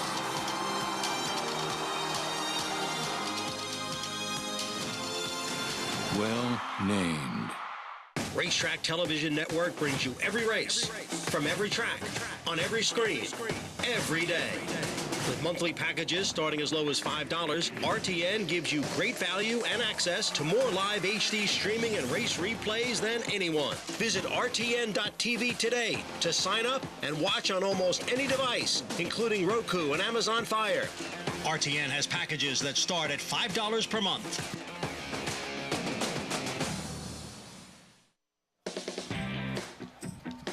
Back on America's Day at the Races on our FS2 coverage. It's brought to you in part by legendary Claiborne Farm. 100 years of doing the usual, unusually well. 8th at Belmont, mile and a 16th. New York breds trying to get through this first allowance condition. And a 6-5 favorite in Shadow Dragon for the man whose win streak just came to an end in the Shawnee, Belmont. I don't think his career is over quite yet, though. I still think Bill's got a few wins left in him, whether or not Shadow Dragon, the New York bred, gets it done. I feel like, and I pick Shadow Dragon here without a huge amount of confidence, there's a lot of pace in this race, and he's in a more reasonable spot, and I think he's a good example, in theory, or I'm hoping he is, that these deep closers like he is, they're better off in these long, these elongated sprints around one turn because the paces get faster, and I think he's going to get that pace he needs to run at. And maybe his biggest challenger, the horse inside of him, Ormstown, I'm worried that he's not going to be able to get the same cozy trip he got last time, and that may prevent him from running as well because he ran very well last time. Well, they were trying to get him to the Derby. 3 straight tries and preps after a runner-up finish in the Holy Bull. Did not make it there, and yes, much easier spot, although facing some older horses here. Let's go to Acacia Clement, who's back with us. Hey, Greg, and we'll start with Shadow Dragon, who is coming out of those Kentucky Derby preps down in South Florida. And the race in which he ran the best, we had his stablemate Rocket Can, who's certainly a very useful runner. That was not a very strong Holy Bull field. And he was still a little bit green in that race as well, kind of hanging on that left lead, a little bit reluctant to switch. And I think just still figuring things out. As far as his race last time out in the Wood Memorial, he was going the 2-turn mile in an 8th. And while he does cut back just a little bit here, this is a 1-turn race in going the mile and a 16th. And I love that for him. I've always felt like a little bit shorter and going the 1 turn is better for him. That's just how he's built. He's not really built like a 2-turn horse. And as Andy touched on with that late closing kick, it should suit him well in this spot. I was trying to be a little creative and looking to Ormstown in here and thinking that this horse coming out of graded stakes would be a very short price, but I love everything I see from him here in the paddock and the way that he's matured. He's nice and forward. This is a perfect spot for him. But speaking of Ormstown, he really took a big step forward when going the added distance yesterday. And yes, last time out, I should say. And yes, he was able to dictate things on the front end, went right up to the lead and just kicked away. Jose Ortiz never had to go to the riding crop with him. He was doing it easily, and he's very laid back here in the paddock. And boy, he carries his condition. He comes back off of that May 11th race, and he's got a lot of good substance to him, that's for sure, the son of Bernardini. And he's coming in off a New York bred maiden special weight win, but he got a fast figure. I think the distance was the big key for him. And I'm not completely sold that he needs to be on the front end. I think he was just so much the best of what he faced last time out. But a horse we know should be forward is the one Safalos Mission, who went right to the lead last time, and he got some pressure from the horse that ended up winning, and it looked like he was going to kick on and be home, and then all of a sudden he was caught late, and he's finished in the money 7 times. He's just kind of one of those horses. That being said, he looks tremendous in here today, and everything from Linda Rice's barn is running. He's dappled out from head to toe. He's, ironically enough, a horse that I don't really have very many notes on, so I'm not the most familiar with him, but he's striding out beautifully in the paddock. I'll watch him in the warm-up. I respect him, and I certainly respect the barn and the way it's been going right now. Just the fact that he's not a winning type is a bit concerning for me, Greg. Thanks, Acacia. Good to have you back on the show. As we have riders up, Dylan Davis hopping aboard Safalos Mission. Even money on Shadow Dragon. Holy Bull, runner-up finish to Rocket Can. And then tried to Fountain of Youth against Forte. Wood Memorial here. We saw him at 22-1 when he was 7th in that field of 12, which that 59-1 shot won. Maybe without Irad in there, they'll go to any Ortiz will do for the bettors. And it's what a friend of mine used to call, he likes to call stake-faced. You look at him, he's running 4 straight stakes. People see that and they get a little delirious. I picked him. I don't want him at even money, 4 to 5 now. Don't stand out here. No, they don't. But I think from a dynamic situation, this is the Holy Bull, a 2nd place finish to his stablemate this day, Rocket Can. No, they don't. But you look at his last 2 races. They were both races that were particularly the last one, that were very, very much dominated by forwardly placed horses. And so he wasn't good enough to win anyway, but he really didn't have much chance. And when you look at the potential for speed in here between the 2 who has to go, the 5, Kaz Palace as well, potentially Hurricane Andrew, and even Ormstown isn't slow. There is the potential, and even Safalos Mission on the rail is not slow as well. The potential exists for the pace, to be honest. And one of the things about these elongated sprints, I call it, a mile and a 16th, there is about close to a 5/8 of a mile straightaway. And you'll frequently see the 2nd quarter much faster than the 1st quarter because the horses start rolling along. And unless you have sort of nobody going in the usual stagger fest, this is the kind of race where the pace could heat up. And if they start moving up front, it's going to help his chances. And that happens a lot in these races, or much more frequently than 2-turn races. 4 to 5 on the son of Army Mule, who tried 3 straight trips to try and earn his way into the Kentucky Derby. Had that runner-up finish in the Holy Bull, collected some points. In the end, now back against State Bred Company, trying to rebuild that confidence. And I'll tell you something, Army Mule was turning into a very, very interesting young sire. He was a world of talent, just unfortunately unsound. Here's Safalos Mission, Dylan Davis for Linda Rice from the rail. He's actually a massive overlay at 5-1, in my opinion. He's fast enough to win this race. It's just, in case you was hitting on it, 2nd and 3rd, 7 times with just 1 win. He's not a winning type, but he's a big price, I think. 10-1 next door, 42 ace. Michelle Giangiulio off the claim. He found the right field last time. He was able to bottom out. This is obviously a tougher field with more speed, but does come off the claim for, you said it, 10-strike racing. Yeah. Shots everybody. Inspector Steve Asmussen and Jose Lezcano. Never finished first in a race. Got put up when Rafua, poor Rafua, got taken down last time. This is a tough spot. Going to see the biggest price on the board next if we stay in order, and there he is, Hurricane Andrew. This is a 7-year-old who is 1 for 17. He could be forward in here if the rider's aggressive. It's just his dirt races are not very good, and even his turf race is not good enough to compete here. He's in tough. 0 for 2 in the money on the dirt. Getting back on it. Here's Kaz Palace, Trevor McCarthy. I gave this horse a big look and think 20-1 isn't the worst idea to price to throw in there. He's probably at the end of the day not fast enough, and he has a lot of speed, a potentially speed-laden field. Big performance last time out from Ormstown at start number 3. He has a chance to be a good horse. I just worry the dynamics seem to be so much different. And Dave Donk, 0 for 15 off maiden wins with dirt routers, and just 2 for 33 overall off maiden wins on dirt. Here's the money favorite, Shadow Dragon for Bill Mott. I think he's over bet right now, but he is in a position where he's talented enough that he might get the right trip as well. Union Fleet, this is a 3-time winner, 4-year-old with 6 runner-ups as well. Finished almost 4 lengths behind Safalo's Mission. He's another horse that could be at least attending the pace. It's a reasonable price. I tell you what, I'd rather bet him at 11-1 than bet on Inspector at 10-1. I think you'll agree. Yeah, I thought he had an outside look. Yeah, no, I'm saying really? Okay, I didn't. Okay. Let's look at that Safalo's Mission Union Fleet race from back on May 5th. Yeah, I mean, there's not a whole lot to say in this race. I mean, Safalo's Mission does what he likes to do, which is run well enough to win and just not get it done. But the horse who beat him, I think, was a pretty short price this day, maybe the favorite. I just wasn't quite good enough to get it done. He's not a horse that needs the lead. He should get a good trip. Dylan Davis has been really riding well the last couple weeks, and he's 5-1 in this race. To me, he's the overlay on the board, more so than the 6. He's on his toes right now. There he is, Safalo's Mission, 5-1. And Dylan Davis talked about how he's really seemed to turn a corner the last week and a half or so. Well, I think one of the things that we all talked about on the show was when he had really started to turn things around just in general in his career, he was showing a lot more aggression on the racetrack.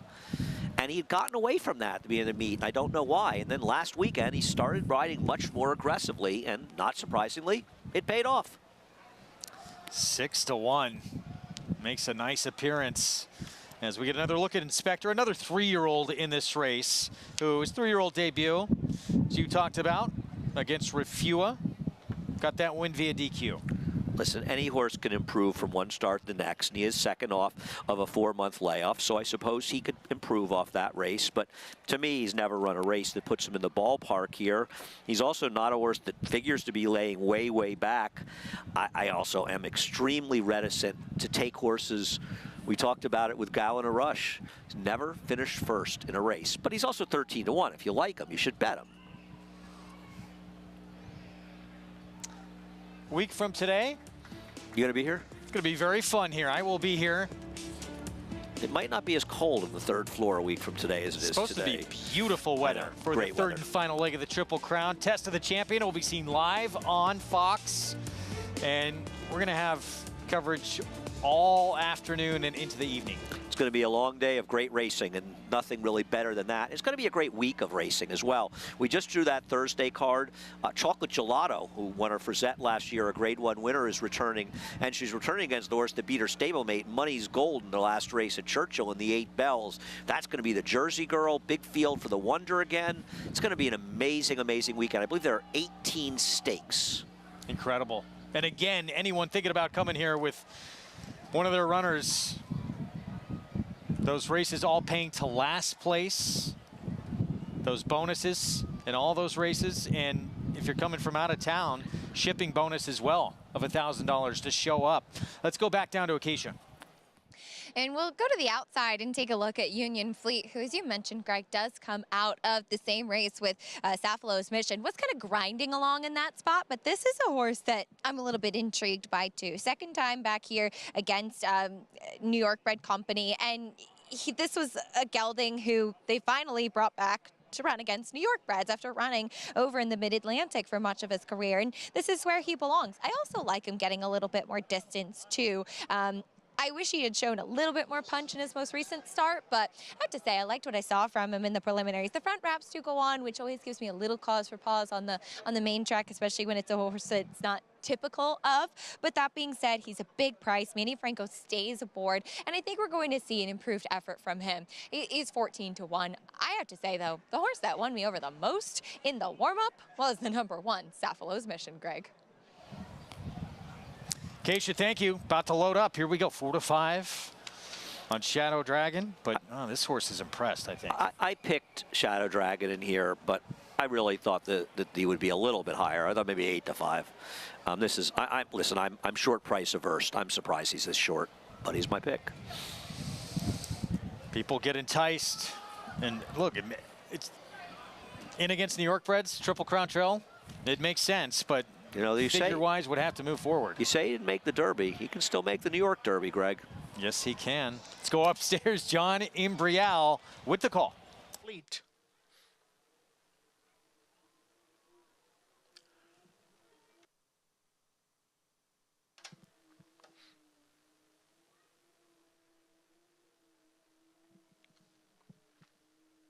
Union Fleet moving in to complete the 8-horse field in race 8.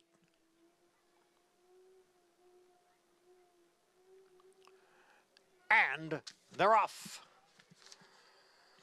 Kaz Palace away well with Ormstown. Now moving up is 42 Ace. It's Kaz Palace who has the lead.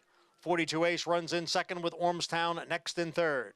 And on the outside is the favorite Shadow Dragon in fourth. Hurricane Andrews in between horses in fifth. Safalo's Mission down at the rail in sixth. Then Inspector and Union Fleet trails the field in eighth. The first quarter was run in 23 and 2/5 seconds. 42 Ace by a length and a quarter. Kaz Palace in second, and then it's another length and a half back to Safalo's Mission, who's on the inside of Ormstown. Then comes Shadow Dragon running in fifth, a half dozen lengths from the lead. And the leader is 42 Ace in front here by almost 2. Kaz Palace is in second. Then it is Ormstown, who's moving up a bit now from third. Safalo's Mission down at the rail. Shadow Dragon getting closer now from fifth. Union Fleet has advanced up into sixth. And then it is Inspector, and way back is Hurricane Andrew. Ormstown now taking the lead from 42 Ace as Shadow Dragon continues to advance. 3/4 went in 1:11 3. The field is at the quarter pole, and it is Ormstown challenged here by Shadow Dragon. Ormstown and Shadow Dragon, and they are right together. 42 Ace, Safalo's Mission gains down at the rail, and on the outside it's Union Fleet. It is Shadow Dragon who has a narrow lead. Ormstown hanging tough inside the 16th pole. Shadow Dragon the leader. Ormstown in second. It is Shadow Dragon by a half length. Ormstown second, then Safalo's Mission and Union Fleet. Shadow Dragon dropping out of 3 straight Triple Crown preps in against New York Breds. Does beat older horses, though, and gets his second win of his career. And I tell you what, one of the things to like about it is obviously not just the win, but the fact that he was able to be a bit closer. He didn't lag behind the field as he had, and I think that's one of the reasons that Jose Ortiz has been riding as well and winning as many races he has, getting the horses in the game. He didn't want to be victim to pace. And I think he also knew the horse he probably has to beat is Dave Donk's Ormstown, who ran very well to be second and backed up that maiden win. Just maybe a little bit better setup and maybe a little more seasoned with Shadow Dragon. A couple of promising New York Breds. We could see both of them. You know, you and I could take a trip to Finger Lakes that first dark Monday in Saratoga and go to the New York Derby. You laugh. American Revolution won that race and would go on to win a Grade 1 later that year. Correct. I'm not knocking that New York Derby. I love the New York Derby. I'd love to make that trip. We're in. The 2 kids gonna come? 3-year-olds. What's that? Kids gonna come? Oh, Bell and Booski would love to make that trip. And they're watching right now, by the way. 2 3-year-olds run 1-2 in this race. Nice, promising horses. Nice effort by both the first and second finishers. 7-6, 1-8 finish. Jose Ortiz continues to roll. And Peachtree Stable with an improving 3-year-old back at Churchill Brad Cox with a filly that looked like she was more of a synthetic runner, proving she can do it on dirt as well. Absolutely. Another horse who's improving, but she had the absolute run of the race. I mean, not knocking her. She got it done. She got it done quite easily in here. But when the surprising decision to rate Travel Colin came up, she was able to control up front, and it made it very hard for Frost Point, who frankly has more speed, and maybe they should have been a little bit ready for that and looking to adjust. They didn't. But a nice performance by the winner and also the runner-up, 63 Caliber, who found a little bit more of that good form that led her to all those wins last year. 4, 5, 6, good for Tom Amoss. And my racehorse, Spendthrift Farm, at 63 Caliber, at one point had won 5 of 6 races. So it gets runner-up money here at 11-1.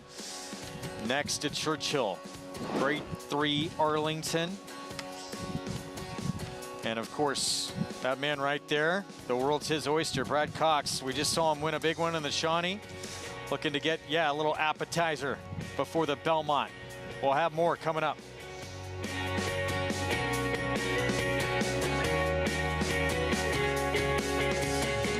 Caraconte has the potential to be a leading turf stallion in America. Caraconte proved with Spenderella that he can produce an international caliber horse that can run all over the world. Spenderella hanging tough with the advantage to win the Appalachian. I've been fortunate enough to train some top fillies and mares. Spenderella is right up there with the best of them. Spenderella turns it into a procession. I think Caraconte is a horse who has tremendous potential. Caraconte, standing at Gainesway.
Back with you on America's Day of the Races on our FS2 coverage. Regional networks out of Southern California. It's brought to you in part by Hillendale at Alapa. Our sensational Saturday coverage continues with the best yet to come. Grade 2 Pennine Ridge out at Belmont. Right now it's a Grade 3 Arlington at Churchill. 4-year-olds and up, mile and a 16th on the turf, and we were just talking about it off air. That one right there, set piece. Closing in on $1 million in earnings will be the one to beat for Brad Cox. We start though with Get Smokin' Speed Inside. I always kind of like this horse, but I have trouble getting past his last race. That was a race that was dominated forward. I know he's a bit of a big price, but he had no answer to the stretch. But he's a big price if you like him. Victoria Oliver will have Tyler Gaffleone on Kentucky Ghost. He's a very, very deep closer in a race where there's a much better deep closer. Big surprise winner last year of that Grade 1 Belmont Derby, switching to the turf that day for Kenny McPeak, Classic Causeway. I'm afraid he'll be retired with me being disappointed they never ran him back to his best distance, 7 furlongs in the dirt. He can stalk Get Smokin'. Good luck to him. Biggest price up there, and the only one really being dismissed here, Harlan Estate for Whitworth Beckman. I mean, he ran fast enough last time. You shouldn't completely dismiss him, but he's got some races that are okay. I agree. Way too big a price. Royal Patronage, Graham Motion trains, John Velasquez rides. Score's got some ride last time to get the money for Joel Rosario. I don't like him at 3-1, but maybe he's improving. Well, the public agrees with you. Set piece appears to be a cinch on the board. Well, for those that watched his last race, I think you'll agree with me, he should have been unsaddled. He got into major, major trouble in the stretch when he was shut off. And a race that was dominated forward, he only lost by 2 lengths. With a clean trip, he would have won, and that was an 11-horse field. This race, while I don't think the pace is going to be that fast, but they were crawling last time out, it's only a 6-horse field. He's going to be sitting last, and he's extremely unlikely to lose this race. And you know what? I think Frank Lyons is going to agree with me.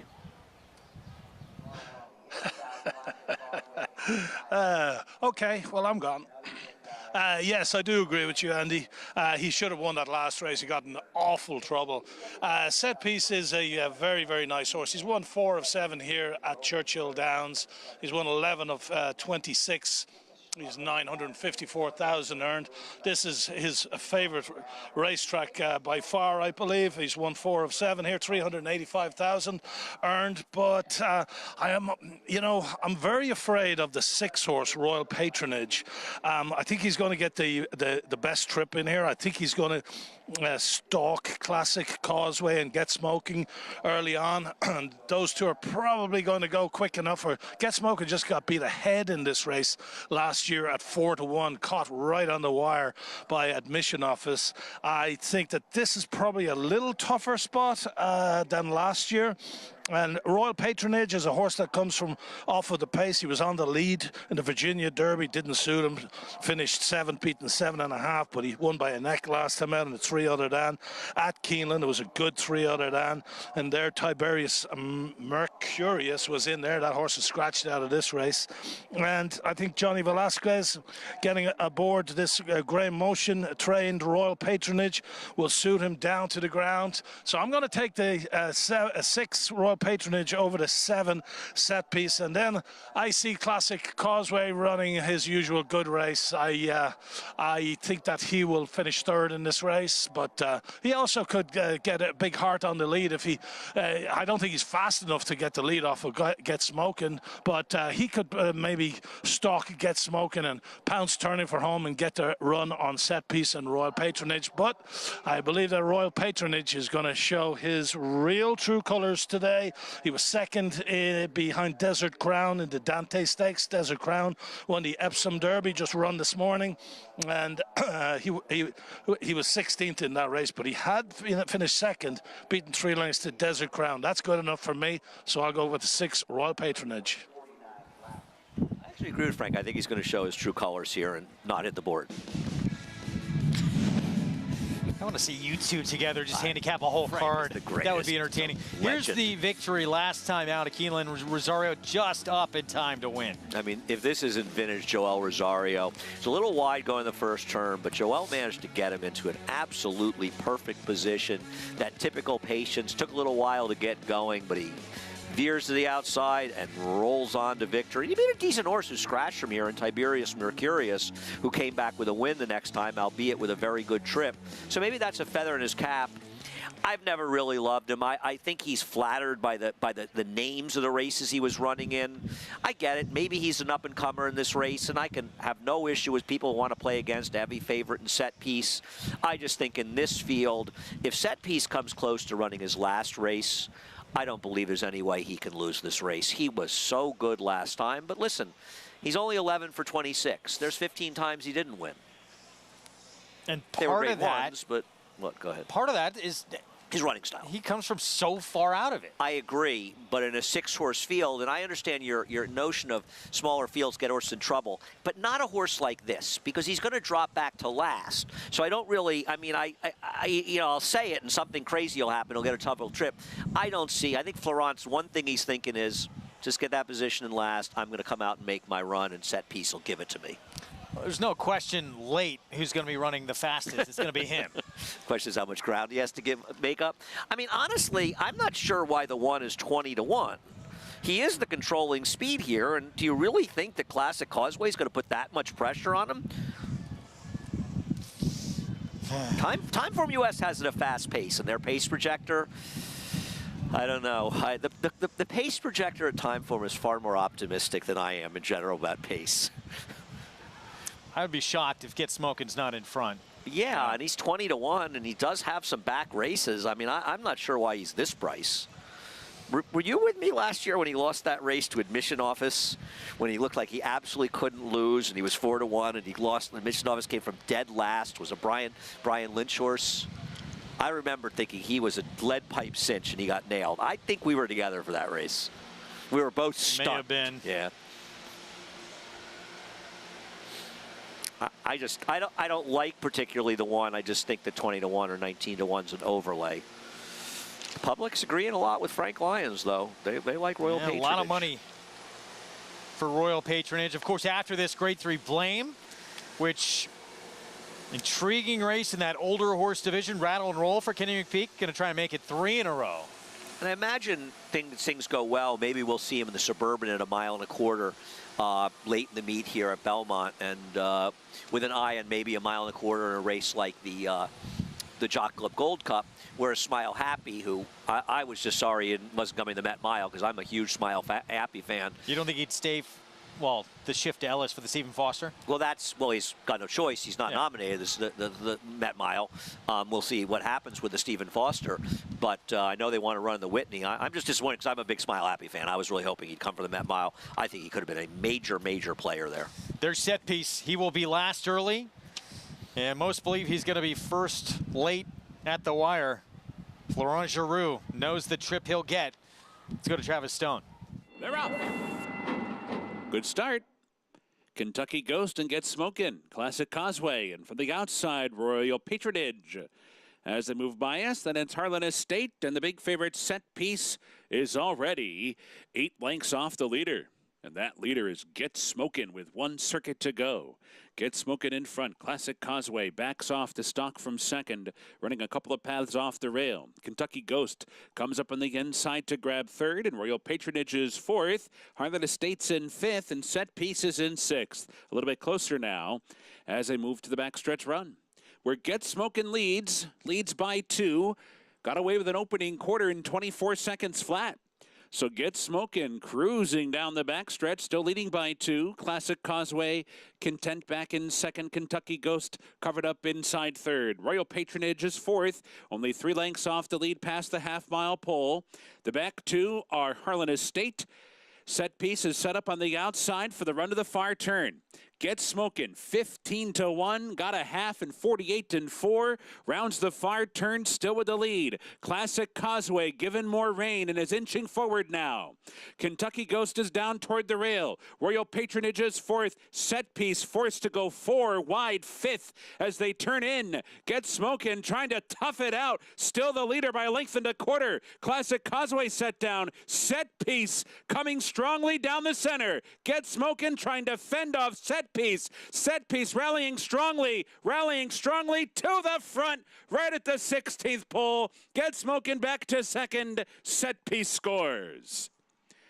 Get Smokin' tried to steal it, settles for second. Harlan Estate late for third. Classic Causeway fourth. Florent Giroux early on, he got a decision. He could have stayed inside. I said, I want no part of that. I am on the best horse. Let's just stay out of trouble. And that's what happened here. And he was on the best horse. They were clearly walking up front. You see how well Get Smokin' ran, and only an idiot like me wouldn't take this exacta. And he ran a game race to be second, but Set Piece is just too good for these horses. Slow pace or not, nobody else could gain, and Set Piece just runs them down. He's a very, very nice horse. A cut below the best horses, but he's a very, very solid horse, and now he's a millionaire. And Classic Causeway's got to be happy. There's no chance he'll be going to Prince of Wales now. Set Piece 12th win of his career. Yeah, what Kenny McPeek had said if he ran big here. Considering the Prince of Wales at Ascot, Classic Causeway may have heard him, and he said, I think I won't run well. Coming up next, we're going to see another good group on the grass at Belmont. Grade 2. Pennine Ridge is next, our feature on the Saturday card. And Silver Knot showing up for Charlie Appleby. Runner-up, missed by a nose in the Breeders' Cup Juvenile Turf with a slow beginning. Trying to get his first win of his 3-year-old campaign when we come back.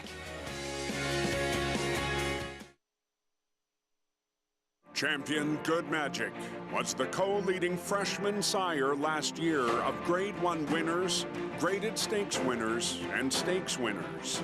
This year, he's the sire of 2 classic performers in his first crop, Kentucky Derby champion, Mage. Come into the final 16th, and it is going to be Mage to win the Good Kentucky Magic, Derby. the classic sire, standing at Hill and Dale at Alapa. When it comes to horse racing, you can never have too much information. With TwinSpires, you can place your bets with confidence. Whether you use handicapping insights, like our Brisnet speed ratings, prime power and past performances, the guidance of our experts' top picks, or just choose a name that catches your eye. Yes! No matter how you pick your horse, bet with TwinSpires. Start earning your $200 sign-up bonus when you sign up with offer code GET200. I'm very bullish on it. Tom's D'Etat's got a 4-length lead at the 16th pole. Tom's D'Etat has conquered the Clark. Your best horses of the last 10 or 15 years are not consistently as fast as this horse. It's total domination for Tom's D'Etat. He's a beautifully balanced horse and a really good mover, and he's just full of class.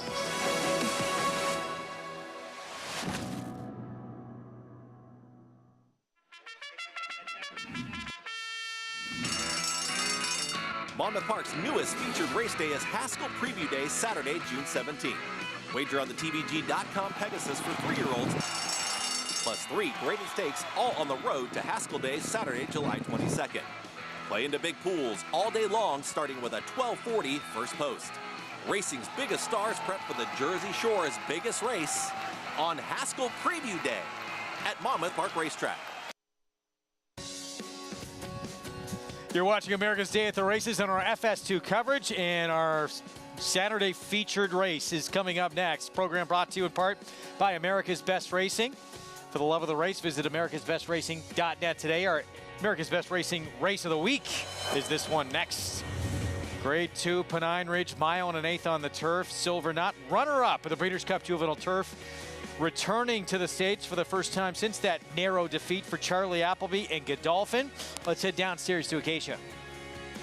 And we'll start there, Greg, as we get the call for riders up, as you see with pretty much all of Charlie Appleby's horses that come here stateside. They wear that red hood covering the ears to muffle out sound in the paddock, and accompanied by the pony, particularly after the tack is put on. This horse hasn't turned a hair, though. He's been the ultimate professional. And while he has not broken well in his last couple of starts, not in the Breeders' Cup and not last time in the Guineas. He also, I do think, was affected by the fact that it was a soft turf last time out, and he does not look like the type of physical that would appreciate a softer turf. He has a lot of substance to him, kind of one of those heavier type of horses, though he's not the biggest. I'm interested to watch what kind of warm-up we see from him, because despite the poor break, he was forward last time and then did not have anything late. The number 6, Calic, this is a horse who went to the lead last time out after winning from off of it 2 starts back. So I like that versatility, but I think he'll be on the lead again today, and in large part because he's such a high energy type, and this is what he was last time. He's a little bit better today,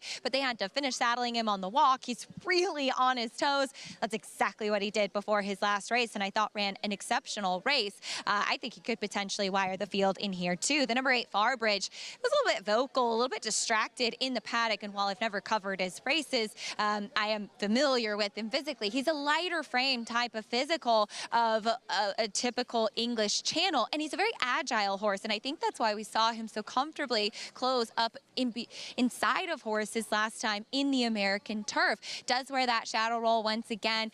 He's incredibly fit again, doesn't carry a ton of condition to him. We'll see what kind of trip he pulls going the 1 1/8 from that outside post, Greg. All right, Acacia, thank you. Here is our post parade for our ABR Race of the Week. We start with LeChase for Jorge Abreu. I actually think this horse has some significant talent. He ran well with a wide trip in his last start, but to come into a field like this off of a substantial layoff is probably biting off more than he can chew, but he's a talented runner. The first of 3 for Chad Brown. Jose Ortiz will be aboard Ballooney. This is the one I personally like the least. I thought he was in a very suspect field last time, and this competition has gotten an hour better. The runner-up From the Breeders' Cup Juvenile Turf for Charlie Appleby, Silver Knot. I'm shocked he's not favored, but our morning line maker had it right. He does not break well, which concerns me about him, but obviously he's talented. Can he bounce back from a poor effort in a bog last time in the Guineas? Yet to win on the grass. Another Chad Brown runner, congruent. But he's first time for Chad Brown. He doesn't have great numbers off trainer switches on the turf, though a lot of those are Euros that he's taken over. And he's good enough that might be worth a look somewhere in the bottom at 13-1. Back-to-back wins on the grass for Kalick for Chad Brown. He's done it very different ways. Yeah, but he's my top choice to wire the field and do what he did last time. I liked his effort last time a lot, but I don't like that the third-place finisher did not run well yesterday. Freedom Trail at 28-1. Kendrick Carmouche for John Terranova. He's knocking on the door to being competitive for a piece here. Does the extra distance help or hurt him? And Todd Pletcher with a horse who just missed the Grade 2 American Turf at Churchill, to Web Slinger, who just won again impressively, Farbridge. There's no denying his talent. He's run well in all his starts, 2 for Christophe Clement and 1 for Todd Pletcher. What worries me about him is he's a bit of a rail runner, and in every single race he's been in, he's been able to have very cozy rail trips. And with the outside post 7 with the scratch, it's going to be very hard for Joel Rosario to get that kind of position. And I wonder if he'll be as comfortable having an outside trip. A turn comes up almost immediately, too, in this configuration at 1 1/8. Here is that American Turf. Web Slinger looks so good. We just saw him come back and win earlier on the card at Churchill. Yeah, I mean, listen, in no way am I suggesting he didn't run well despite his trip, and he does have the ability to run inside of horses. But I think one of the reasons for that is he's a horse that's very comfortable running inside of horses. And when you consider the trip that he had saving ground and the one that Web Slinger had being wide, and he clearly took the lead from Web Slinger, he should have won this race. And I know it's a narrow margin, and I'm not knocking him, but I still think he should have won. And I worry, especially as the favorite, with 2 horses inside of him in both the 4 Silver Knot and the 6 Kalick that are pretty talented, that he may not get the same kind of cozy trip he's been getting in his other races. So of the 3, I would fade him. That doesn't mean he can't win or I'm way against him, but I prefer the 6 and the 4. Nevertheless, he's a 7-5 favorite right now, and Rosario rides back after that runner-up finish in that American Turf. As we take a look at Silver Knot, in hard to ignore what Charlie Appleby has done bringing his horses here to the state. Silver Knot did not get out good in that Breeders' Cup Juvenile Turf. He still almost won the race. Right, but he's a horse that has shown the propensity to get left. He got left in his last race in the Guineas, and after that he was forwardly placed, and it was a race that was dominated towards the front end, and he obviously made and handled it going. He was eased the later stages. Like I said, he's got a real ability to run inside of horses, and that's a talent a lot of horses don't have. But then again, you could argue that he was a very short price in here, 7-5. He gets the front, much like Farbridge, coming up the rail and gets outgamed for the win. I'm not denying he's a major player here and will be won't be surprised at all when he wins, as so many Charlie Appleby horses do. But I think if people think because he almost won the Breeders' Cup Juvenile Turf, that makes him a Grade 1 quality horse, I'm a little suspect of that. The reality is, in my opinion, none of the Breeders' Cup 2-year-old turf races should be Grade 1s. They haven't proven to be Grade 1 fields necessarily going forward, and I think it dresses him up a little bit. We'll see. We'll see if he's good enough today. I mean, you could really say that about most 2-year-old races. Well, right? there's only 2. There's only 3 that are Grade 1s. The ones they run on Breeders' Cup Day. No 2-year-old dirt races. I would disagree with that. I mean, Forte won the Breeders' Cup. No, the dirt races are established races of giant quality. Our 2-year-old turf race, first of all, our 2-year-old turf race, the only reason they could verge on Grade 1 quality is if Euros come over. I'm not sure the Grade 1 quality Euros are coming over. Their subpars are coming over. He wasn't good enough to compete at the highest level there. That's why he's here. And the same could be said for Nation's Pride last year. Well, he had felt, and he being Charlie Appleby, we're going to get to this horse in a minute, that Silver Knot going into the Breeders' Cup was his best chance. He didn't get it done, obviously. He just missed, as we take a look here at Kalick. Well, the best he brought over, but I'm sure he had better I think Godolphin had better 2-year-olds than him. Maybe they didn't. As far as Kalick has a potential pace advantage in here. There's absolutely no speed on other horses, and he's supposed to be in front. He's supposed to get the same ride that proved successful last time. He was very good last time in this win and very impressive. And Scramble, the Barclay Tag horse, who was second, is a talented runner, and he crushed him. And I think there's a chance that he could bleed this field once again on a merry chase. Back-to-back victories, was off the pace for the maiden win. This is his first try against winners, and he got even better in this effort So undefeated now in his 3-year-old campaign. Now comes the big test against this group. 2 real good ones he's going to have to go up against in Farbridge and Silver Knot. Let's go back to Acacia.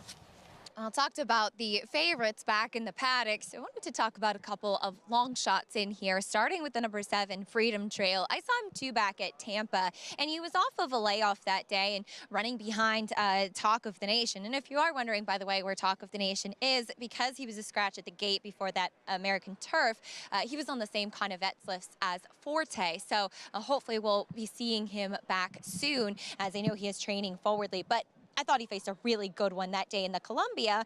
And while he had filled out as a 3-year-old, I think he hadn't completely kind of toned up yet. And last time in the Transylvania, well, he really didn't run that well, I know. He faced, I thought, a very good group with Nagarok and Webslinger coming back to win. And this is a horse that I just think has really progressed. His weight looks tremendous by his standards. Is he good enough in here? I don't know. He's facing some very good horses, but he's a huge price, and I think he's progressing and maybe a little bit better than he might look on paper. The number 5, Congruent, moves to the Chad Brown barn, and his races in Florida, I think he has some dirtied up for him. And yes, he won on synthetic 2 starts back in the Battaglia, but this is a horse that looks more like a turf horse. He is a big, really, really solid son of Tapit. He's carrying a lot of condition too, and I like that he had to work on the turf here at Belmont at the end of May, and he's done nothing wrong in the preliminaries so far. Thought that he had a couple of interesting races, particularly the Pulpit on the go back, and I know it was the end of his 2-year-old season, but physically he stacks up with what he faces in here, and I don't have any problems with the distance for him, Greg. Thank you, Acacia. And favoritism going back to Silver Knot, the 4 for Godolphin and Charlie Appleby. 3-2 right now in our ABR race of the week. I tell you, it's a dogfight. Who's going to be favored between Silver Knot and Farbridge? And can they be upset by the Chad Brown runner, Kellick? And this is the race that started off that big rivalry we saw as we head towards the Belmont Derby. This is the Belmont prep for it. It's going to be a good one this year. Can Silver Knot break better than he has the last couple of starts? That horse right there, keep your eyes on that out of the gate. We know he's got a big finish to him. And what can Farbridge produce? Far outside post when that turn comes up almost immediately from a horse who likes to come from out of it. Can Joel Rosario get inside and save ground early, which you want to do on the turf? There's Freedom Trail, the long shot. We're set for our ABR race of the week. Grade 2, Pennine Ridge. Let's go to John Imbrial for the call.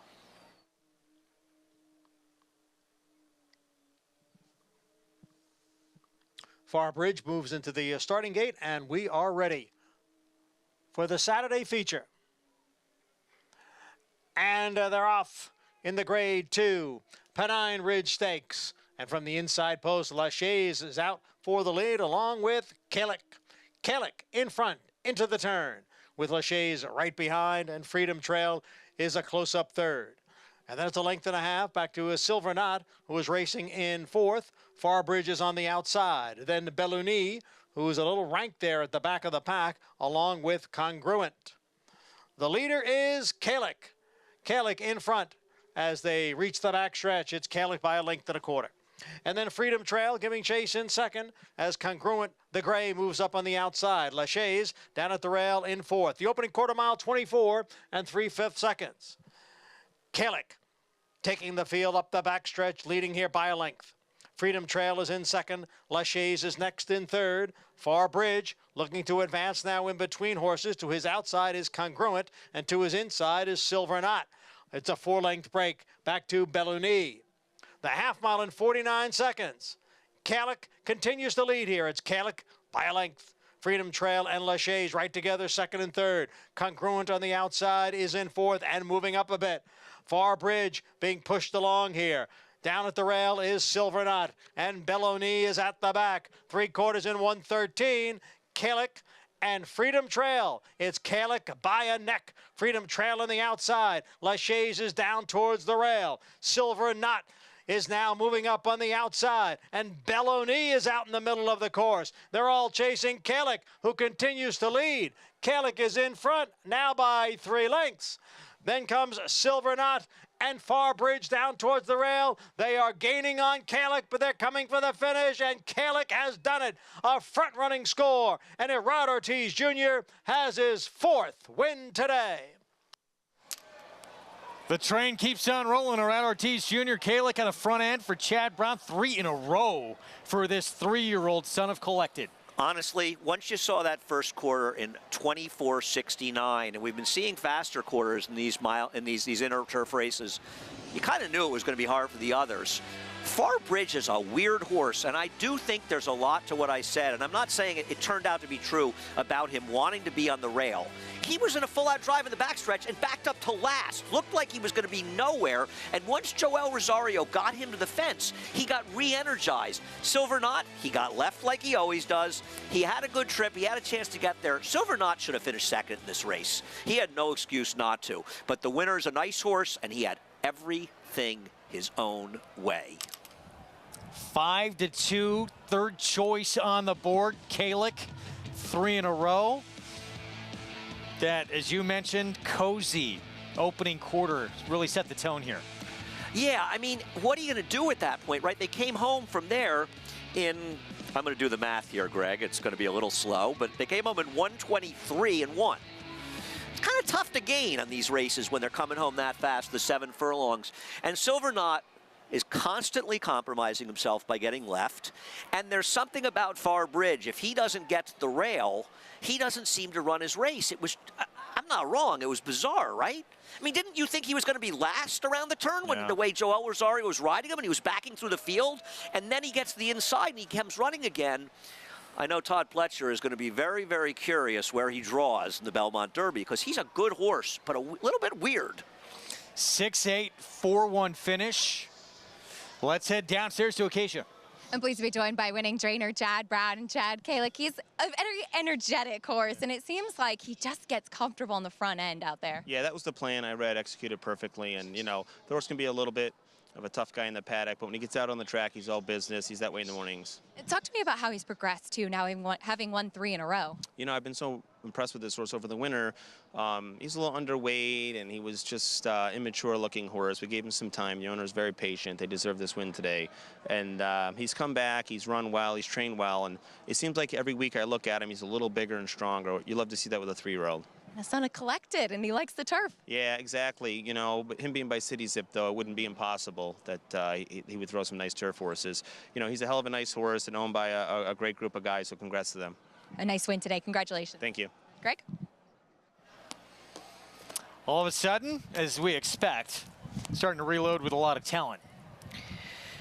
I tell you what, he ran very well in a stake race. The second best 3-year-old Chad Brown ran today on our card. I mean, seriously, who was more impressive, him or redistricting? I'm with you on nice that, horses.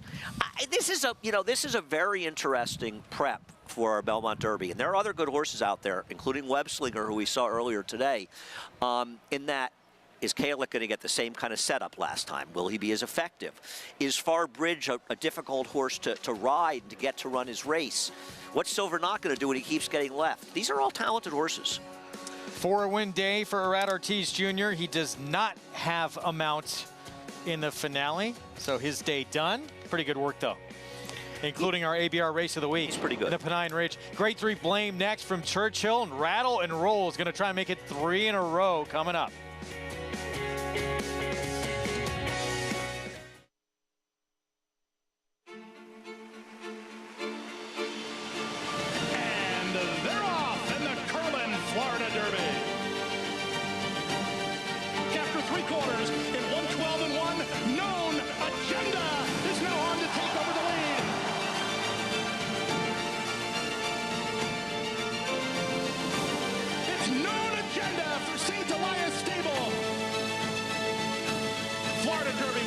Known Agenda.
Blame with the upset, ending that 19-race perfection streak from Zenyatta in that 2010 Classic. Would not earn Horse of the Year. Zenyatta would get that call, bit of a makeup call perhaps from the year before. Would get the Eclipse's older male champion. No, Blame was the Horse of the Year. Real racing fans know that Blame was Horse of the Year that year, and we all know him. See how well he's doing at stud. And there he is. You know, it feels like we mentioned Blame a lot as a stallion on this show, doesn't it? Just, Zenyatta was Horse of the Year that year. No, she won it because people vote for the wrong horse. Tremendous okay. horse Blame, tremendous performance, and we'll end it there. Greg and I can start up a Zenyatta Blame argument anywhere, anytime. We'll be like 80, and we'll be yelling at each other about we that will race. be. Grade 3 Blame coming up, and here's Rattle and Roll. He's trying to win 3 in a row for Kenny McPeak. But he's coming back just 2 weeks after a decent but surprisingly difficult effort at even money to win the Pimlico Special. Is he coming back too fast, Greg? Perhaps. Mask Parade was running some big races and then just did not show up in his return as a 5-year-old. He stunk in the Knicks Go, to be honest. Now, maybe he'll run better second time out and 6-1. Maybe he need a race off a layoff. He's good enough to win in his best race, but that last race is troublesome. Barber Road, beginning of his career, used to have sprint speed. Then we saw him in the Triple Crown preps come from the clouds. They're starting to put him a little more forward now. I don't care how close or far back he is today. He's not winning. Okay. But you're right. It is weird that they've sort of changed the running style. Here's Call Me Fast, 4-1. Well, he was fast enough last time. He finished a solid second to Rattle and Roll in the Ben Ali at the mile and 3/16 distance. Curious spot for Santine. Going to try dirt for the first time. I think it's a chance by Godolphin to see if they can make him a solid stallion. He's not getting there as a Grade 1 winner of the turf. But if he could win a race like the Foster, assuming they run it at a Grade 1, then they could make him into a real stallion. And they're taking a shot, and I can't blame him for it. Happy American was running some huge races at the fairgrounds. Going to get back on track. He's 3 for 5 at Churchill. Problem with him is he has the same closing running style as Rattle and Roll, unless you think that one's not going to show up. He's just not good enough, right? Pioneer Medina, Todd Pletcher tried to wire Rattle and Roll in that Ben Ally, backed up to 3rd. I actually think that he's a major, major threat in this race, and he's my top choice. But I'm really waiting to hear what Frank thinks. I'm not going to make any final picks until I get Frank's opinion. And Cook Creek, 37-1 outside for Jeremiah O'Dwyer. He's got some races that are fast enough to get a piece here Yeah. at 37-1. I mean, I'm not in love with him, but that's an awfully Seems like big price. Everyone forgot he's in this field. Let's get Frank's take as we get set for the Blame. All right, guys. Well, the one Rattle and Roll. This is his 4th race since the 25th of March. And although he doesn't really know that himself, because when he went by here, he looked fantastic. So Rattle and Roll, I don't think is going to really be hindered by the quick turnaround of 2 weeks. Now, he did have to travel also. He had to go to Pimlico for that. And he came away with the victory. Flavian Pratt rode him that day. But Brian Hernandez has been aboard him in nearly all of his races before that, and Brian is reunited with him today. I tell you what, I kind of like Call Me Fast, even though, you know, like, people don't put that much emphasis on weight. I kind of do, and he is 2 pounds better off for the length and a half, a length and a quarter beating last time out. And I don't see too much speed in this race. I don't honestly know who's going to take the lead, and I think that it could be Call Me Fast. So I think that there's a good chance that he'll turn the tables on Rattle and Roll. But Rattle and Roll is the class, a Grade 1 stakes winner. There's 2 Grade 1 stakes winners in this field. The other one being Santin, who tries the dirt for the first time. He's out of a mare that Keir McLaughlin trained, Sentiero Italia, who raced all her starts were on turf. So this is the horse's basically his first start on dirt. His dam never ran on dirt, but I just see them taking a shot for the very clever Brendan Walsh barn, and they don't make too many mistakes. But I do think that the 7, Pioneer of Medina, who was in front last time out in the Ben Ali, can be in front again today and could probably go gate to wire under Luis Saez, who's back aboard today. Tyler Gaffleon was aboard last time out. Finished 3rd to Rattle and Roll and Call Me Fast last time out. But I'm going to go with Call Me Fast on top and Pioneer of Medina from Rattle and Roll. Guys? 4-1 on Call Me Fast, who's had some issues out of the gate last couple of starts that has put him behind the 8 ball. 4-1 right now on the 4. Yeah, I mean, it's interesting, you know, Frank bringing up who the speed is, because frankly, Call Me Fast is faster if they want to be aggressive with him, and he has an inside post on Pioneer and Medina. So it's really up to his rider. And maybe, you know, Frank has a little info he didn't share with us. He is Julian Leparoux's agent, and I think that could enhance his chances going to lead. Well, it's up to if he breaks better, too. Yeah, he's got to break well. Yes, it definitely helps to break. And I think they're the forwardly placed horse. I'd be inclined to take a chance against Rattle and Roll with either 4 and 7 coming back in 2 weeks. I didn't love his last race, and I think he's vulnerable here. Grade 3 blame in this older horse division. Travis Stone with the call. Rattle and Roll from the rail, trying to make it 3 straight.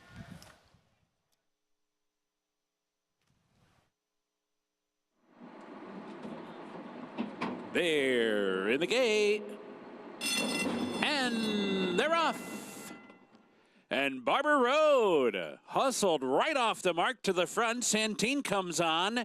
Cook Creek from the outside, and Pioneer of Medina pulls back to be off the pace early. So Barber Road under the line the first time in front. Santine stalking second. Cook Creek comes away third. Mask Parade finds a good spot toward the inside fourth. Pioneer of Medina is back into fifth. Rattle and Roll settles in toward the rail sixth. Call Me Fast in seventh. And Happy American is the trailer in eighth as they move around the opening turn. So Barber Road won in the lead and has it to the backstretch run, but Santine is right there. A stalking second through a quarter in 23 and 4. The pace is reasonable. Barber Road the leader and steps out now. Barber Road opens up a little bit there. Santine continues to keep pace. Mask Parade is right there in behind, and here's Rattle and Roll. Advancing steadily down toward the rail, fourth and just 2 lengths behind Barber Road. Will need to find a way through, though. In the meantime, Pioneer of Medina is going to take an outside path and advances 4 wide. Call Me Fast is following that one. Then it's Cook Creek and Happy American. So round the far turn, Barber Road holding on to the lead with 3 furlongs to go. Santine is right there. Call Me Fast revs up. Pioneer of Medina, Mask Parade, and Rattle and Roll are stuck in behind a wall of 4 horses as they hit the top of the stretch. They turn for home, and Call Me Fast comes powering off the turn. Takes the lead and wanders to the rail. Rattle and Roll trying to shake loose down inside. Happy American is rolling down the center. Santine and Barber Road were in tight. It's Call Me Fast in front. Rattle and Roll continues to rally. Happy American on the outside. Here's the wire. Rattle and Roll got it. Winning a length in the end over Call Me Fast and Happy American. Farther back either Barber Road or Santine.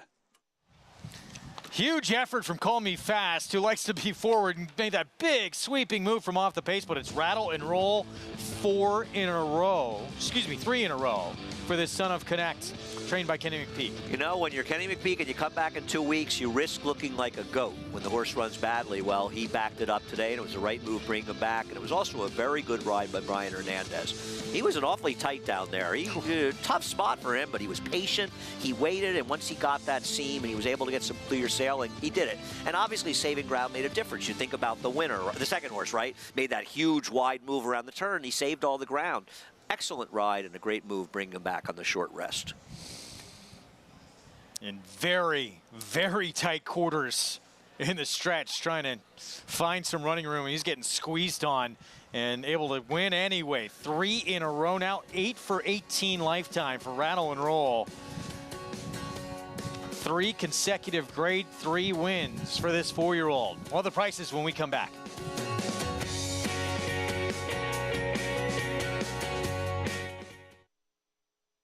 Eclipse Champion Blade, a proven sire with over 15% lifetime stakes horses.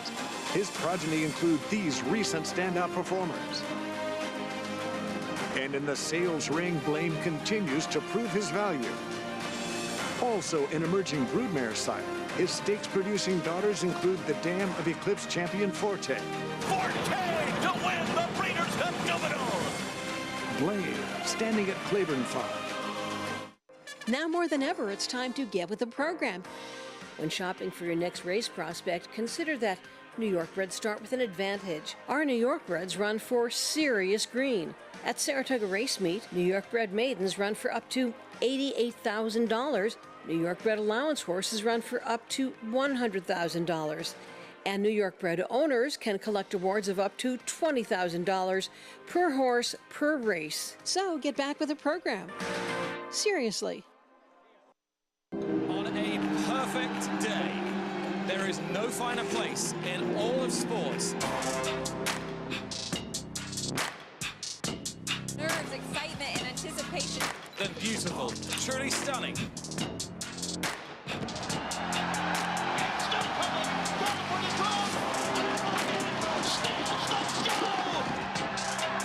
For the Breeders' Cup World Championships.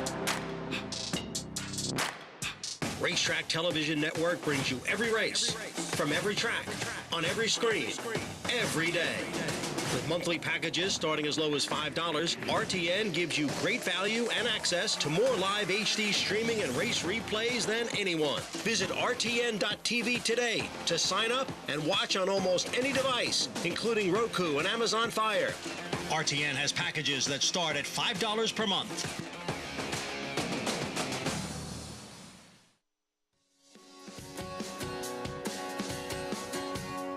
We're back on America's Day of the Races on our FS2 coverage. Hope you've enjoyed our Saturday action. Back here at Belmont in our ABR Race of the Week. Grade 2 Pennine Ridge. Kalick for Chad Brown, 3 consecutive victories, the last 2 gate-to-wire wins, and now a graded stakes winner with seemingly a very big future ahead of him. Yeah, he got very comfortable on the front end and was really able to run away from these. Listen, there's nothing wrong with the efforts of the runner-up and the third-place finisher. They just didn't have the same kind of clean trip that Kalick got. And the Kalick was able to control on the front end and continue to go on. Farbridge is a weird horse because, I mean, he looked like he was going to finish last going around the 3/8 pole. And Silver Knot, he keeps getting left. He got a little inside after that and had his chance. He should have been second here, but Kalick was able to boss him around and onwards to the Belmont Derby on July 8th, I believe. 6-8-4 finish. Robert LaPenta Silks in a horse who won this race, Catholic Boy. For him, a few years back, it was a Grade 1 winner on turf and dirt. Now he gets another Pennine Ridge with Kalick. As we take a look at this Pick 6 carryover, started with an odds-on favorite. Biggest price so far, wow. Parlays are fine, the biggest number. Parlays around, I just had it in my head. I want to say about 160, about 640 for $2. So don't know what they're paying, but it's about $3.20 for $1. Should take a look. Close out the card. Mile and a 16th on the turf. The 2 is 4,000 and the 9 is 3,000, and the bottom is 4,800.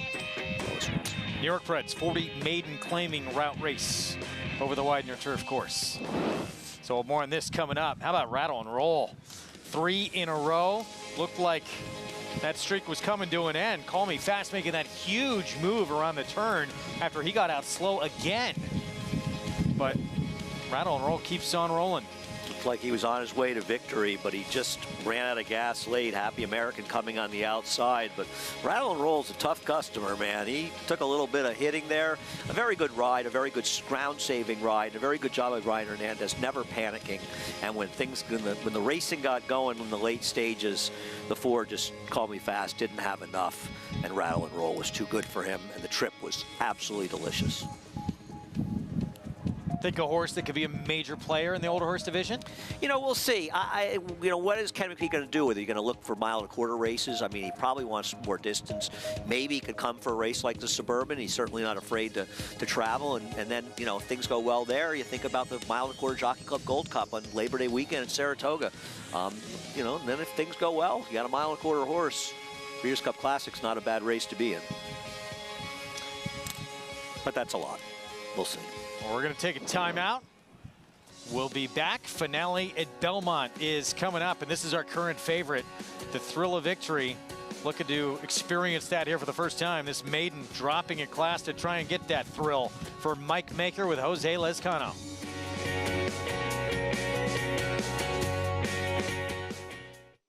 best 2-year-old by legendary sire Quality Road. In the back, $1.5 million. Very, very impressive debut. Cantering home could not have been more impressive. Coast to coast in the American Pharoah. He's the real deal. Undefeated and unchallenged at 2. He's just too good. He wins the Breeders' Cup Juvenile. Corniche, the newest champion to Coolmore, America.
Thanks for being with us on this Saturday afternoon. Live coverage from Belmont and Churchill.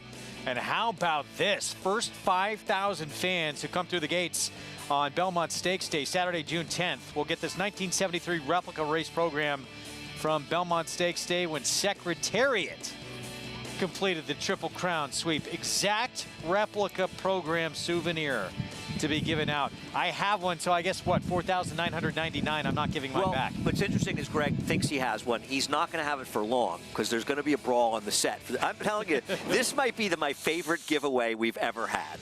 And we were looking back. 7th race that day, the Phalanx. Forgo 6-1 morning line. He was running in Step Nicely, who many old-timers like me remember quite well. Angle Light, who Secretary of Stablemate, who won the Wood Memorial. And I got to tell you, that might be the best giveaway at Belmont Park since the old Marlboro Cup when they used to give away free cigarettes. Incredible. So first 5,000 through the gates, we'll get that on Belmont Stakes Day. That is awesome. I love that. There's going to be, I'm going to be taking some. Mile and 16th on the grass to close out this Saturday card. That's a first-time starter, Jose Ortiz for Belmont. Belmont taking a little money. There's a little bit of turf pedigree. Belmont not very good with maiden claimers first time out on the turf, but doesn't run too many. Figure the Builder could win this race, couldn't he, for Rudy Rodriguez? Well, he's my top choice, Greg, and I'm alive in a big double, so I hope you're right. I thought he made the first move in a race that collapsed last time and ran pretty well. 6-1, War Prince, Manny Franco for Rob Atras. He also moved a little, was a little close to the pace in the race to collapse and finished ahead of Barry the Builder. I just thought Barry the Builder ran a little bit better than he did, but it's close. Atlanta's Acuna in for a tag for the first time. Well, my friend Acacia Courtney liked this one. She's talking horses with me as he drops down to a maiden claimer. Acacia Courtney, you've heard of her? No, I have not. No, I can't. Clement. I've been doing so well, too, Greg. I even called her the right name of the show. I used to know someone by that name. I'm the worst. Fluorescent Bay, Robbie Davis. I tried to be nice. Look what happened. Looks like a big long shot for Robbie Davis. Just for luck, Ray Handel, blinkers on, this one who drops down. I threw this one in as a long shot first time for Ray on the drop down. Yeah, big price in for a tag. Here's Holding Alper. Dan produced a 3-time winner on the turf who was graded stakes placed. Yeah, I agree. This horse actually is at, well, Hotter House. Hotter House, I think his name is? Hotter Saul. Hotter Saul, yeah. 3 turf winners from 6 to try it, but a little, little bit odd, but a big price. Blinkers on, Silent Running went by for Jimmy Bond. Here's the Thrill of Victory. Yeah, I think this is a bad favorite in here. This horse was awful last time. It was off a layoff, but was awful. It's a drop down, but I didn't like this one. Sea Cruise, Richard Hendricks brings this one. You have to be a fan of the song to bet on this horse. You know, the old 50 song, don't you want to take me on a Sea Cruise? Oh, okay. I was thinking Bobby Darin, but I don't think it was Bobby Darin. Could be somebody like that. I don't think it was 59 to 1 on this Sonoma Beach. Blinkers on. Yeah, this would be, is this one even covered, the pick six? Dylan Davis, Bad Larry, it's Mike Maker. First time on grass, 2 sprint stretch out. For what it's worth, Mike Maker, first time turf off the claim, which Bad Larry is, 1 for 26 with a 48-cent ROI, and 1 for 14 with maidens. Is that Acacia Clement coming on next? Totally wrong, Andy, because when I changed my name after getting married, Courtney is now my middle name, so I am still Acacia Courtney. But taking a look at a couple of horses in here, Mike Maker sends out 2, The Thrill of Victory, taking the drop in class. This horse, I think, does make a lot of sense on the drop, and boy, he's a horse that really is a good doer, carrying a lot of good weight to him. And he was one that I haven't seen since last fall, and he was really sharp and all over the place, much more relaxed coming back this year. The number 4, Atlantis Acuna, as Andy mentioned, this was one that I took a little bit of a shot with.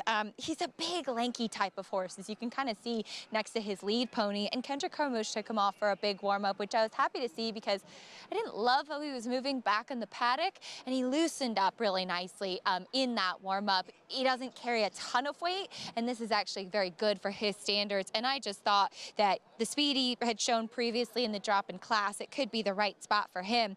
The number 12, the other Mike Maker runner, I know that his numbers are not good, shockingly, with this kind of move, but there is pedigree. On the bottom side, the dam won on the turf, and there was a sibling that won 2 times on the grass, and just heard Chad Brown talk about Collected being by City Zip and his influence for the turf. And while this guy doesn't have an overwhelming turf-looking hoof, his physical really kind of lends it to turf. And the way that he almost moves in his floaty stride a little bit more like a horse that can appreciate the grass as well. I certainly don't mind him, and while I don't think he wants much further than this, I'm okay with the distances. He's been sharp today, too. The 2, Barry the Builder, yes, he made the first move last time. Incredibly strong and fit, second off the layoff for Rudy Rodriguez. I preferred him physically over War Prince as well, Greg. You 2 agree? Barry the Builder? I thought she liked the 4. I don't know. I was with her earlier today. I'm going to be nice to Kay. She just defended me despite my poor behavior earlier. She's my real friend like you. She would have given me the program already. I'm going to have to steal it from you. I'm sorry. I can't give it up. I'm going to tell you, that is a great giveaway. I love things like that. Come here next Saturday, and it could be yours. One of the first 5,000. Again, we'll get that replica program from the 1973 Belmont Stakes when Secretariat completed the sweep. Do you need another reason to come? We both made a bit of a case for a 64 to 1 shot here. Well, I'm not making I'm just pointing out the horse has pedigree. It's the kind of horse you want to throw in somewhere in your supers. These are not connections that are practically live in situations like this, but this horse does have a lot of pedigree. I'm going to be surprised if this one transfers it and does much running today, but if you like to throw in long shots with pedigrees, first time out in the turf, throw this one in. All right, we're set for the nightcap. Our friends are making a lot of noise down there, Greg. Yeah, we got a rowdy bunch down there enjoying the action from the picnic area. Perhaps alive in the pick 6. Good luck to anyone who is. You think that's a pick 6? I feel like they're doing the wave. Well, there are those fun. Those are great down there. The places for the barbecues. Great spot. I don't know if I've seen a wave ever done at a racetrack before. John Imbriel with the nightcap here from Belmont Park. Just for Luck goes in with Katie Davis. Bad Larry moves in with Dylan Davis. We are set for the Saturday nightcap. And they're off. Slow beginning for number 7. First-time starter holding Au Pair.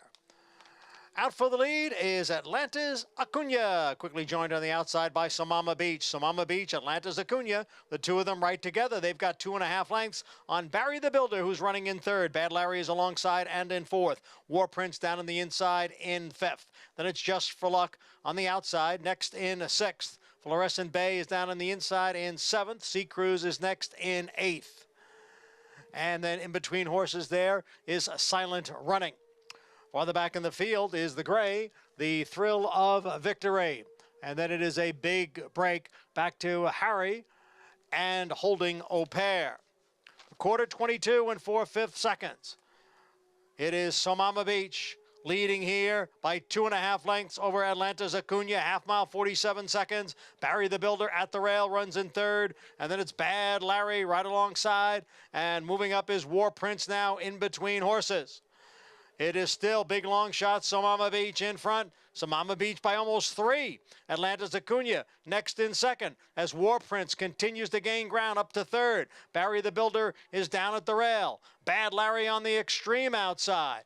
And then comes the Thrill of Victory. The gray has made some progress, but it will need some racing room as they come into the stretch. And here is Atlanta's Acuna. Here is Bad Larry on the outside, and there is room for the Thrill of Victory, who comes through down at the rail. The Thrill of Victory has the lead over Atlanta's Acuna. Then Bad Larry, late run here from Just for Luck.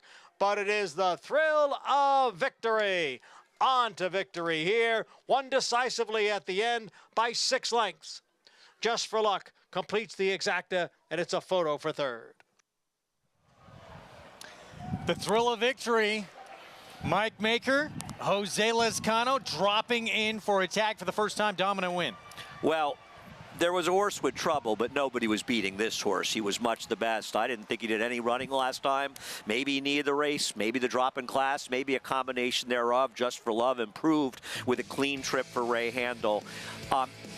Jamie Torres is a very promising young rider, and he could have a really good career, but he needs to ride turf races better if he's going to ride here at Belmont Park. He had chances to get position, and he just sat in and sat in and sat in, and he got shut off with a horse that probably would have been second, but he wasn't being the winner, Barry the Builder. How about this son of Destin, who was a runner-up in the Belmont Stakes for Todd Pletcher, right? Yes. A very memorable beat by a nose at 11-1 on my birthday. How could I forget? Creator beat him? He did. Winning on the turf for Paradise Farms, Maker and Lezcano. And yeah, easy win in the end here for this gray. And I'm glad he won easily. Otherwise, I would have been particularly annoyed by the trip on the 2, who certainly was second best in here. 2-1 post-time favorite closes out this Saturday card here at Belmont. We'll have the prices when we come back. Numbers underneath, at least one of them Just for Luck at 15-1, 9, 6, 4, 12. In the finale, we'll be right back.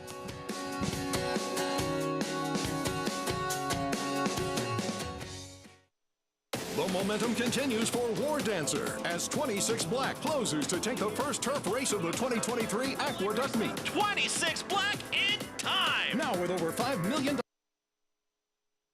in progeny earnings, including Dancing Buck. Dancing Buck by a half dozen lengths. Long shot, Surprise Boss. Surprise Boss is not going anywhere. Surprise Boss, look at this effort. New York's #1 turf sire begs the question, shouldn't you have a War Dancer? Visit wardancerstud.com to book your mayor today.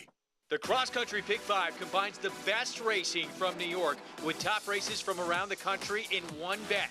Find it in your track menu and play this weekend. Races and free PPs posted at NYRA.com/crosscountry. RaceLens is the most in-depth product in horse racing with unique features found nowhere else. True odds, predictive analysis, and pace projection. RaceLens. It will change the way you follow horse racing and take your game to the next level. Would you believe that champions weren't measured by rings, but by a crown? That the history books were written on dirt?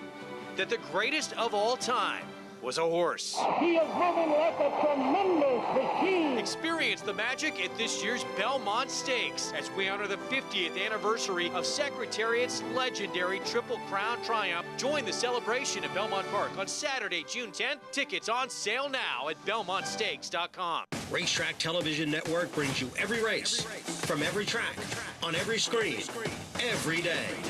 With monthly packages starting as low as $5, RTN gives you great value and access to more live HD streaming and race replays than anyone. Visit RTN.tv today to sign up and watch on almost any device, including Roku and Amazon Fire. RTN has packages that start at $5 per month.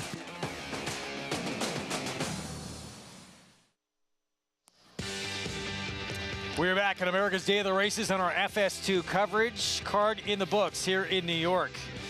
And the thrill of victory, Mike Baker, Jose Lezcano.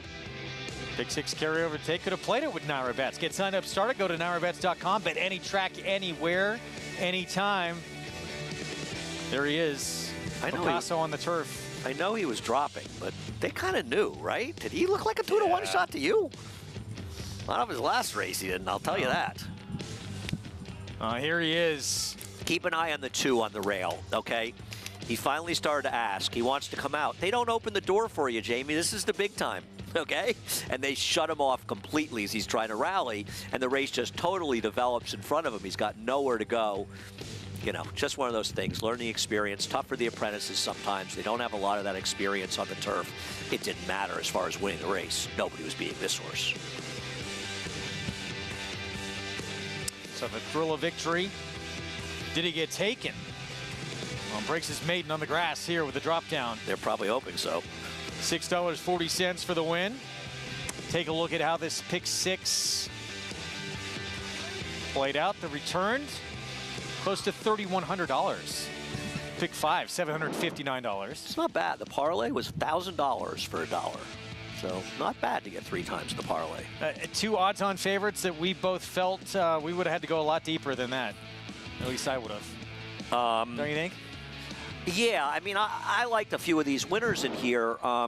I didn't love the first winner. I picked him 3rd at 4-5. And I'll tell you what, I picked this horse 5th that won the last race. I didn't love that horse. I would have had to have it with a lot of A's and get to him as a C. I didn't love that horse. Interesting race here coming up to close things out at Churchill, including this one here, American Retro for Ian Wilkes, start number 3.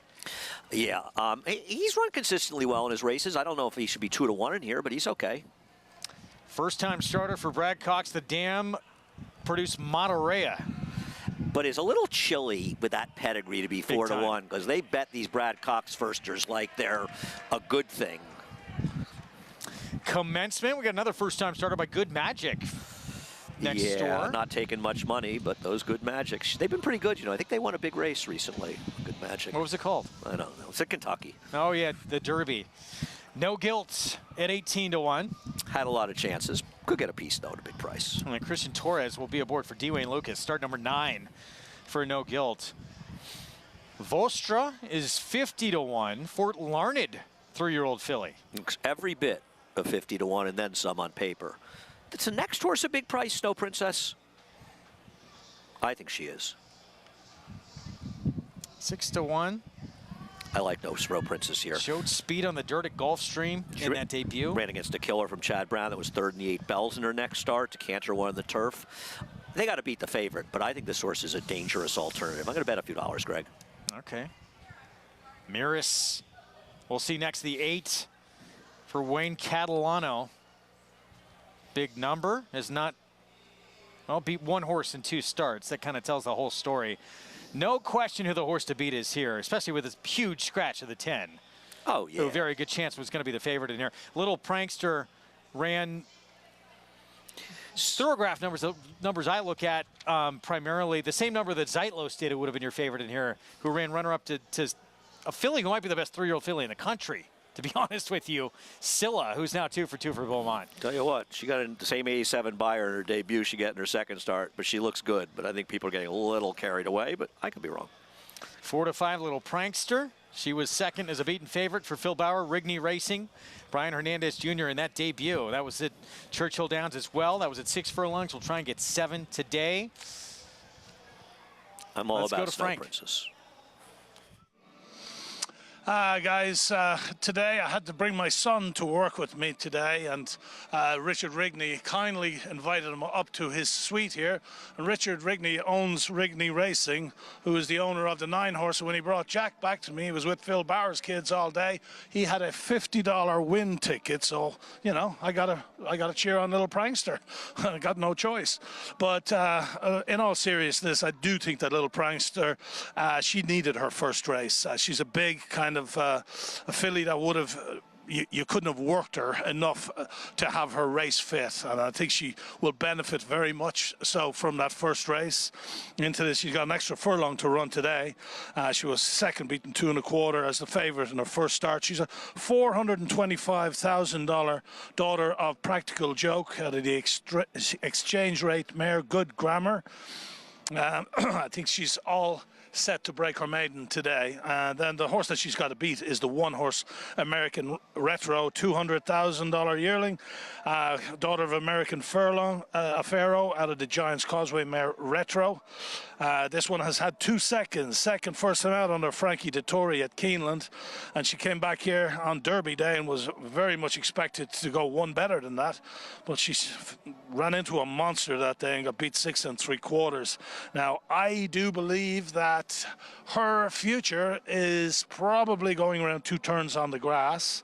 But this is a 7 furlong race, and she is 2 to 1 to win this race. So she very well may do that. Then the 3-horse methodology, or the 2-horse methodologies by Uncle Mo out of Bernardini mare, Innovative Miss. She's 4 to 1 right now. I heard Andy say that these Brad Cox maidens, they take money first time out when they're very much fancied. So I would imagine that she's going to need a race. Going 7 furlongs is not an easy distance to win at first time out, especially when you're running against competition that have had experience on the racetrack. So then the 7 Snow Princess, she's a filly that's kind of taken a little time to come around, but today she can do that. She was 4th, beaten 6 1/4 lengths first time out, and then the next time she actually showed speed first time out at Gulfstream, and then next time out tried the grass, finished 5th, beaten 3 lengths. I say that Joe Rosario came back and said, no, she's probably a little better on the dirt. So today she's got a very good chance of showing up and getting the money. But I'm going to go to 9 Little Prankster over the 7 Snow Princess and the 1 American Retro. And we'll see you tomorrow, guys. Frank, good job today. Great having you on the program as always, providing his insights. And we'll see what happens here in this nightcap. Yeah, 4 to 5 Little Prankster was very good first time out, but no question the one to beat here in start number 2. I agree. I don't argue with that, but I think that the 7 is an interesting player, Snow Princess. I played a 9-7, little box, and I bet the 7 to win. And for those wondering, Frankie Ford sang Sea Cruise. I know they've been wondering since Thank that. you. Yeah, I wanted everyone to clear that up. Edge of their seats. Yeah, I got a few tweets about it. People were concerned. It's the kind of info that the fans give us, okay, Greg? And Don't back sneer to at it. the one that you like and Frank likes is an alternative here potentially. Snow Princess. Going to be leading the way here, the 7? I don't know. I think the 9's going to go. You don't think the 9's going? I would like 20 and 4. They went that opening quarter. Yeah, that's Churchill. Those fake 6 furlong, no long run-up. Travis Stone. Still, I've never seen that. Really? At Churchill? Yeah. 24. Really? At 6 furlongs? Oh yeah. Oh yeah. Let's go to Travis Stone.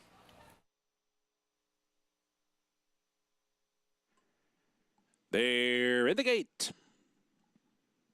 Whoop, Little Prankster not quite in.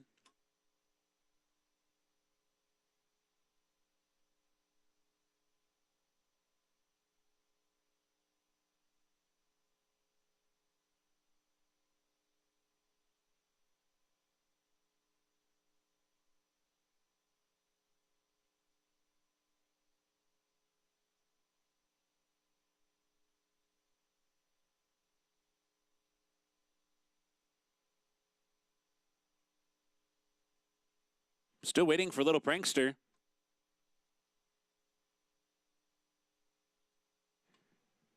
And I believe she's in now. Ready? Just kidding. She's back out. Now she's back in. Almost certain of it. Ready? And they're off. Snow Princess and Miris and Little Prankster from their outside posts racing for the lead, and down inside American Retro comes on with Methodology. So they cross to the main track. Methodology and American Retro, these two go head to head. Snow Princess up on the pace racing third. Little Prankster's 4th. No Guilt advancing from the inside, moving from 5th into 4th. Little Prankster's back in 5th. Commencement's on the move from 6th.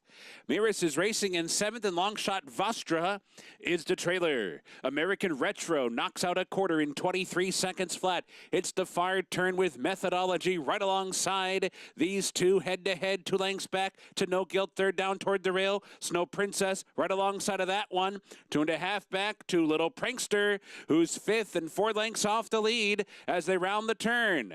Then it's Commencement and Miris and Vostra.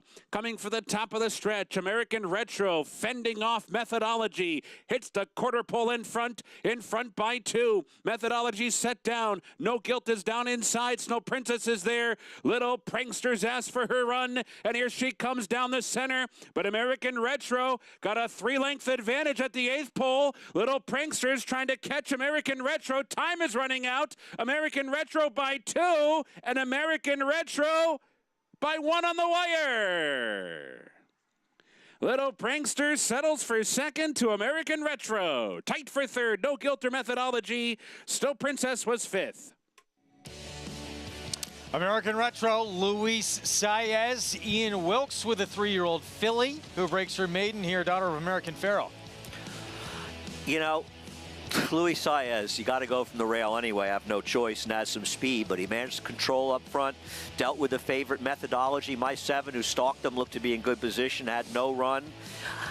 Is it me, or was Brian Hernandez a little overconfident on the 9? Did he give a little too much to do here? I'm a big Brian fan. I wonder if looking back on it, he's thinking, I dropped back a little far in there. But take nothing away from American Retro. Nice to see Ian Wilkes get the job done as well. Card in the books at Churchill. Hope you enjoyed our Saturday coverage. We had some really fun races, and potentially we saw some future stars today. I agree. We saw some very nice 3-year-olds on the turf. I had fun. Should we do it tomorrow? Yeah, let's do it again. We'll be back tomorrow, 12:30 Eastern start time on FS2. Kalik, 3 in a row, our ABR race of the week, taking the Pennine Ridge. Wins for Chad Brown. Same silks that Catholic Boy won that race in a few years back. Mission of Joy. Impressive on the lawn in the Regret, and Rattle and Roll looked like might be in a tough position. Did not matter. 3 in a row for Kenny McPeak. We'll see you tomorrow at 12:30.